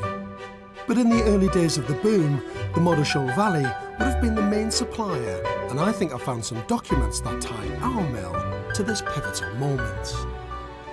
Now, this is a letter which was found in a house in Stone. Because we know that there's only one flint mill in Stone, this letter might be tied into our mill. It's to a guy called Robert Bill, and it's basically tipping him off about a fantastic, good quality shipment of flint. Does he want it? The other thing that I found, this is basically an in-book from, it seems to me like a middleman, a guy called Badley. He's bought ground up flint from Rob Bill. But the amazing leap is then his outbook. And his outbook is then supplying, whose name is that? Is it Josiah? Is it? It is, it's Josiah. My God, how exciting. So our tiny little humble mill was a really important part of that supply chain. Playing a crucial role. 150 years later, and they're still manufacturing cream earthenware in Stoke, but with one key difference. They've replaced flint with a chemical compound called sodium silica. This is our 21st century Flint, in effect. Oh, I mean, I shouldn't be so happy about that, because it means that our flint mill's completely redundant now forever and ever, isn't it? Much of the process is still done by hand, following the same methods they would have used in Josiah Wedgwood's day. They make around 1 million pieces of cream earthenware in this factory every year. Our mill may no longer be in operation, but the product it helped create is still a big British success story. So if you sound all the work, and that's done, What does that mean? it's cracked. Ah. Do So you what's the have sound of a good one? It rings. Ah. It's March, and finally there's some good news for Alan. His bespoke doors and windows have arrived.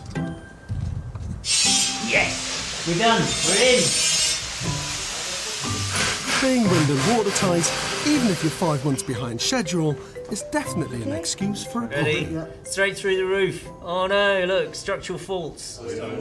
Cheers. Sadly, the celebrations are short-lived.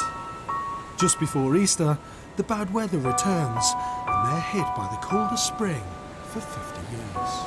We plan to get the bank excavated on this west side to keep the dampness away from the mill. And then along come the blizzards and the snow again. So everybody's gone home, digger's gone. I don't know what I did in a previous life. But obviously this one's not running quite to plan.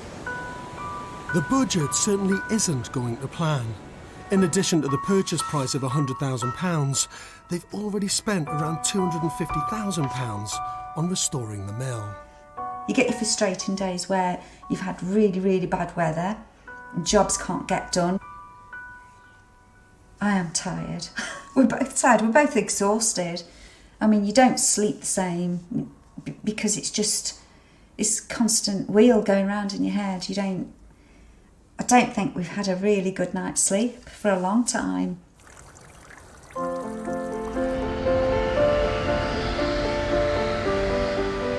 It's 18 months since I first came to the mill, and there's a huge push by everyone to finish this project. That's cracking on, isn't it? It is, man. Flying on. Oh, that's all painted out on there. Yep. Which is all lovely. Despite Alan's experience as a professional surveyor and restorer of old buildings, this one, it seems, has pushed him to the limit. Ah, it's fantastic. Heading in the right direction, Yeah, George. it's great. How bad has it been recently? Anybody that's done a restoration project on a listed building will know that it will stretch you. It will stretch you to whatever your limit happens to be.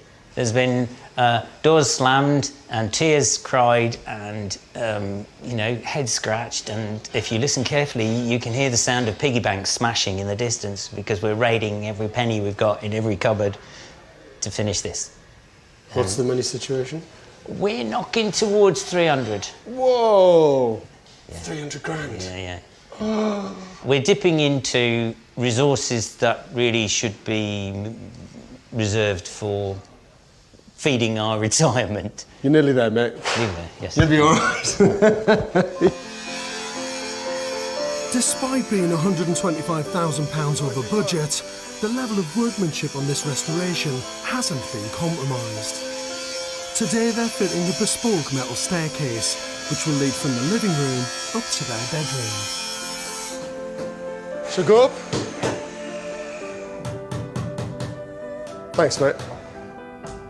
These are great rooms, aren't they? I love the way you've got the timbers all beautifully revealed and the bits of the little panels of plaster in between. Oh, fantastic. Oh, great. So you'll have a little balcony. Yeah. Be able to sit out there. But look at all this, all the retaining work you've done there. Oh, crikey. yes. 60 tonnes of rock. I'm not surprised you spent all your money.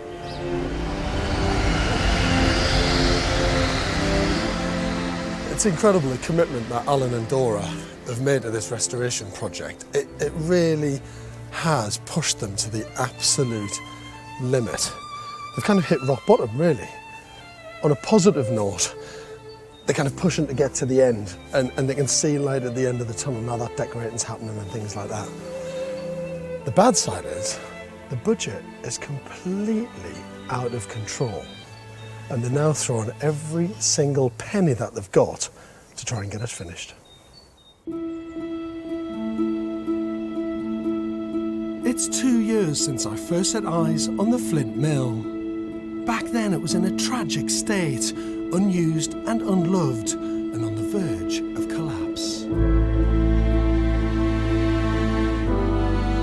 Now this historic relic of a bygone era has been saved and given a new lease of life as the home of Alan and Dora Appleby.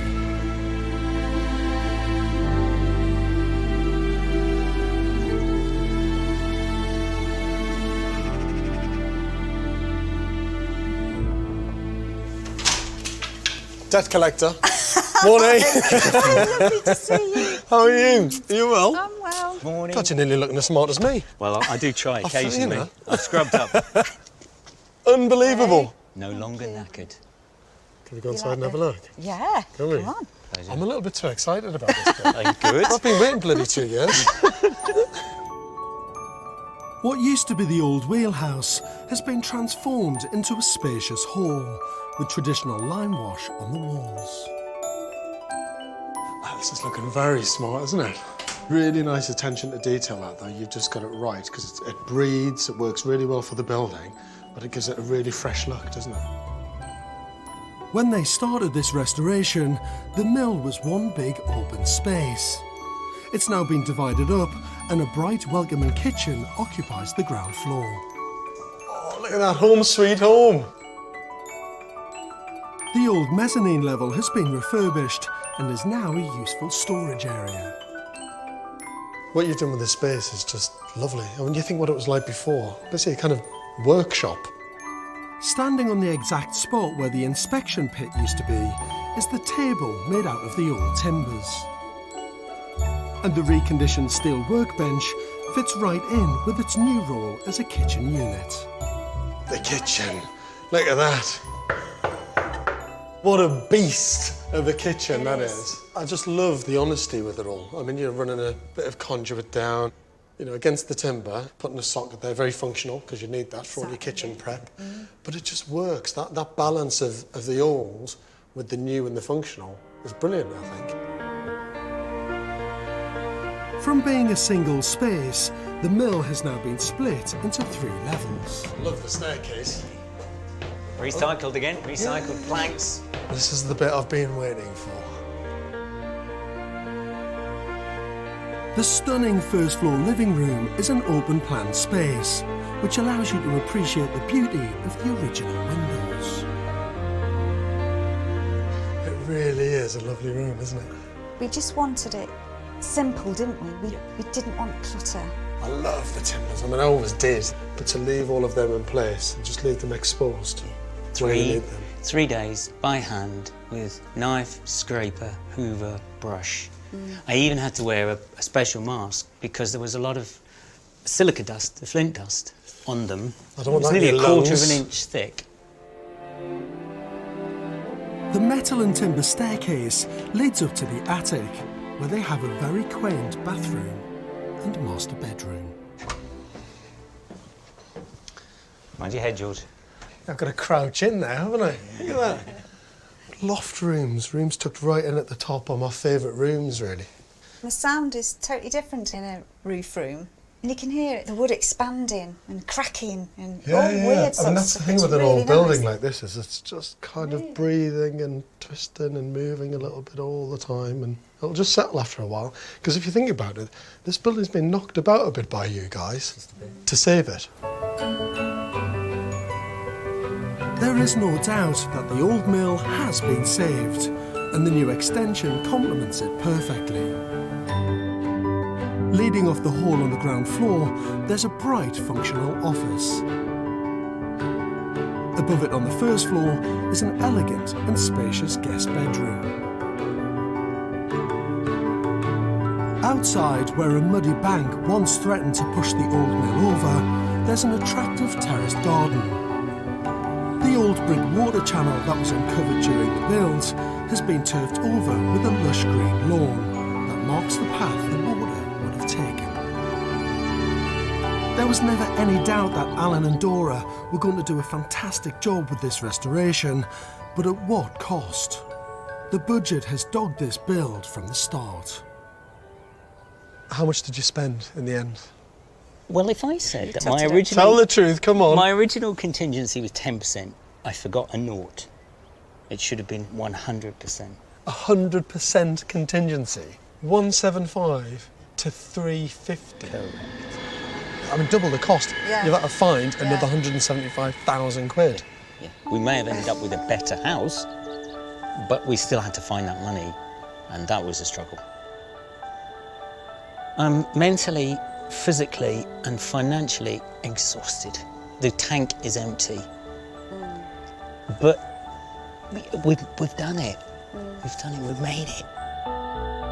Determined to stay mortgage-free, Alan and Dora were forced to raid their pension pot to find the last £50,000 to finish the work. Including the purchase price, the mill has cost them an eye-watering £450,000. For the past 2 years, everything has taken second place to the restoration. So to celebrate the end of this truly mammoth project, they're joined by family and friends for a housewarming.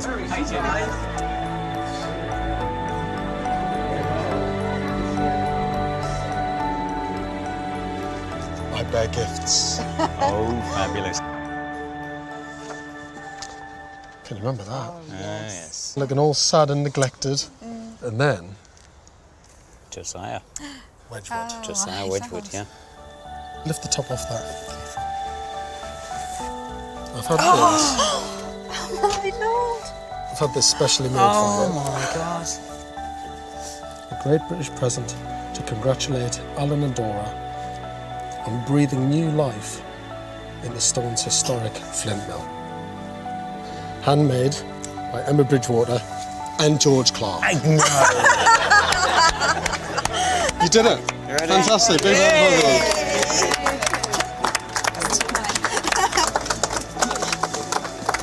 Thank you, George. Jesus, good.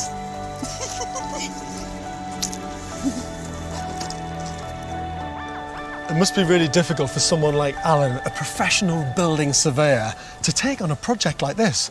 Why? Because when you're seduced by such a beautiful but derelict building like this was, your heart begins to overrule your head. You fall in love with the building so much, you may as well throw the rule book out of the window.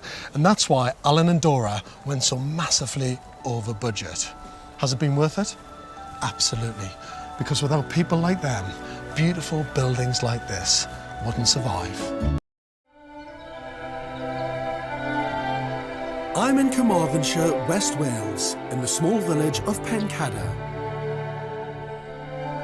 On a hill above the main street stands the old village school, which has been abandoned since 1989 and is now completely derelict.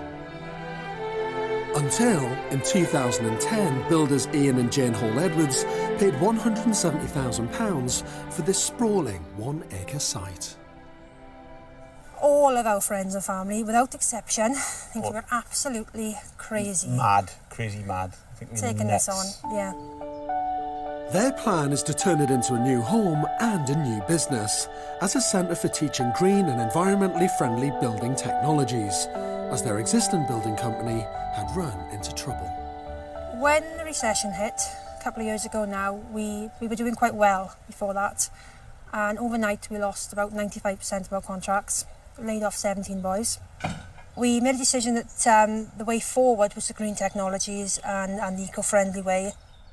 For now, Ian and Jane are living in a caravan on site from where they've already started work on their restoration project.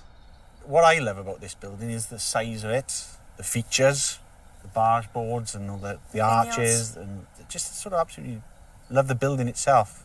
You know, why it was built 150 years ago to sort of educate the locals, and hopefully now we can bring it back to life and do pretty much the same. Ian and Jane were hoping to fund the restoration from a rural development grant. But when that fell through, Ian decided he would do most of the work himself and has raised the money they need bit by bit through other building projects. It's a risky move to go into a restoration without a budget in place. This is a couple who are going to need help every step of the way. Morning. Morning. How are you? This is one hell of a building site. Hi, Jen. How are you? Nice to meet you. You well? Yep, thanks. This is a big, big project. Not really? Not really, no. So it's an old school building. What bits or which parts? I'm trying to get my head around it already because it seems to be a whole collection of stuff. And we believe that the school started there in the corner. Yeah. That's the old headmaster's house. so that doesn't belong to us. Yeah. And it was originally just this one piece, and then as the population of Pencader grew, yeah, they added another bit on, so then this bit was added on. Yeah. And then in the 1960s, there was the prefab put on the end. Right. It was the technical block. Shall we go around and have a look? I want to browse this complex of buildings that you've got here. The whole school footprint has a total area of 5,500 square feet, spread over 5 buildings. It's arranged in an L-shaped plan. At one end is the headmaster's house, which doesn't belong to them, but attached to it is the original Victorian assembly hall, with 2 classrooms and a small 1960s extension. The old technical block completes the site. Is this bit staying, or is this coming down? No, that's staying. This was the last part built on the school. Yeah. I think it was originally built as an office. And whereabouts is your house going to be? Where are you actually going to live in this complex? This area here is going to be the bedroom. Up on the first floor? Yeah. Yeah. And this has all been rebuilt from scratch down to the ground. So that's new build? That's new. It's brand new. Brand new. That's amazing. Everything that came out is going back in. The barge boards were the original barge boards taken down and rubbed back and restored.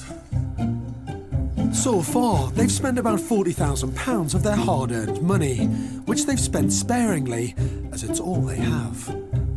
With this building near to collapse, they've had to remove large sections of the structure before rebuilding. They've salvaged as many materials as they can. Restoration can sometimes be a painful process. I mean, you stand here looking at this now and you think, oh my God. And we still got this to come down yet. So that's Oh, that lean-to? No, not No, that's the only, that's staying. Up to the lean-to? Yeah, that bit's got to come down. So you're taking this down? Well, it's all leaning and cracked, and I like straight, flat things. Fair enough. New, straight, flat. I mean, I got to live here for the rest of my life, and I want it right. But I want it to look like it was originally. Built in 1878, Pencader School would have made quite an impression on the poor agricultural community that it was meant to serve, many of whom lived in much humbler dwellings, often with bare earth floors. At the time, Gothic architecture was the approved style for school building, which was considered grand enough to inspire pride in learning. Architects developed distinctive features such as tall ceilings to encourage healthy circulation of air, and large high windows to stop children from being distracted by what was going on outside. When it opened, Pencader School had places for 220 children, and all lessons would have been taught in English, despite the fact that everyone spoke Welsh at home. In the old assembly hall, you can still see traces of the fine building it once was, even amongst the scene of total devastation. You got to watch where you're working in your mind. Oh my God, crikey. Look at that. The dry rot was amazing in this floor. But you've had to take the roof off and everything. Are you taking the walls down here as well, or not? That one's staying. That one stays, thank God. That one's coming down. Well, you can see why. Crikey. Yeah. See the crack in the corner? This like that. particular wall had come away from the roof as well. It had come right out. I'm just worried about how much you've got to do with the amount of money you've got, because it's big. There's a lot to do. Yeah. And it's really, to keep the cost down, you've got to do a lot of work yourself. And if we do get into more financial difficulty we can handle, we do have a boat we can sell. It's been a challenge to keep hold of my boat. So you only get one boat, I think, and you must cherish it. Yes. I've seen, obviously, bad buildings, well, good buildings in a bad state. But this is pretty bad. But when we bought this, mind, I said to a lot of people, it takes somebody like me, or us, to buy something like this. Anybody with any sense wouldn't buy it. So you've got to be mad. Otherwise you wouldn't bother. But only the mad succeed. Every penny is going to count on this restoration, and one of the ways that Ian and Jane have saved money is by doing the drawings themselves instead of hiring an architect. So basically there's kind of 3 sections to the building, really. Teaching, living and exhibition. Yes. Their main entrance leads into a small lobby. Straight ahead is the classroom, where students will learn about sustainable building practices and will see examples of the latest green technology. There will also be a canteen and an office. Back through the lobby and you enter what was the old assembly hall, which will be an exhibition space and a reception room. A glass staircase leads up to their private living area, consisting of an open-plan kitchen living room with a balcony and 2 bedrooms with a shared bathroom. As well as displaying green technologies, the entire building will be fitted out with many different energy-saving solutions, ranging from rainwater collection to air source heat systems. So yours is a really efficient 2-bedroom pad. Yes. With a really nice living, dining, kitchen area. And all the rest of this building is given over to the business More or and the less. education. Yeah. I think the layout that you've got looks absolutely fine. You want a very functional, practical, pragmatic piece of design, and I think you've got it. It seems to work really well. At this stage where you're at, I wouldn't change anything. It's good. You know what Ian and Jane are trying to do here is absolutely fantastic. Reusing an old school building to create a centre to learn about the retrofitting of old structures, dragging them into the 21st century. But when you look at the condition of the building, just how bad it is, you need a budget. These guys just haven't got one. I've got no idea how they're going to do it. Winter has come to West Wales, where builders Ian and Jane Hall-Edwards have embarked on a mammoth restoration project, trying to turn a derelict Victorian school into their new home and a centre for teaching green building technologies. They have no budget to speak of, but luckily perfectionist Ian is a highly skilled builder and happy to do most of the work himself, helped by apprentices and trained builders who work for his building firm. The weather has slowed things down a lot, so their temporary caravan could be their home for some time to come. It's been 2 months since I was last here, and I'm keen to find out what progress they've made. Morning. Morning. All systems go. Yes. Again, which is a good thing. Hi. How are you? All flat out. How was the winter? Cold, wet. Miserable. Miserable. And the build kind of slowed right down, did it? Almost stopped, really. We were doing work as well outside. Yeah. So we had work to get on with, earn a few money. Yeah. Keep the lads busy. Yeah. But not really cracking on with No, this. and then it's been so frustrating because, you know, you come home and you look out the sort of caravan window and there's nothing got done. And then I'm like going, oh, nothing's getting done. I'm going to be living in a caravan for the rest of my life. Blah, blah, you know, suicide. And then it's like, oh, it'll be right, love, it'll be right, love. And then I want to get going, I want to do it because I'm fed up with living in a caravan. And, you know, but then we made a decision, and then we, January, February, book it off. The guys are off other projects. Yeah, They're going to be on just this working here. for a couple of months. Yeah. And the tricky thing with that, you want to crack on, put the lads on it, you don't want to lose income, and you're pulling them off other projects that brings in the revenue, and you've got to pay their wages at the same time. Difficult, but I don't tell him. Keep him in the dark. The real challenge with this restoration is that only once they started work did they discover that all but one of the exterior walls was unstable and would need to be rebuilt from scratch. This looks really good. I mean, when you think you were up to... were you around here somewhere? Just a bit lower, I think. We hadn't had the sills on.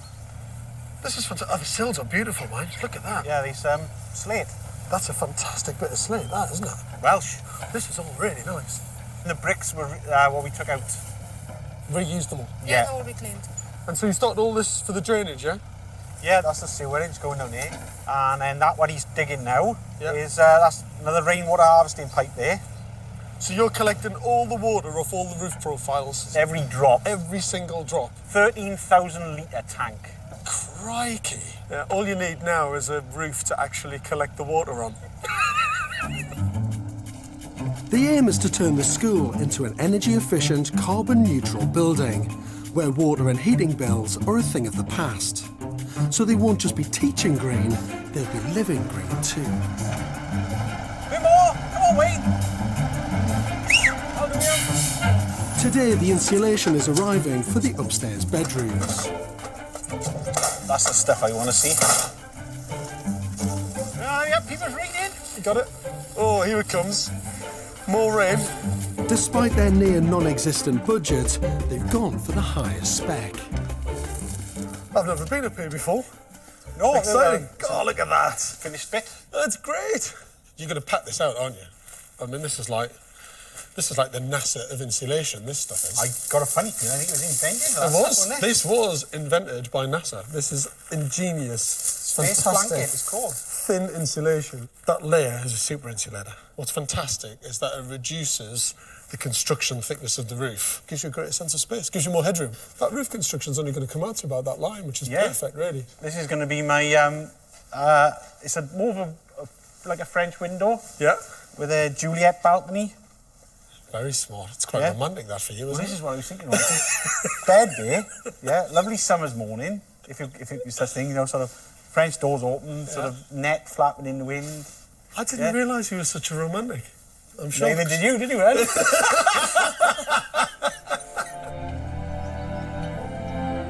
Ian and Jane are committed to the highest standards of restoration. But the scale and condition of the old building is overwhelming. If you look at this wall finish, this is a really hard cement mix. It's not a soft plaster. And to show you how bad the building is, look. That's how wet and damp and soaking this is. Yeah, that's just full of water. Look at it. Just crumbling away like cottage cheese. Ian may be doing most of the physical work, but Jane is in charge of the money, and it's her almost impossible task to balance the books on their building business and keep the project moving forward. On most jobs, normal jobs, you'd have a budget. You'd set yourself a time scale. You know you'd have that money in the bank, whether it's mortgage money or money that you'd saved up, and you plan according to that budget. You haven't actually got a budget, have you? No. Well, at the original, when we bought the project, we were going in for a grant, which fell through. We were going in for large extension on the mortgage, which fell through. It worked out we were having roughly about 300,000 with the loan and the grant, which has gone from 300,000 to nothing. So it's scary, but this is my home. Just 'cause I can't live in it yet, it's irrelevant. It's my home, and we will get there. As Ian and Jane brace themselves for the challenges that a rainy Welsh spring will bring, I've been finding out more about the history of this building. Before the school was built in 1878, opportunities for education in Pencadder were restricted to Sunday school or a small room attached to the local chapel, with space for only 60 children.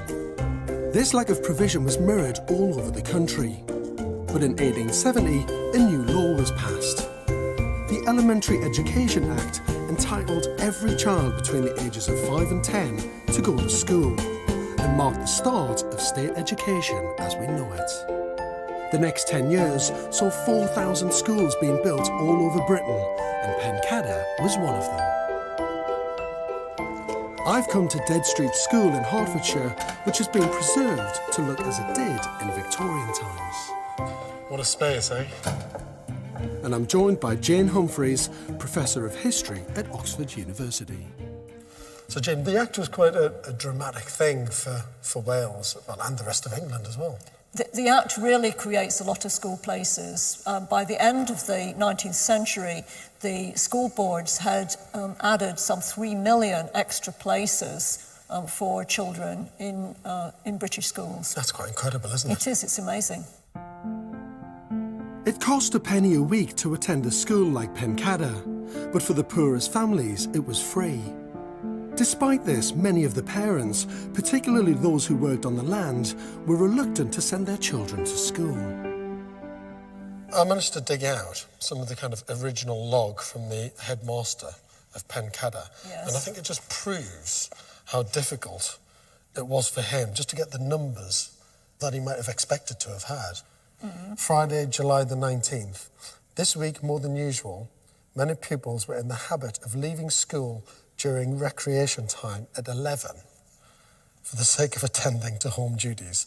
Well, this is the summer, so I'm sure they are being used in agricultural labour at this point. So potato picking, pea picking, working in the fields. Girls were often kept at home to deal with needs of the family. So every time Mum had a new baby, the oldest daughter would be kept off school to be mother's helper. It even says we might as well close school during the whole of July and August. And that's what we've inherited. That's why we have those long summer holidays for our schools today. We inherited that from a previous time when children did go off and help with the harvest. For the children of Pencada, going to school would have been a very alien and not altogether welcome experience. Well, this is a galleried classroom. This allows the teacher to be able to see what's going on there at the back of the form. Yeah, there's no hiding in this space, is there? Dead Street School keeps a large collection of Victorian memorabilia. Items that those first school children in Pencada would have been very familiar with. Sandboards were used to help learn letters and practice handwriting. That's very good, George. Is that all right? Very good joined up writing. While ball frames were like mini abacuses. It helped children learn arithmetic, particularly decimals. This is like a Victorian version of the Casio calculator that I would have had on my desk. Put it in your pocket, yes.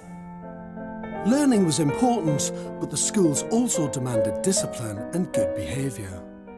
Well, this shows you how the Victorians were very fond of giving out medals, as well as this kind of nice incentive. I'm afraid these schools also had sticks as well as carrots, and here's the cane. God, and I tell you what, I bet that was a pretty painful... Ooh. Even that hurts. And believe me, it was wielded quite often and quite energetically. In Pencada, there's another dimension to this because many of the children would be Welsh speakers at home. They were taught in English and the Welsh was very much discouraged, in fact, backed up by a kind of violent regime. So the children had a little board that was called the Welsh Knot because it said Welsh Knot.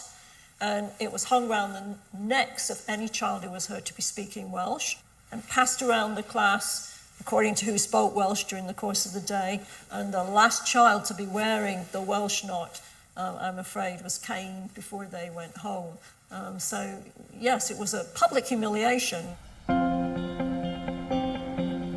Back in Pencada, at last the sun is shining. To take advantage of the good weather, Ian has mustered all his manpower on site, where they're finally getting round to demolishing the leaning wall of the old assembly hall. Meanwhile, up on the new first floor, Ian has given one of his 4 apprentices a lesson in roof construction. Yeah, screw it in.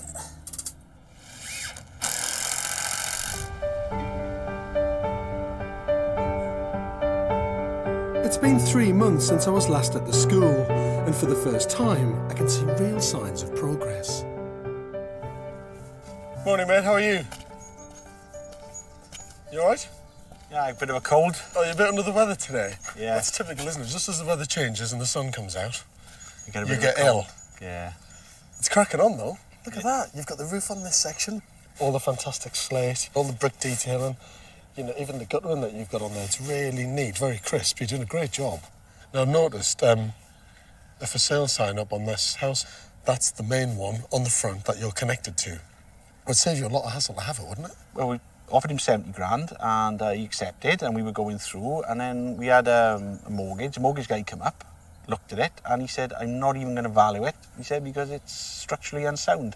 It's unmortgageable, so you couldn't get the finance on it. But some woman up the road bought it for cash because she wanted it. It's a bit of a shame, but hey-ho, all meant to be used. This looks magic, really good. At the front, things are coming along nicely. Well, this looks like a bomb's gone off. Crikey. When we go through to the old assembly hall, I'm reminded how much work they've got ahead of them and how ambitious this restoration really is. How the hell are you doing the build and doing other building work off-site to keep the money coming in and get a new business venture going? How are you doing it? I mean, there's not enough hours in a day, surely. No, there ain't. You just go to bed, you get up and just carry on, don't you? And I went to the doctor the other day and he said, oh, calm down, you know, just do sort of 6 days instead of 7. Don't make yourself ill, mate. I mean, seriously, You don't kill yourself. We'll get there, man, George. Come on. Luckily for Ian, not all of the building is in such a desperate state. Oh, look at that. Done quite a lot of work, yeah. The interactive classroom underneath the 2 bedrooms is looking more habitable. And what's going on the floor in here? What's going to be the final finish? Display pods in here. All the different types of underfloor heating systems in the pods. Interactive whiteboard up there then. Along there then, computer desk. You actually might feel like you're somewhere to learn in an old school, perhaps. I'll have a cup of tea. Money, or the lack of it, has been a constant worry on this project. When they started, they couldn't get financial backing because of the recession. So far, they've been able to scrape by doing the building work. But a green technology centre needs lots of green ecological kit, and that's expensive. The latest estimate is an eye-watering £130,000, and with no other options available to them, they've had to apply for another grant from the Welsh Assembly, which will require a matching loan. I mean, I'll be brutally honest with you. I mean, I think what you're doing here is fantastic. You know, the standard of the build is brilliant, the idea for the business, the training, the ecological side. But the 2 of you are really pushing it, aren't you? I mean, we're trying for this 1 grant now, but who knows? We've been let down so many times before. Do you ever think that you wish you'd never taken this on in the first place? Oh, God, yes. Do you? Yes. But if we walk away from this now, we'll go bankrupt and owe everybody money. You know, it's a half-built project. The amount of money that we've put in this, we wouldn't even get half back. We actually do love the building. We love the build. We love the area. We love everything about it. It's just the pressure. Doing a restoration of this scale and quality with no budget to fall back on takes superhuman levels of energy and commitment. Ian and Jane's refusal to compromise on the standard of their vision is great for the build, but I'm worried that the project may never finish. They've put everything into this project. I just hope to God that it pays off. In West Wales, Ian and Jane's restoration of a ruined Victorian school is now into its 2nd year. So far, they've spent £60,000, every penny of which they've had to go out and earn through other building work. They do have one resource available to them, Ian's cherished boat, which could be worth up to £60,000. If they sell it, it would allow them to buy much-needed building materials. But right now, they can't quite bring themselves to part with a boat they can't afford to run. Time is gone, money's gone, everything's gone. So it's just sat there, rotting away. It's been 2 months since I was last in Pencada. Morning. Hello. Morning. How are you? Okay. All the weather's gone rubbish again. You brought it with you? It's always my fault. Always my fault. It's good to see you. All right. You all right? That looks absolutely brilliant. The brickwork looks amazing up on that gable end, that elevation, and you've got the roof starting to go on. How are you feeling about it all? Not even the last time, really. Everything's going all right. Yeah? Yeah, just money. We did pick up some work since you were here last time, which have covered all the bills. And we just had the first payment of it now, so just run to Ian. We've got money in the account. You got some money in? I mean, not on a minus. Yeah. Yeah, first time for a very long time.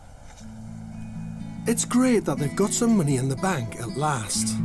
Psychologically, it must be a real boost to start rebuilding that last exterior wall. But this piecemeal earn-as-you-go-along approach won't cover the expensive eco-items they need, like the heating systems and the rainwater tank. For those, they've applied for a national economic grant from the Welsh Assembly. When did you hear about the grant? I telephoned them yesterday and they have just given the same speech to everybody. They'll hear by the end of September. Right. Which is a long time. You're kind of treading water though at the minute, aren't you? We sink regular. Don't just tread water. I don't doubt the plan. I don't doubt the ambition. I don't doubt the business venture. Day to day is whether we can eat or not. It's down to that fine, whether we can eat. I mean, all the bills get paid because that's priority, and the wages get paid. But whether we can eat is another matter. I mean, that's a huge. But I'm on healthy eating anyway. So I don't eat as much. It's good for the diet, mate. Keeps the weight off. Look how much I've wasted away. Just keep working and don't eat and pay the bills and it'll all be fine. Good. They might be cash poor, but they're not lacking in passion for this huge restoration project or the skills needed to get it done. Ian is single-handedly restoring all 19 of the large Victorian windows. He's using the old technical block as a makeshift workshop. As you can see now, some of it is totally rotten. I mean, that ain't going to go back on. So we'd have to renew that bit. Each window needs to be taken apart and assessed for damage. Come to Daddy. The areas of rotten timber will be removed and carefully replaced with new. Some of them, some of them, you know, I'm lucky to get one piece out of them. The other ones, then, I, you know, managed to save the entire window. All the damp that's got into that timber. Over 100 years of accumulated paint needs to be stripped back to reveal the original timber. Once completed, each restored window will be fitted with new panes of high-spec glass and new ironmongery. If you were going to do this from scratch, this would be... 40 grand I got priced for I was just about to say 2 grand a window. And that was without the glass. What? And I bought that timber over there for, I think it was about 3.5 grand. That's a bargain. It is a bargain. The quality of work and attention to detail on this restoration is extraordinary. But because of the financial pressure, Ian and Jane are feeling low. I've got a plan that I hope will give them just the pickup they need. The school may have been closed for the past 2 decades, but there are still plenty of people in the village who can remember when it was at the heart of the community. I've organised a reunion which will bring together teachers and pupils from the past 70 years to share their memories of life in Pencadder. It's also a perfect opportunity for Ian and Jane to meet them and explain their plans for this next chapter in the school's history. That's the office bit, and then the green roof on there. Most people have brought along class photos or memorabilia from their school days. So go on, who have we got here? No, that's my dad. Yep. And he is now 88. This is 1936, this picture, yeah? 1936. Yep. There is me. Yep. And then this is my son. No way. So 3 generations. 3 generations, all at the same school. That's incredible. I mean, that shows how much of a tight-knit community Exactly. it was, really. It was such a good community, a wonderful community to be in. Eric Evans, teacher. My first job in teaching. That's the school building. Yeah. The school is a fantastic place, you know, that's all I got is good memories of it. It's always, everything is positive. You know, the kids were absolutely superb, and well, the buzz I get from today, you know, 40 years on, is unbelievable.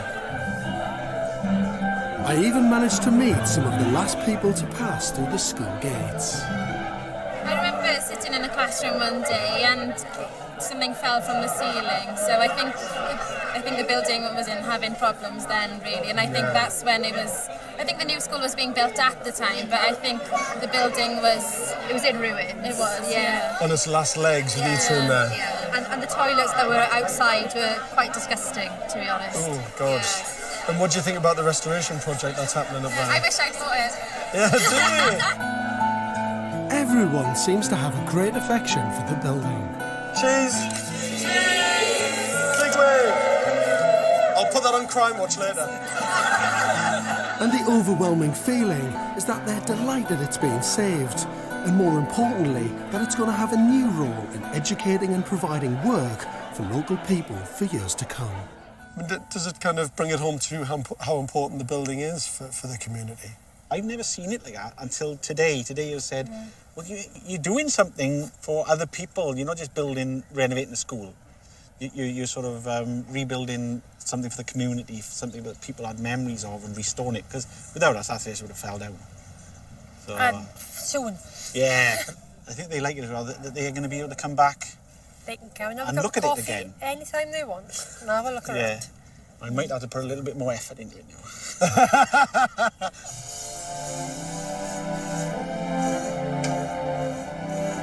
Back on site, and Ian, the bricklayer, and 2 apprentices have been working on the building uninterrupted for the past few weeks, which has allowed them to finish off the brickwork to the front and continue on the roof.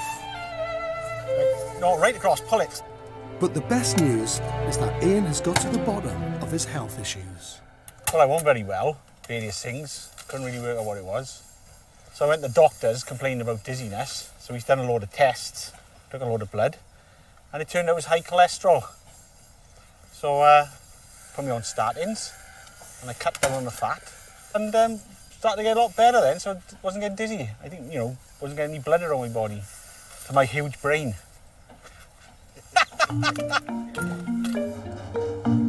As part of the educational purpose of the centre, Ian's using many techniques to demonstrate a variety of green construction methods.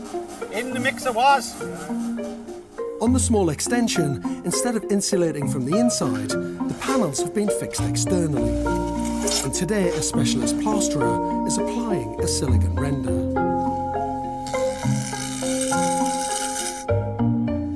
3 layers reinforced with mesh will form a tough waterproof exterior that doesn't need painting when it's finished. If you're going to insulate the inside of somebody's house, it's very invasive. Whereas turn up to somebody's house, do this, there's no disruption to their life. And it's a nice finish when it's done. There's a saying, and that's insulate before you generate. The cost of running this is going to be 0. We've got to do it to show people, which is what we're trying to do here.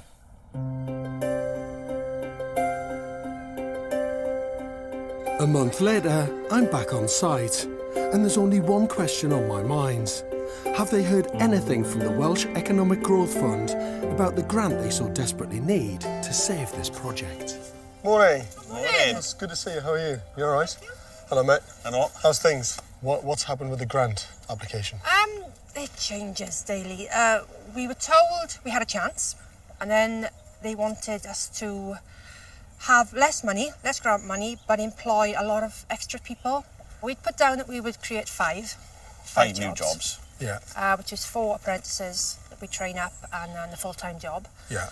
And then that changed then that we had to create 8 new jobs, plus we'd only have half the money. So how much did you apply for? How much was your We application? applied for 67.5. And what, because you had to do the match funding and the bank would only lend you the money if you got the grant. If you get less grant, you get less bank money, don't you? So none of it really stacks up. No. Why don't you sell the boat? Why don't you just flog it? We are. You're going to sell the boat? Because you didn't want to originally, No, did you? it was my last bastion. So the house went, the bike haven't moved for over a year, the car's knackered. So, and now the boat's got to go. So. How much will you get for the boat, do you think? We've had a little luck, and if we go for a quick sale, we should get about 60, 65. I come to terms that, you know, I'm here mostly 365 days a year, I might spend a couple of days on it. And then he sat there doing nothing and thought, well, let's get this done. Selling their boat for anything approaching £60,000 would make a huge difference to the pace of this build. But they still need that grant of £67,000 to be able to afford all the green technologies to launch their new business. While they're waiting to hear, they're continuing to focus on keeping money coming in through their building company and doing what they can on site. In the meantime, I'm keen to finish off restoring the Victorian sash windows with Ian. Having salvaged the good timbers from the old window frames, it's now time for the precision work of crafting the new pieces that will replace what was rotten.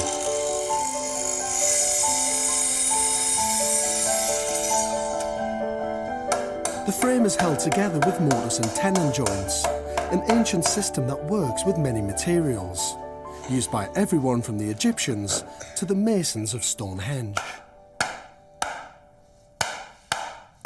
That's what we can do with an old dead window and 2 new bits of timber. Beautifully restored window. Well done. Well done. Ian and Jane are really doing their best and trying so hard to remain positive.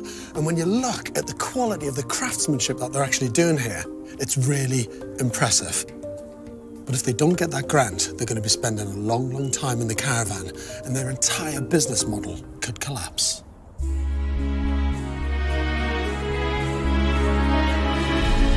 In West Wales, it's an important day for Ian and Jane. Yay!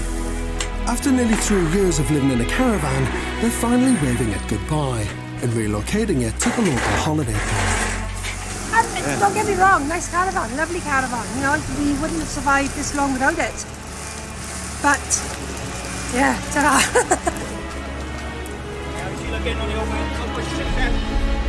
Huge, momentous occasion. This chapter is now closing. Another one is opening.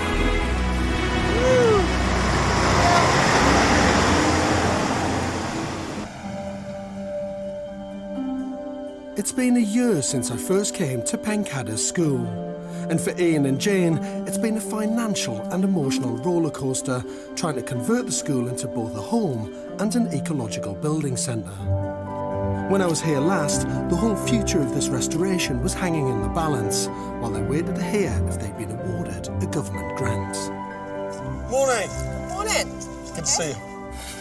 There are a lot of people working on site today, which could be a good sign. So, any news about the grant? We have the grant. You've got it? We do. That's brilliant news. It is. Good. News. I was really worried before. The last time I was here, you were pulling your hair out a bit, weren't you? We were. I mean, this means you can finish it, doesn't it?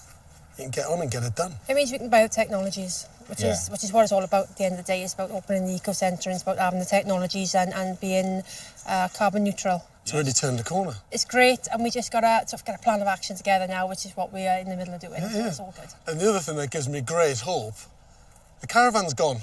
Yay! So where are you sleeping now? In the house. We bought the house, attached. You've bought that house out the front? Bought the house. Yes. You're kidding me? No.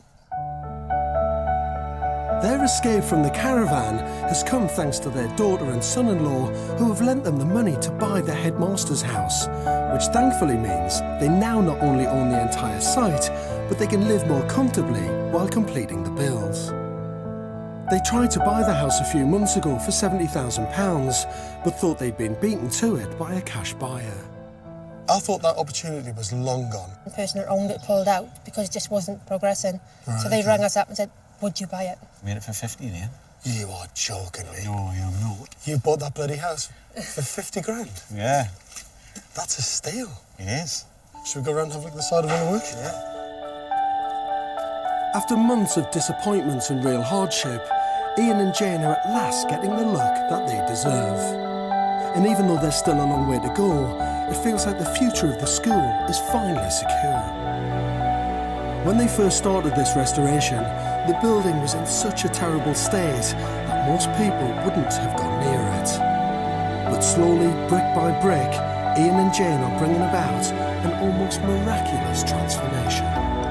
Some areas which were completely demolished have had to be completely rebuilt. But through sheer force and determination, Pencadder School is rising from the rubble.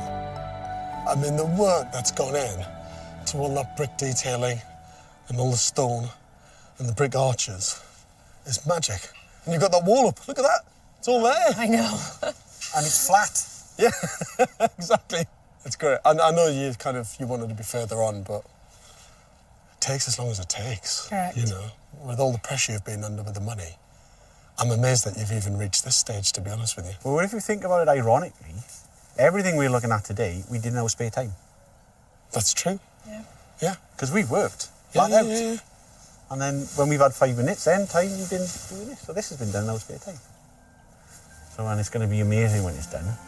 It will be. In the parts that are finished, the original character of the old school is once again visible in all its Gothic Victorian glory. Inside, the rooms that will be used for the training centre are still taking shape. But with the grant, matching bank loan and the money they'll hopefully get from selling their boat, they'll now have enough to finish them to the same high standard as the rest of the build. Upstairs in their private living space, what will be their kitchen living room is in a similar unfinished state. But their bathroom is plumbed in and their bedroom is almost complete. There's paint on the walls. That's great. Window. Is that one of the refurbished windows? That is actually amazing. If you brought someone in who hadn't actually seen the work that you'd put in restoring the old ones, I think they would think they were new windows. I mean, honestly, this is like a lesson at recycling and restoring an old building. Oh, you think so? Yeah, I'm telling you, the standard of the craftsmanship. Everywhere, it's top spec stuff, but it's all restored as well. Yeah. Honestly, if you carry on at the line you are, with the quality of craftsmanship and the passion really and dedication behind it, if you carry on at that level, it'll be an amazing project when it's finished. Nice to hear. Ian and Jane have been the force behind this restoration. Go on, mate. And they've been helped along the way by a team of apprentices who have all benefited from Ian's knowledge and expertise. And now that the grant has come through, their future employment is looking secure too. He's quite passionate about teaching people. He's, you know, he wants to teach them the right way. And he's got an knack to it as well. He's a good teacher. Diolch yn fawr. Honestly, well done. Even just to get it to this stage is incredible. Yes. What you've been through to get to this point is mind-boggling. Cheers. Cheers. Congratulations. Cheers. Well done, guys, to Pencader School. And I've got a little present for you. Your Pencader School book. Pencader School, Loving and Restored by Jane and Ian. Oh my God. And the snow kicking in. That was pretty tough, wasn't it? That was a horrible time, yeah. That was really trying to do bad anything then. there. There's everybody. On the reunion day, wasn't it? It's quite good, wasn't it? It was brilliant. It's all the Pencader people together. And there's, you know, your best apprentice you've ever had. After all that, there you are, the two restoration superheroes. Two S's against the world, Han? Exactly. So that's for you. Thank you very much. Congratulations.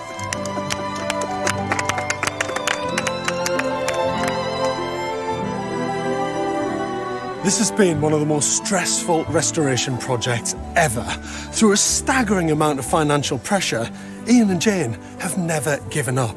And in some ways, I can't even believe they've managed to get to this stage. But now that the grant's in place, it gives them a chance of realising their dream home and their eco-business, while at the same time training the next generation of building apprentices. That will be the lasting legacy of this restoration.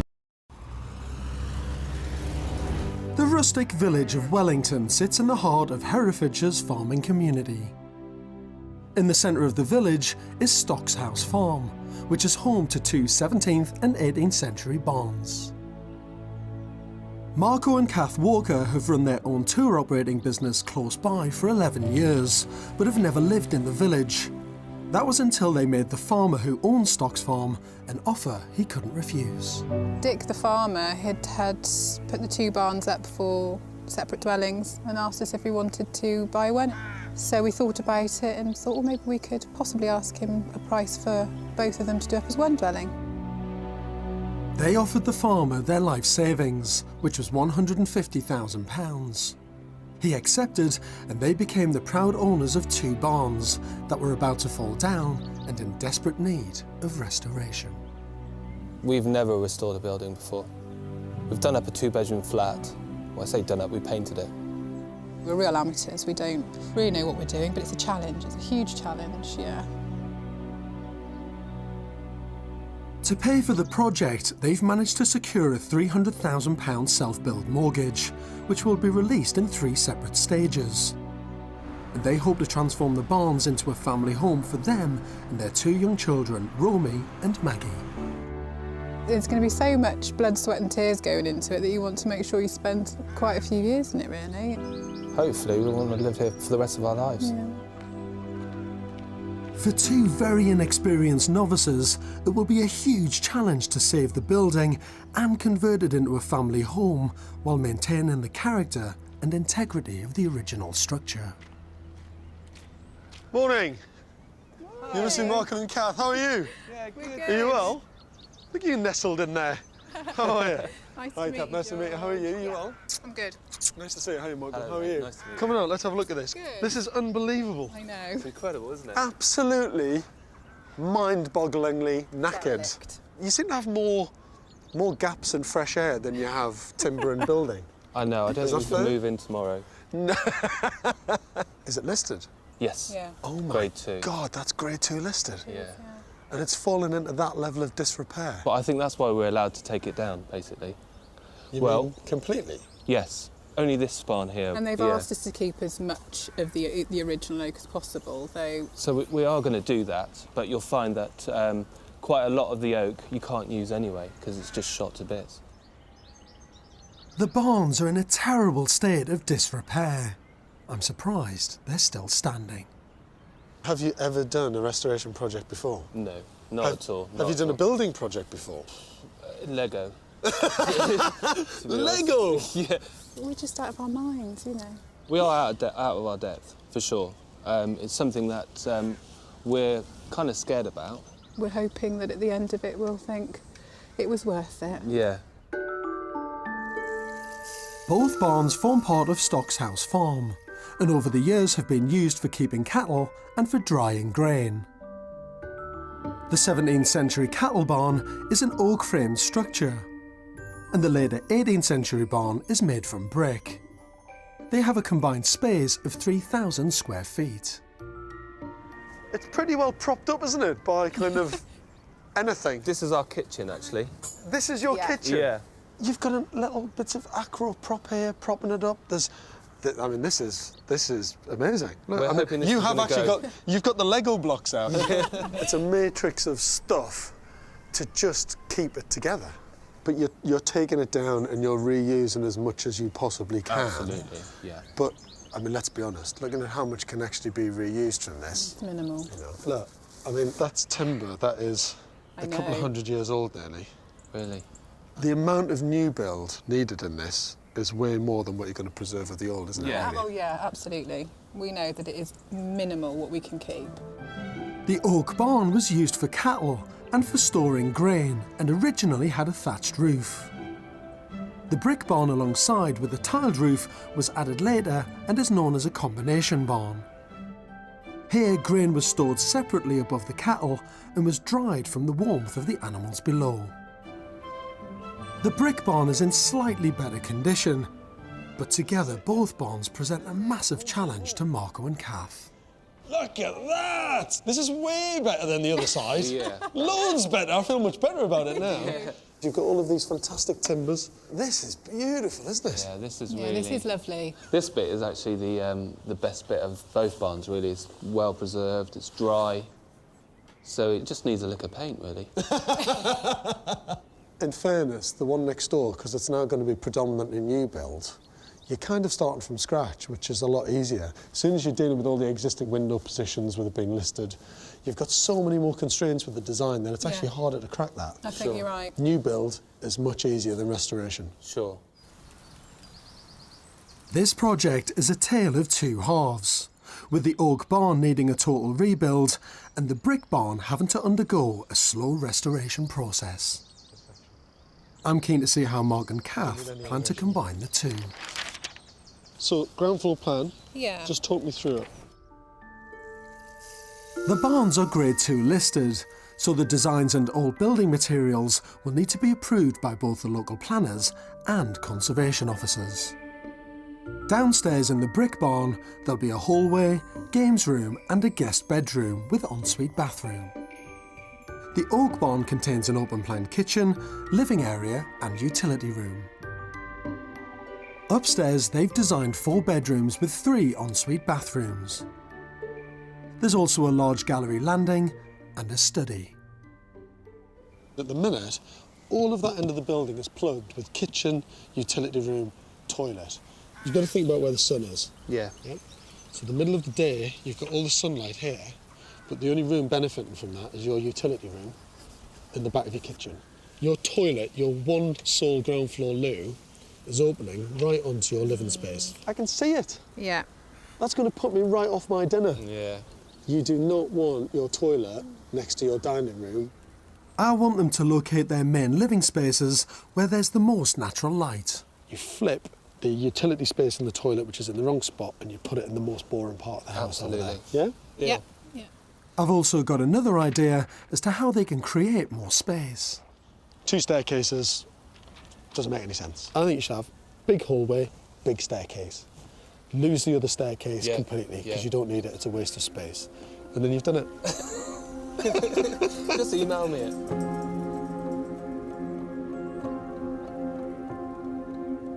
This is a beautiful old structure that requires and deserves some very delicate care and attention. But it's also a major project that even a seasoned restorer would hesitate to embark on. Do you know what? It never fails to amaze me, the scale and the ambition of restoration projects that people take on. Margot and Kath have bought something that is virtually a wreck. It's in danger of collapse at any point, being propped up by acropops, concrete blocks, sheets of plywood, anything that could be found to keep this building in its state. But what worries me more, and I don't mean this in a disrespectful way, is they genuinely haven't got a clue what they're doing. Marco and Kath Walker have never restored a building before and are about to begin the conversion of two 17th and 18th century Grade 2 listed barns. They bought them for £150,000 and have borrowed £300,000 to carry out the work. That money will be released at 3 specific stages of the build. But before they can do anything, the oak barn will need to be carefully taken down to find out which timbers can be reused. Today is definitely the biggest day so far. This has been up for 300 years and it's not going to be here anymore. Most historic buildings would normally be repaired on site, but because this barn is in such a bad state, the conservation officer has agreed to allow the wood to be taken away to be inspected. It's a difficult, dangerous and unusual procedure. Just thought then the whole thing was going to come down like a pack of cards.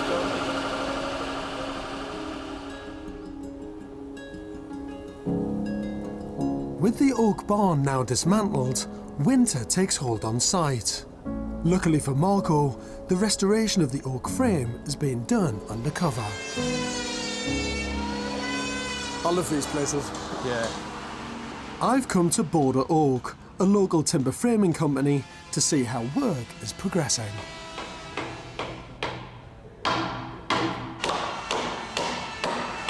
When you see a natural material like this being worked in this way, it's just beautiful, you know? The craftsmen are integrating as much of the old wood as possible into a new frame in order to comply with the Conservation Officer's guidelines. So this is where the old has been adapted into the new. Oh my gosh. You really are maximising the beauty of the historical parts of the building. No, you've got the old marks there. This is what the joiner would have marked on there to recognise each individual piece. So look at that, I can even pluck that away, but still... No, don't do it too much. But still, at the heart of that piece of timber, it's incredibly strong. And I didn't even think it would look like this. I can't imagine. I didn't know how much they were going to use, and they've actually used more than we first thought they would. All that stuff we've looked at before is really nice mortars and tenon joints. But when it comes to mixing old and new, look at this joint. Wow. This is a scarf joint where they've taken an old bit of timber, cut it into a very strong shape, actually, where it can just slot in and perfectly blend with a new piece of timber. God, that's incredible, isn't it? I mean, it's not easy, and it takes a fantastic craftsman to do it, because you've got to get the shape and the cut absolutely right. I think it's beautiful. Yeah, it's a stunning, stunning, seamless, beautiful way of mixing old and new. This is craftsmanship at its best, just what the building deserves. Is this it? Is this your new frame? Oh. Look wow, at look at that. It's amazing, isn't it? That is huge. That's really nice. That's your future house, mate. It's I like, know. You know, and to build a building out of this stuff is brilliant, because it can all be done in the workshop, all in controlled conditions, beautifully made, brought to site, lifted up in place, get the roof on, bosh. Job done. Lovely, isn't it? Yeah, it's Look at really, that really timber. nice. This A-frame of new oak will form part of their south wall on the barn. The entire frame for the new build is a massive part of the project's £300,000 budget. As beautiful as this is, it doesn't come cheap, does it? No. Well, the frame itself is 70 grand. 70 grand? Yeah. We wanted it to look amazing, you know, and you've got to get good oak, haven't you, really? The oak frame is a substantial cost, but at least it's a clearly defined one. I'm just a massive fan of timber frame buildings. I think if I had my way, every single house in Britain would be built out of this stuff. It's stunningly beautiful, highly crafted. To see the skill and the love and passion that goes into creating these frames, it's great stuff. Back in Wellington, the snow has gone and the foundations are being laid for the oak barn. I'm meeting Tim Block, a structural engineer who has substantial experience of restoring locally listed buildings. From an engineering point of view, honestly, are people mad turning these into homes? Be honest, come on. As long as they are prepared to accept that there will be problems that they do not see when they start, fine. Yeah. You don't know until you start really looking in detail and actually exposing it all. The walls of the brick barn are in a terrible condition and in danger of falling down. To maintain its character, Tim's plan is to keep as much of the old building as possible. What have you got to do with this building to stop it from collapsing? Imagine that's the floor. It's very flexible that way and flexible that way, but it's very stiff that way. That way. You can't make that. Yeah, it doesn't bend. move very well. It doesn't move at all, does it? Yeah. If you've got four walls either side of there and it's strengthened because that's not going to move. You've got it. Yep. Nothing's going to go anywhere. As Tim has pointed out, the biggest financial worry for Margot and Kath is what they can't see. The roof will all have to come off. And when they take the roof off, that is when we may find decay in the timbers that just can't predict from down here. It's got to be managed carefully. While Tim gets to grips with making the building structurally sound, I'm keen to find out more about the history of our barns.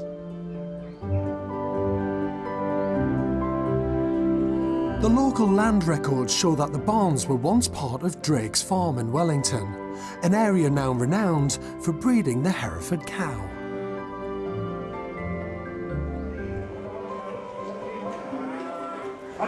So I've come to the nearby Hereford cattle market to meet agricultural historian Nicola Verdon to see if we can identify when and why the barns were first built.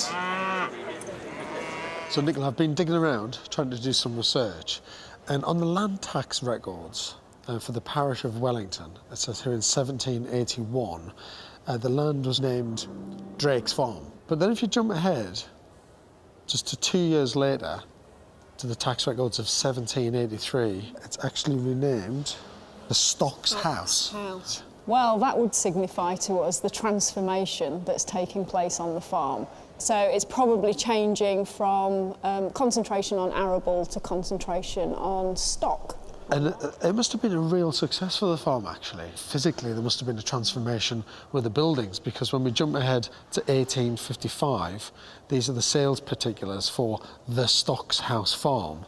And it lists everything in it. It says a farmyard with barn, cattle sheds, wagon, cart sheds, stable and gig house, and the feeding yard with large barn, cow shed and cattle shed. That is the exact area where our barn stands. Yes, this is a farm that's kind of changed its nature of production to be much more centrally about livestock, and the nature of the buildings and what they were actually used for is clearly changing over the course of the late 18th century.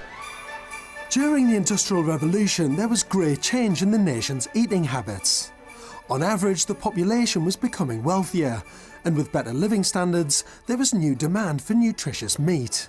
It was boom time for the Herefordshire farmers. The Hereford is a cow that's literally been exported worldwide. Today there's about 5 million of them, and we can have a look here. This is a herd book from the mid-19th century, which was an attempt, really one of the first attempts to trace the lineage of certain breeds. And this fine fella here is Wellington, the bull. He's a big beast, isn't he? Yeah, and if we turn to the description of him, you see here, Wellington, calved in 1808, bred by Mr. B. Tompkins, purchased in 1816 for the sum of £283, 10 shillings. It's about £10,000 in today's money.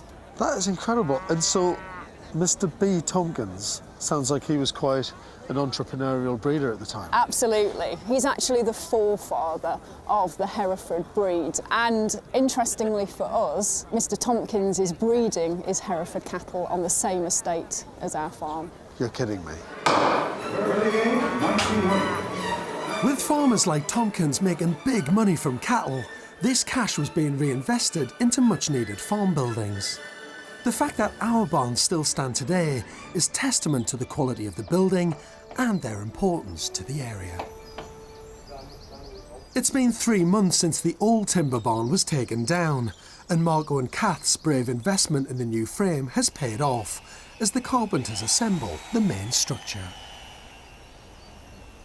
Yeah, that's the old gate pin made by a blacksmith, look.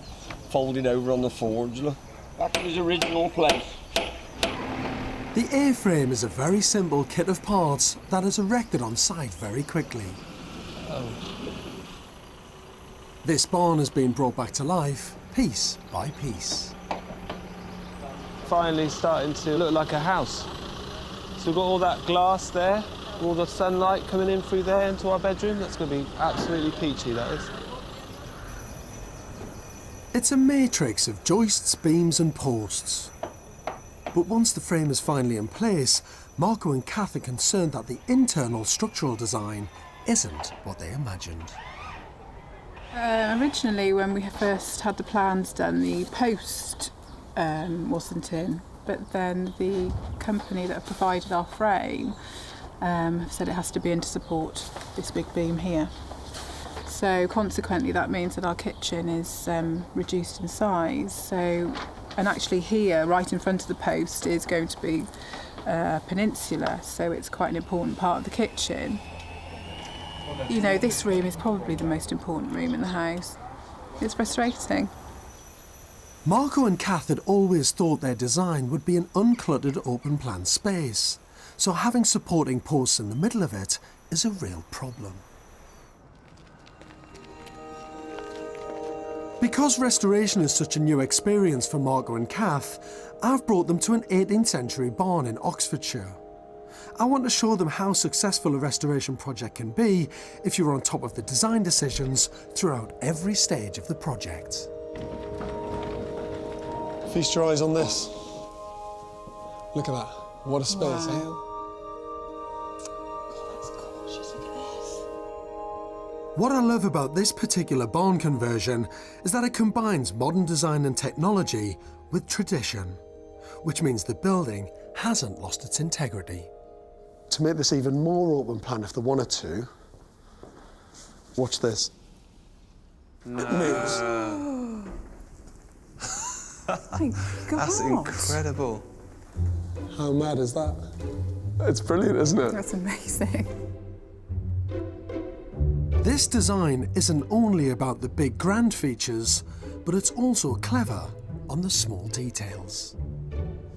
Dining table like this, you think, yeah, relatively traditional, and then here at the end, you pull down a drawer, or what looks like a drawer, and there's a socket in there. That is awesome. So if someone wants to sit there with their laptop, and the battery starts running down, they don't have to lift it up and carry it somewhere else to plug it in. When you do open plan, you've got to be really clever about where all the socket points are. This visit is also a chance for me to help Marco and Kath resolve their problem with the structural posts impeding the open plan design of their kitchen. If that's your peninsula unit there, and the post was, say, there, say 1.5, 1.6, 1.7 metres away, then you've got enough room to be able to walk through it comfortably, and you've got enough room, like the guys have got here, to have breakfast bar with the column behind you. Your column is like there. It's really annoying. It's right in the way. Where if it's moved to here, within the kitchen, it doesn't become an obstruction anymore. You in effect move the entire kitchen over so that the post is absorbed within the peninsula unit. I definitely agree with that. As first-time restorers, Marco and Kath need as much inspiration as they can get, as every mistake can prove costly. It's actually woken us up a bit, because we're plodding along while the structure's going up.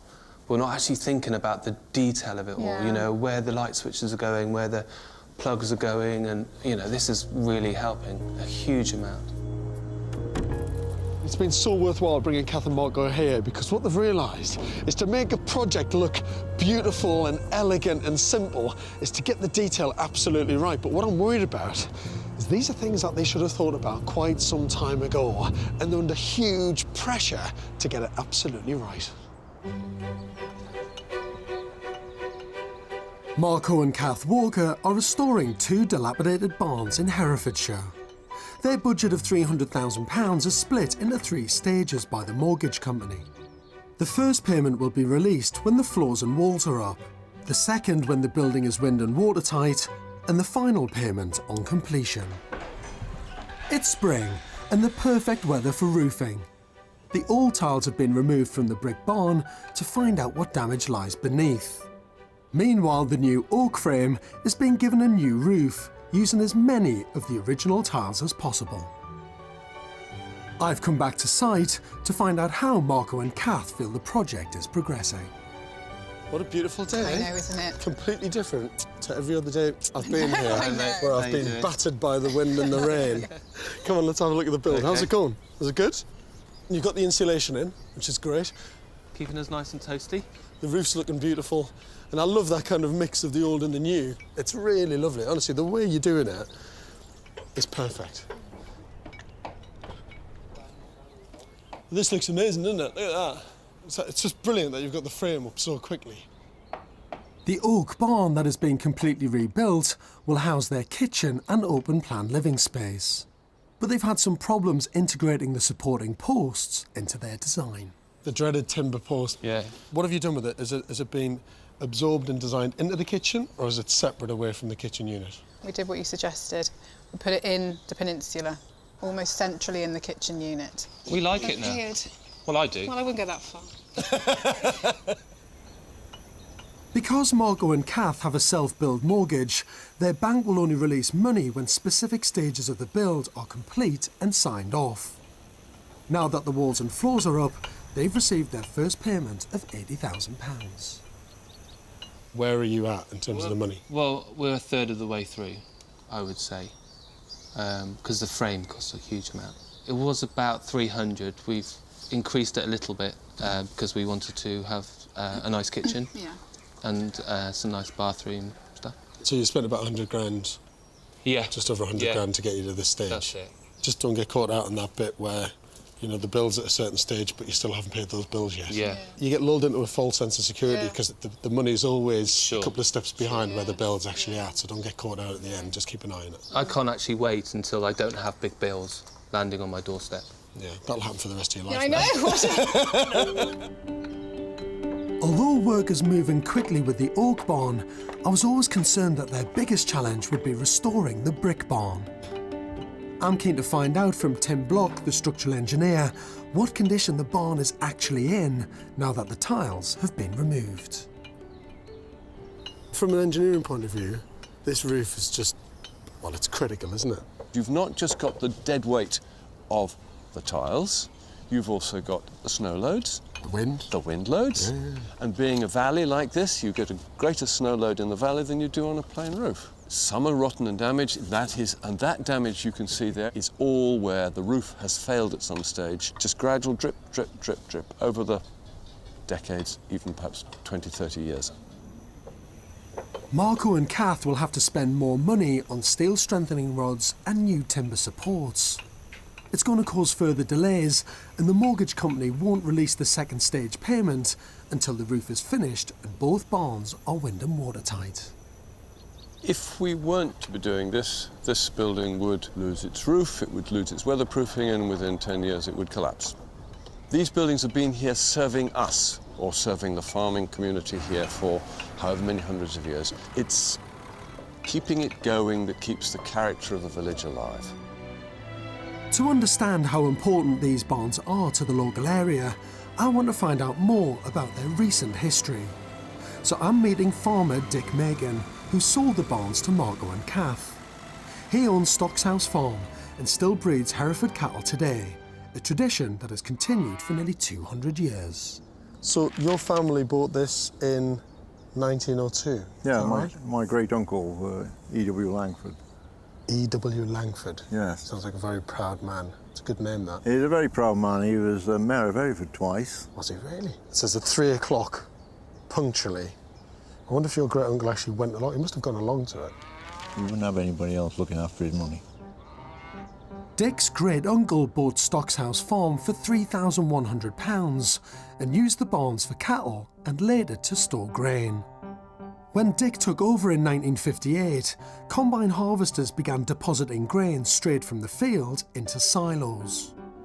Agricultural buildings were being built using more modern materials, so by the 1990s, the old barns were totally outdated. To survive in farming now, you've got to have some diversification, definitely. My father always used to say, you don't only farm the land, you farm the money as well. It's not a bad saying. Dick is proud of the farm's heritage and has the last surviving photographs of what the barns looked like over the last 100 years. This is the village in 1908. Children going to school. This is your actual building that we're cowshed and barn that you're looking at. Oh my God, that is it. Marco's bought. That is it. That is it. So there's the driveway. That's right. What, needs to be steps going up to the first floor? Steps up to what would be a granary before. Quite an amazing building, isn't it? A really amazing building. And now it's going to be turned into the most fantastic family home. Indeed. When they move in, I'm quite looking forward to the day. It'll be fantastic. For the moment, that day will have to wait, as back on site the brick barn has become much more labour-intensive. Continual strengthening of the roof with steel plates is now draining Marco's budget, and in order for the mortgage company to release the second payment of £73,000, they desperately need both barns to be wind and watertight. It's been quite tough really with the roof. It's cost more than we anticipated, for sure, which is a bit of a nightmare. 10 months into the restoration, I've come back to see just how close Marco and Kath are to completing the second stage of the build. You look far too well, you look far too positive. You're supposed to be, like, knackered by this stage. Oh, I'm knackered. And complaining and whinging. Well... But this all looks fantastic. It's going on really well. So you've got the roof on, tiles on. The roof on the brick barn is beginning to take shape, and the walls on the oak barn have been finished with a traditional saffron lime render in keeping with the surrounding buildings. That looks fantastic. And I know the glass is not in there, but you really get a feel of what this thing's going to look like at the end. Upstairs in the brick barn, the roof timbers have all been strengthened, and the layout is beginning to take shape. Oh, look how light it is in here. So that's where the glass is going to go? Yeah. Yeah. Oh, that'd be amazing. Incredible, eh? It is huge. Imagine this has been your bedroom if you were a kid. I mean, the timber frame just looks amazing. It's absolutely bursting with character. Now that the timber frame structure is finished, it needs to be protected, and over the next 2 months they'll concentrate on finishing the roof. But they'll also need to ensure that the new glazing, including a substantial roof light adjoining the two barns, is installed to qualify for the next mortgage payment. We're going to try and get it as watertight as possible, because the next stage is to build the snug. But we can't build the snug until the scaffolding's down. But we can't take the scaffolding down until we've done the roof. So, you know, it swings and roundabouts. This time now, I thought I'd be inside painting. But that just shows you my naivety of it all, doesn't it, really? That shows how naive I am. These delays mean Kath will have to put back her plans for the fixtures and fittings.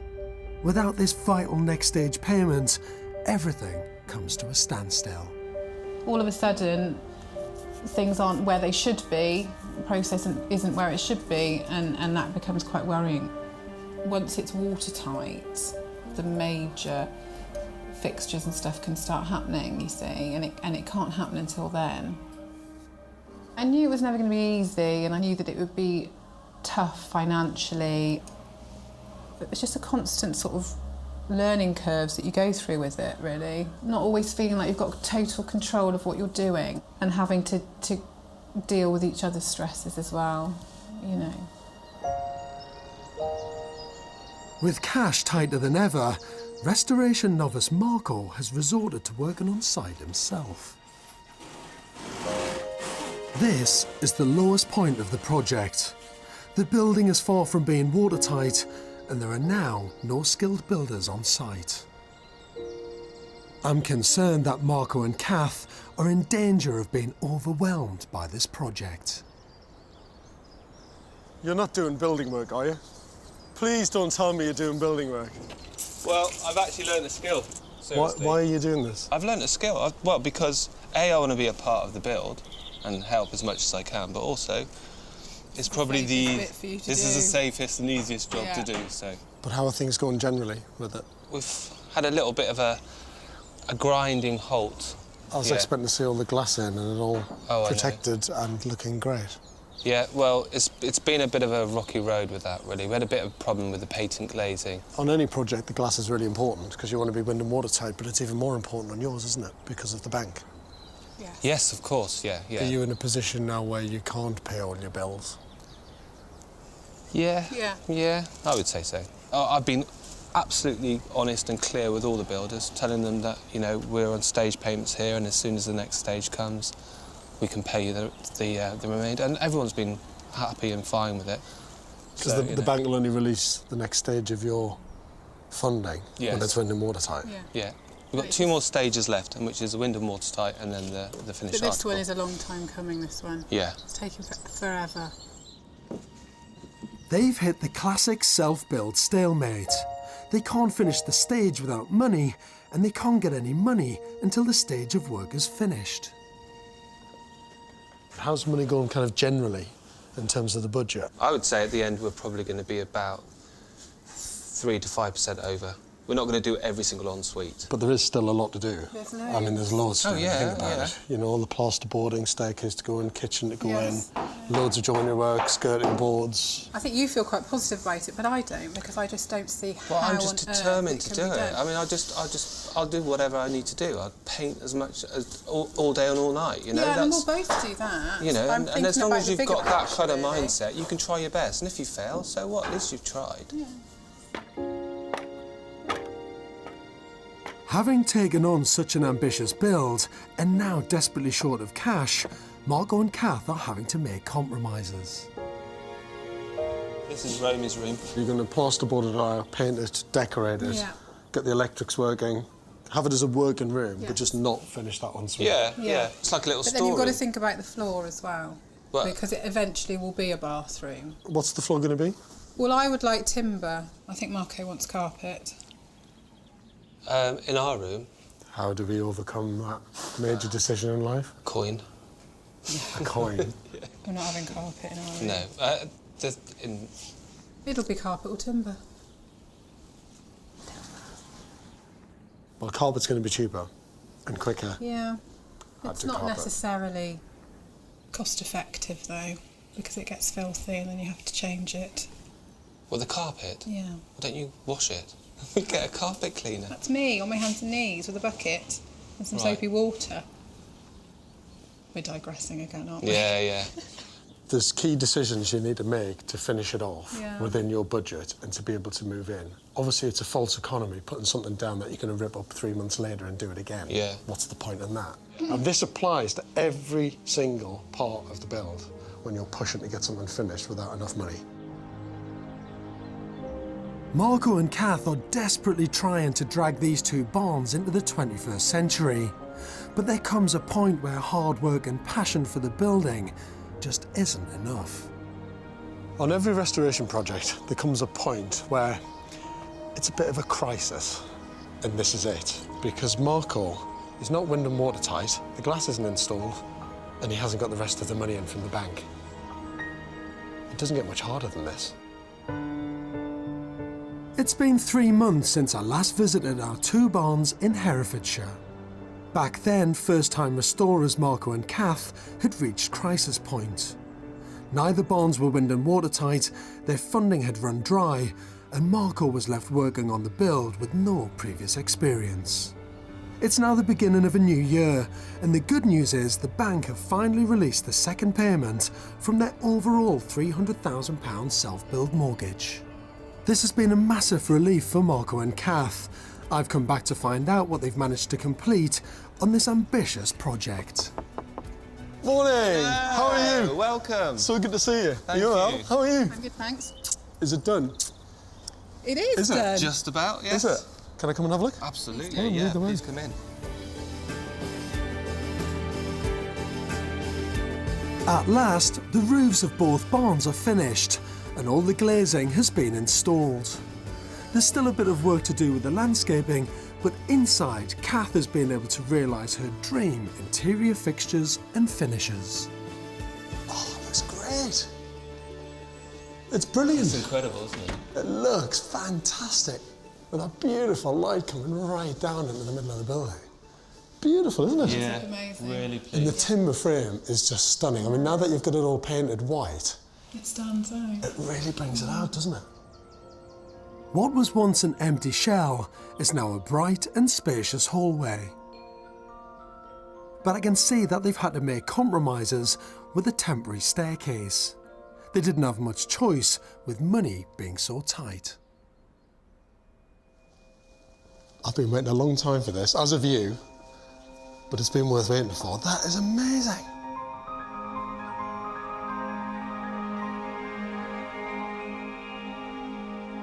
For Marco and Kath, the ground floor living space was always going to be the most important part of the design. Before the new oak frame construction was erected, the old timber barn was in a terrible state of disrepair and was about to fall down. Now they've created a spacious living area that combines the kitchen, dining and living room. A fantastic space for the family to entertain. What you've done brilliantly is you've designed it as a series of very clear zones. The living zone, slightly sunken down, the dining, eating area, another zone right in the heart of the plan, and then the kitchen zone, cooking right at the very back. Yeah. Very distinct, really simple, really clever. Yeah. The kitchen looks beautiful. Going to that barn in Oxfordshire, that really, really helped. That confirmed how we'd want our kitchen layout to be. Yeah. We, even to the tiny detail of the lights, I mean, we nicked that idea from we did. Love the worktop. Yeah, concrete. Raw, rough, tough concrete, but then really smart, smooth doors beneath. I just love the way you've played everything back and kept it neutral, because for me, that then celebrates the timber frame. Right. Yeah. It is a beautiful timber frame building. Upstairs is a triumph. All the hard work that went into making the roof of the brick barn structurally sound, while keeping as much of the original timber frame in place, has meant that they've reclaimed this building in a beautiful and dignified way. It's a sign of a good building when you just go over and want to kind of touch bits of it all the time and think, God, just how lovely that is and how tactile that is. And the history behind all of this is magical, you know. They finished both the girls' bedrooms, and the study sits elegantly on the upstairs landing. There's a family bathroom, and finally their master bedroom, complete with double-height windows making up the giant gable end of the oak barn. Oh, that's probably the lightest, brightest bedroom I've ever been in. It's really bright. Look at that, it's flooded with light. Doesn't get any better than this. No. Honestly, it doesn't.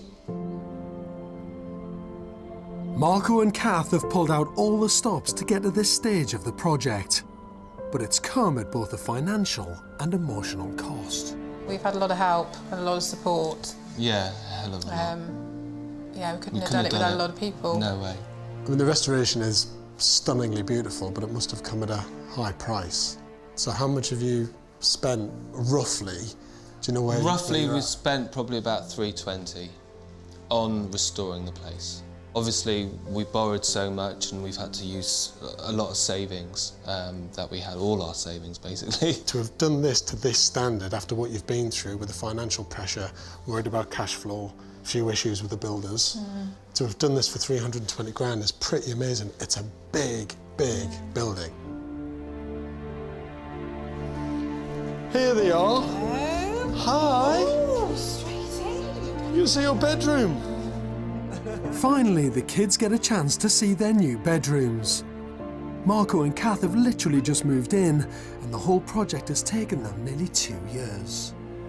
We won't do it again. Ever? There's just no way we could ever do it again. Oh, we have yeah, literally gone to the brink and back on so many levels that we couldn't take it again. Personally, for me, I wanted to do this for my family, you know, for my kids and my wife. I wanted a really nice house that we could grow old in. Marco and Kath are an inspiration for anyone thinking of taking on their first ever restoration project. With such limited experience and a difficult budget, what they've achieved is nothing short of extraordinary. Hey! Here's to an amazing restoration project. Well done. Cheers. Cheers. Lovingly restored by Margot and Kat, 2012 to 2014. Remember that? Right, Yes, gosh. That's It's even worse than I remembered it. I've got one more thing. Just a little thing. Okay. Tiny thing. This beautiful home wouldn't be complete without its name, and Byre is Old English for cattle barn. Keep your eyes closed, keep your eyes closed, keep your eyes closed, keep your eyes closed. Okay.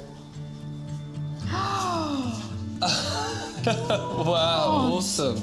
I absolutely love Yeah, it. it's awesome. Iowa bowl. You've got your Herefordshire bull on there, and the Byre. Oh, that's amazing. Thank you. Don't drop it.